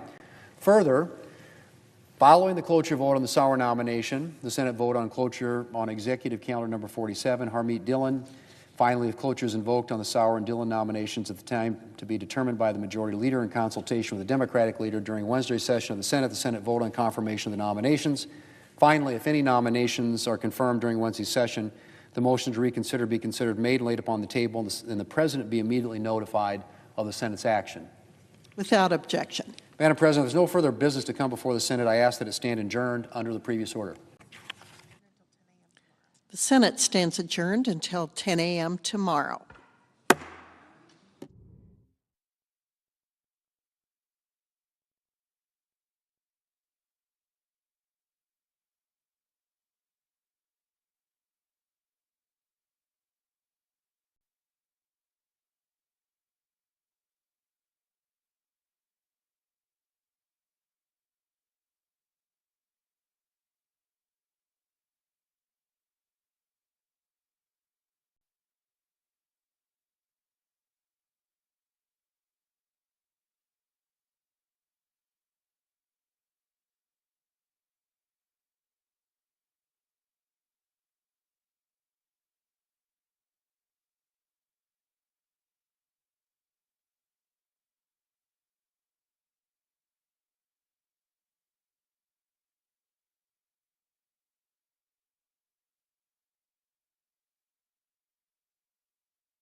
and higher debt payments to make, debt payments that will skyrocket higher than any expense the government makes.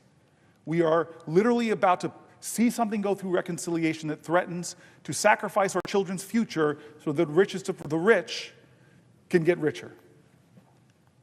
And so I know there's a lot of people who are angry, who are worried, who are feeling overwhelmed, who are struggling to make ends meet, but I know of only one way to do this, and I'm trying to do it myself, is to do things differently, to stand up, to speak up, to not act like this is just normal in our country.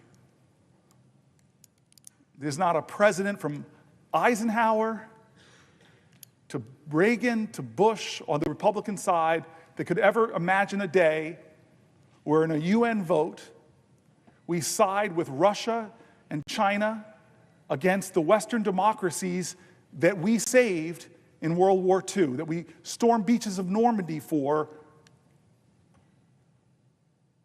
that we did the Berlin airlift for, that we did the Marshall Plan for. We designed the world order, and now we're turning our back on it. We designed the rules-based world order, and we're turning our back on those organizations. From trashing NATO to getting out of the World Health Organization to getting out of the group of countries coming together to deal with climate change. We're not leading the planet Earth anymore. Our allies are saying openly they can't trust us. The quotes are unbelievable by our allies.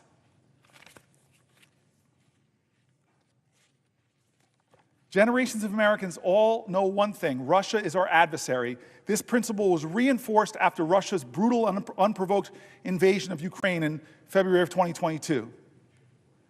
The American public knows a lot about Putin and his cronies and what they've done to the brave people of Ukraine. Russia has abducted over 19,000 children, taking them from their families and homeland. Russia has targeted civilians, bombing hospitals and schools, including a strike on a children's hospital during the supposed ceasefire negotiations just a few weeks ago. Russian forces have raped and assaulted Ukrainian civilians, and Russia has tortured prisoners of war. One would think, given all the horrors inflicted by Russia, that the United States would continue to treat Russia as the adversary and the pariah that other Western democracies treat it. But that's not what Trump has done. He's done the opposite. On the third anniversary of Russia's unprovoked invasion of Ukraine, the Trump administration joined Russia and North Korea in voting against a UN resolution condemning the invasion that has killed over 12,000 Ukrainian civilians and injured 30,000. Imagine that. I had the foreign minister of a great ally in NATO in my office looking at me and saying, basically, what the heck? My friend Chris Murphy on the floor, we sit close to each other. He's further up the dais than me in foreign relations, and this stuff is insanity. Here's NBC News. President Donald Trump has said Ukraine, not Russia, started the war. He called Ukrainian President Volodymyr Zelensky, not Vladimir Putin. He called Zelensky a dictator. Meanwhile, Trump's administration is standing down on a suite of tough anti-Kremlin policies. In just over a month, Trump has executed a startling realignment of American foreign policy, effectively throwing U.S. support behind Moscow and rejecting the tight alliance with Kyiv, cultivated by former President Joe Biden. The extraordinary pivot has upended decades of hawkish foreign policy towards Russia that provided a rare area of bipartisan consensus in an increasingly divided nation. Trump's recent moves have drawn international attention, unsettling U.S. alliances, and thrilling conservative populists who favor a turn away from Zelensky. The new posture was put in stark relief on Friday during a tense Oval Office meeting. We all remember this. Between Trump and Zelensky, the leaders clashed in front of the press, raising questions about the future of American support for Kyiv.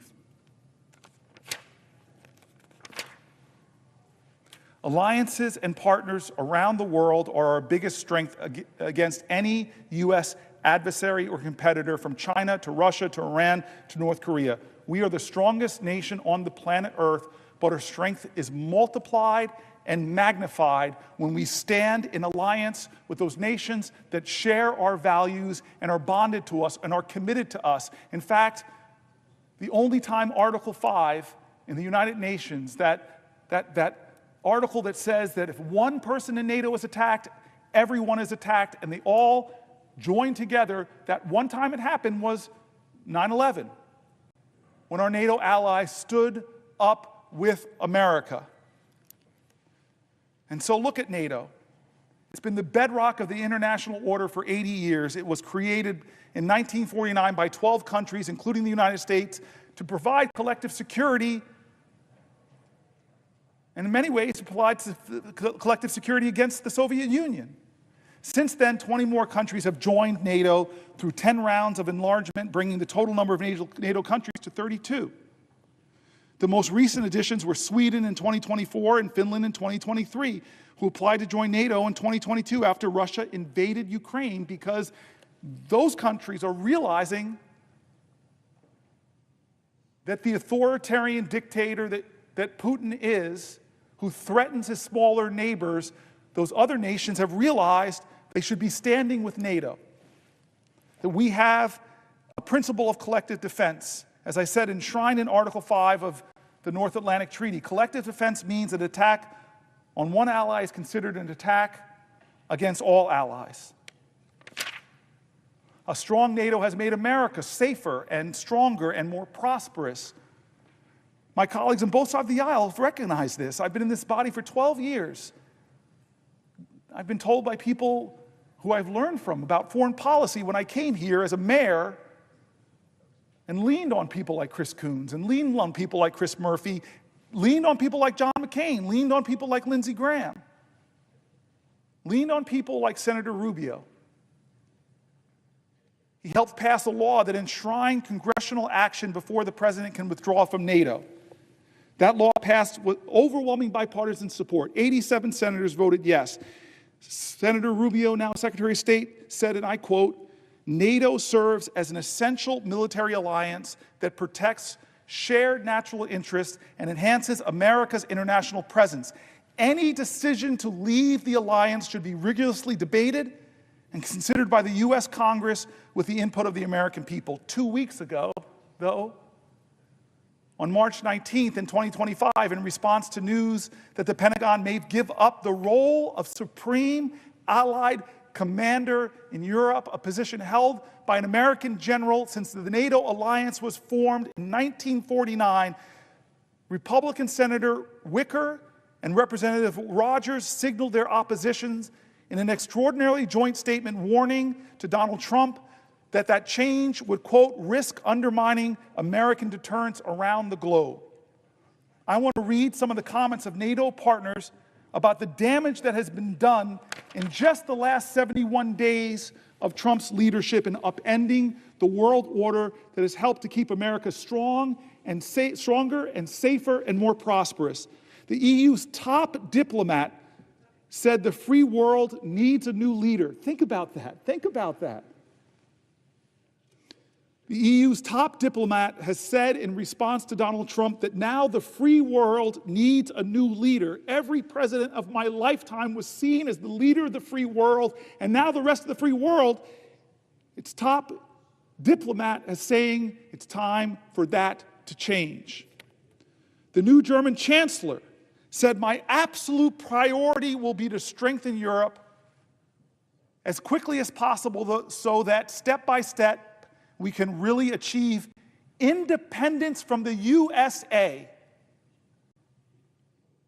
He went on to say, "I never thought I would have to say something like this on a television program, but after Donald Trump's statements, it is clear that the Americans, at least this part of the Americans, this administration, are largely indifferent to the fate of Europe. Our ancestors saved Europe. Our ancestors stormed beaches in Normandy, paratrooped into Europe, liberated concentration camps. Our ancestors sacrificed blood and treasure for Europe. It turned Germany from one of history's worst despotic states into a global economic power, and a democracy. We were there at the Berlin airlift. We were there for the Marshall Plan. And now Europe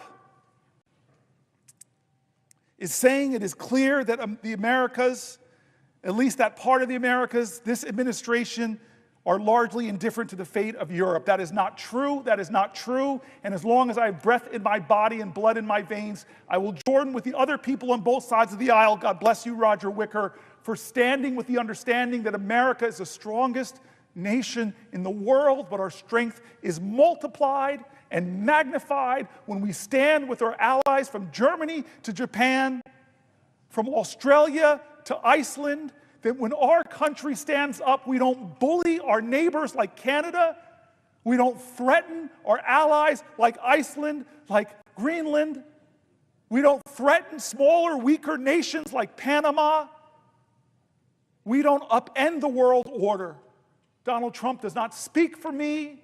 He does not speak for the traditions of this body. He doesn't speak for the people that are buried, Americans that are buried in fields in Germany and in France and all over Europe. Here is former Secretary of Defense Lloyd Austin's speech at NATO and the Atlantic Council. On April 4th, 1949, 12 democracies came together in the wake of 2 world wars and the dawn of a new Cold War, and they all remembered, as President Truman put it then, the sickening blow of unprovoked aggression. That's what Truman said. They were coming together against the sickening blow of unprovoked aggression. You hear that, Putin? And so they vowed to stand together for their collective defense and to safeguard freedom and democracy across Europe and North America. They made a solemn commitment declaring that an armed attack against one ally would be considered an attack against all.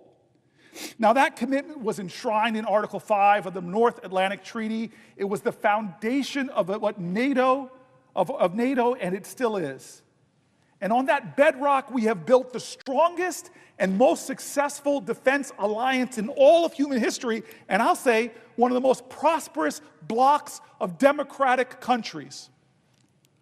Throughout the Cold War, NATO deterred Soviet aggression against Western Europe and prevented a Third World War. In the 1990s, NATO used air power to stop ethnic cleansing in Bosnia and Herzegovina and in Kosovo. And the day after September 11th, 2001, when al-Qaeda terrorists attacked our country, including slamming a plane into the Pentagon not far from here, NATO invoked Article 5 for the first and only time in history.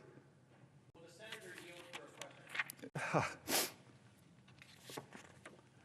I yield for a question while retaining the floor. I yield to one of my best friends in the Senate. I yield to one of the smartest guys I know. I yield to the guy who handed me the chairmanship of the committee that oversaw world public health and Africa, and still reminds me that he knows more Swahili than I'll ever know. I yield to the guy who, when he speaks up in the Senate, people on both sides of the aisle listen. I yield to my friend who has real friendships, who when I came to and said, we are seeing the worst famines on the planet Earth, that Joe Biden didn't put enough money into the world feeding programs, he went to another appropriator over there, another friend of ours, Lindsey Graham, and together we got billions of dollars of more that saved hundreds of thousands of lives. You are a prince of a man. You are my friend. You are somebody that is a hero who folks don't know their name in the countries that you have affected with your strength on foreign policy. Dear God, my friend, I yield the floor for a question while retaining the floor. I ask my friend... Excuse me, I'm going to say that correctly. I yield for a question while retaining the floor. I do not yield the floor. I ask my friend and colleague from New Jersey if he is familiar with Psalm 30, verse 5. Not at this moment. And if not, I offer to repeat it because I think it speaks to this moment. Weeping may endure for a night, but joy comes in the morning. Now, this is a holy month It is the month of Lent. It is the month of Ramadan. It is the period of reflection preceding Passover. And my question to my colleague is rooted in a scripture in the Torah, in the Psalms, forgive me, known to both of us, one widely engaged in these days. Weeping may endure for a night, but joy comes in the morning. This is a reminder both of the possibility of redemption, of the urgency of hope, and of your night-long sacrifice on this floor. Let me ask, if I might, two more questions of my friend and colleague. To my colleague from New Jersey, are you familiar with a front-page story on the Washington Post entitled, "Trump's USAID Cuts Cripple American Response to Myanmar Earthquake," an article running today in the Washington Post? I have not read the paper to this day, but I had suspected that that might be the case, given that my colleague from New Jersey has dedicated his night to standing tall and fighting hard to make sure that the people of the United States know what is going on. And I'll share with you just for a moment that it hurt my heart to watch the national evening news last night and see a Chinese humanitarian emergency response team celebrated as they pulled survivors out of the earthquake rubble in Myanmar. It did not hurt my heart that there are Chinese nationals providing emergency relief, but it hurt my heart that exactly those people who are the very best in the world at responding to humanitarian crises, exactly those people had just received termination letters, and their work with USAID had just been suspended. Normally, in every humanitarian crisis I've known in my lifetime, the first in are the men and women of USAID and the U.S. Armed Forces. Whether a tsunami, a tornado, wildfires, or an earthquake, we had world-leading humanitarian response capabilities. And I think it is a tragedy that we have not.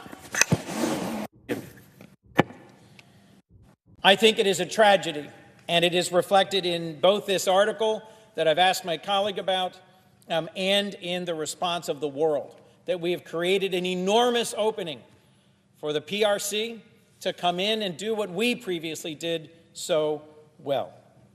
Let me ask another question, if I might, of my colleague.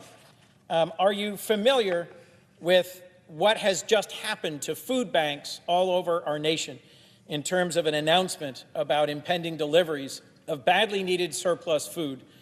This, I suspect, will be the focus of your future comments on agriculture, but I mention it as something that has impacted my state, and I suspect yours as well. Well, first of all, I want to stay disciplined. When you ask me a question, to yield for a question, I want to say I yield for a question while retaining the floor. And I want to say to the colleague, I'm familiar with some of this, but if as a part of a question to me and not anything resembling a colloquy, I will yield for a question while retaining the floor if you have another question. To my colleague, are you familiar with an article, USDA halts millions of dollars worth of deliveries to food banks? I'm pretty sure I am. I am. I will simply then ask my colleague a question. Therefore, if you were going to ask me a question, I yield for a question while retaining the floor. To my colleague, I ask the question, are you familiar with the cuts that have been imposed to the U.S. Department of Agriculture, suspending hundreds of millions of meals to Americans in need, and the justification for that being offered? I am familiar. I've mentioned it earlier in this last 15 hours. So thank you. Last question. I yield for a question while retaining the floor. To my colleague from New Jersey, I ask the question, are you familiar with when, whether, and why NATO has invoked Article 5 and how the service and the sacrifice that followed reinforces exactly the point I believe my colleague was beginning to speak to, which is the common cause and the common purpose shown by all of our NATO allies in America's greatest moment of need in recent decades after the attacks of 9/11. I am very familiar with that. It haunts me that when America was in crisis, I live 11 miles from ground zero, And to my colleague, are you aware which of our European NATO allies lost per capita the highest number of their soldiers in combat serving alongside American service members? A nation I visited, a nation whose service members I visited, a nation that is today aggrieved by comments made recently. Are you familiar with our trusted ally, Denmark? Yes, I am. That country that has shed more blood than any of our allies, side by side, fighting with America, is Canada. Is Canada. Denmark. Oh, it's Denmark. Denmark lost per capita, I believe. Excuse me. Let me simply ask of my colleague one more question. Thank you very much. I yield for a question while retaining the floor. Is my colleague aware that broadly distributed across our NATO allies is service and sacrifice, including the loss of their troops in combat, and that every single loss in combat was a loss of great service and sacrifice by our NATO allies? Yes, I am familiar, and I'm grateful for you making those points as we threaten Greenland and Denmark and try to bully them in a way that, with rhetoric that fashions more after the behavior of Vladimir Putin's threatening before the Ukrainian invasion, as opposed to what allies do, who are grateful for shared sacrifice, who are grateful for shared honor, who are grateful for shared prosperity. What is happening right now, to me, is shameful. How we're treating our allies is unacceptable, and the tariffs that will be imposed will indeed hurt Canada and other NATO allies, but they will hurt us in the long run more, not only in the immediacy of the driving up of prices for Americans. What the president is doing as he turns his back on Republican traditions and American and Democratic traditions, it's going to hurt us more as a nation in the long run, as other countries look to other places for leadership of the free world. Will my colleague yield for another question? I yield for a question while retaining the floor. Is my colleague familiar with the testimony of General Jim Mattis, a decorated four-star Marine Corps general who served as Secretary of Defense in the previous Trump administration, who testified about what the consequences would be if we were to defund development and diplomacy? I hope that the colleague of mine, who again has been a mentor, a friend on all things foreign policy, my belief is that he's referring to when General Mattis sat before the United States Senate and said very pointedly, if you cut the foreign aid, if you cut organizations like USAID, if you cut the programs of the State Department, then buy me more bullets. Will my colleague yield for a final question? I yield for a question while retaining the floor. Does my colleague have an opinion about whether it strengthens or harms America in our national security to have an earned reputation as a nation of compassion, a nation that comes to the aid of those suffering through humanitarian disasters, a nation of compassion that provides health care and access for retirement in decency, a nation that cares for the least of these on the margins of the world and that has a just and inclusive society at home? Does my colleague have an opinion about whether it strengthens or weakens our nation at home and abroad to earn a reputation for compassion and reliability, or instead to deserve a reputation for unreliability and cruelty? So this is the powerful thing about my friend, who I went with on my first trip to the continent of Africa as a senator. And I remember flying in to Zimbabwe.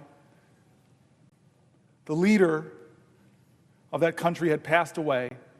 And you always correct me on my pronunciation, so I'm going to try my best. Mnangagwa. Mnangagwa, yes. Mnangagwa, thank you, sir. Mnangagwa. The alligator, it was his reputation, had taken over as his leadership. And we, this bipartisan merry group of senators, were going there to sit in a unified, bipartisan way and say to this new leader, you need to honor democratic principles, you need to honor free and fair elections, that we want to be your partner, we want to be your friend, but it's time for a new, peaceful, democratic Zimbabwe. And as we landed, I don't know if you remember, he was landing too in the airport, and he was coming from China. He was coming from China, who has different values than we have. In fact, you and I both see now all over the continent of Africa a competition. We come with USAID, we come with PEPFAR, we come with a program called AGOA, helping with economic development. We come with scientists that stand in the breach against the worst infectious diseases. One of the most courageous things I saw Chris Coons do in my life was when the Ebola scare was happening about 8 years ago,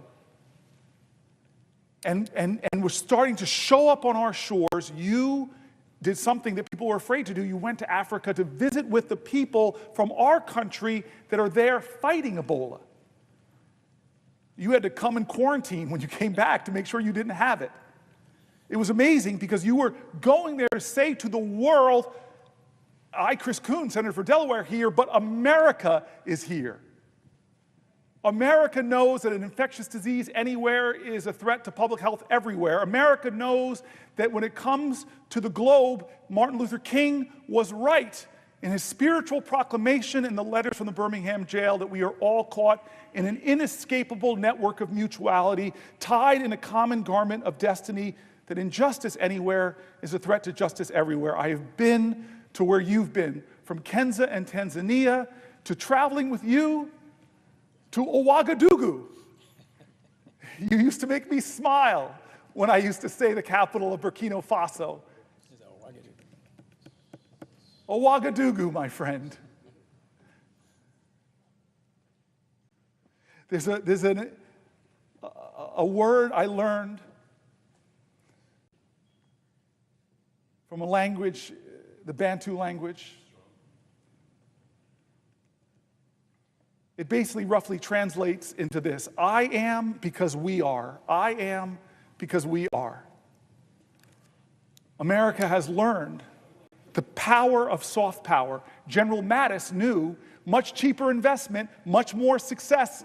String of successes that we've had in the last 25 years have been with our soft power, not with our 20-year wars in places like Iraq and Afghanistan. General Mattis knew that. He gave wisdom. He said, do not cut the State Department. Do not cut USAID. They are making an invaluable contribution to fighting terrorism, to fighting instability, to spreading democracy, to fighting infectious diseases, where we go and stand. But now we're shrinking, we're retreating, we're pulling back, we're cutting aid. And when crises are happening like we're seeing in Myanmar right now, we don't even have the personnel to be there to help people. But you know who does? China. And they show up and they leverage influence. You and I know this in the continent of Africa. They're here, take our money, be in debt to us now, and we have control. By the way, we want a military port here, like they have right next to us in Djibouti. The Chinese are playing a long game, and Trump is playing into their hands and weakening our nation, not just against infectious diseases, not just against the global fight against climate change, not just against the economic opportunities that we're missing out on in the continent of Africa. And guess what? If you don't know this, by 2050, 1 out of every 4 people on the planet Earth will live on the continent of Africa. 1 of every 3 working-age people on the planet Earth will be on the continent of Africa. China's playing the long game. Not only critical rare earth minerals, but the economic power of the most populous continent on the planet. And what are we doing with Trump? We're doing Michael Jackson. We're moonwalking away from that continent, saying, China, go ahead. I love you, Chris Coons. I am the ranking member of this subcommittee inspired by you, Chris Coons. And the work that you and me and Lindsey Graham and John McCain did over the last 10 years is being swept away as our allies are saying frightening things that they have to look elsewhere for leadership and not to the people that saved the free world. It is a shame that we're doing to my grandparents' generation.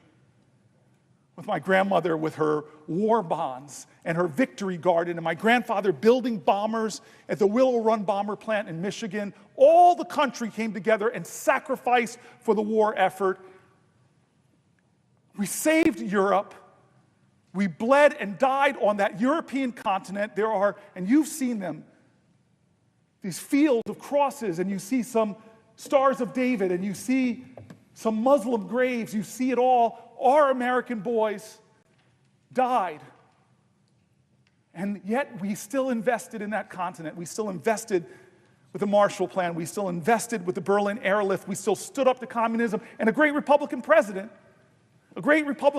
stood up in front of a Russian autocratic leader and said, Gorbachev, tear down this wall. And what is Trump going to be remembered for? I really love Vladimir Putin. Zelensky's a dictator. You're my friend. You and I both visit VA halls. And occasionally we meet a World War II veteran. In my state, there are some incredible men that still wear their hat. And if they can, they stand with pride. They are called the greatest generation. And what are we doing to their legacy? What are we doing to their legacy, Chris Coons?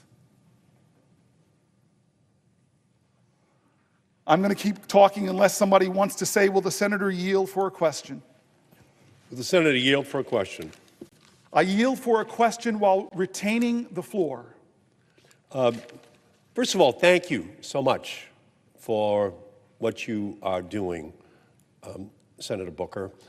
You are drawing our nation's attention to what Donald Trump and Elon Musk and Doge are seeking to do to our country, especially the most vulnerable in our society. And you, Senator Booker, you have been a champion for the poor, for the sick, for the disabled, for those most in need throughout your entire life. That is who you are. You are absolutely a champion for those who need help the most. So as we look at what Donald Trump is proposing, to destroy the Department of Education, just to level it, knowing that Title I money goes to the poorest children in Newark, in Boston, so that they can have as close to an equal footing as is possible so that they too can compete to ensure they enjoy the American dream. To gut Medicaid, knowing that there's 338,000 people just in Massachusetts alone who are on disabilities, who need Medicaid in order to deal with those afflictions which their families need a little bit of help to deal with. To begin a process of saying that Social Security is a Ponzi scheme. Yes. And knowing that ultimately they need the billions of dollars for the tax breaks for millionaires and billionaires. And they have to get it out of education. They have to get it out of Medicaid. They have to get it out of veterans benefits. They have to get it out of Social Security. We know what their plot is. The plot is to get $2 trillion out of the programs that affect ordinary people in order to have tax breaks for the wealthiest people in our nation. And most of it will come out of health care. It'll come out of Medicaid, ultimately out of Medicare, out of the Affordable Care Act, out of veterans benefits, health care, health care, health care, health care for every family, for the wealthiest in our society who don't need a tax break.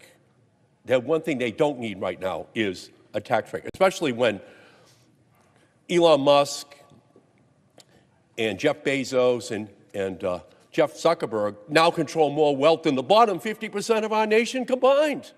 Do they really need a tax break?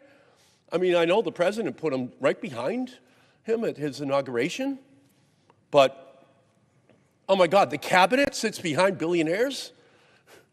The founding fathers are spinning in their graves, thinking about how they've inverted what is supposed to be the way in which our government, our country works.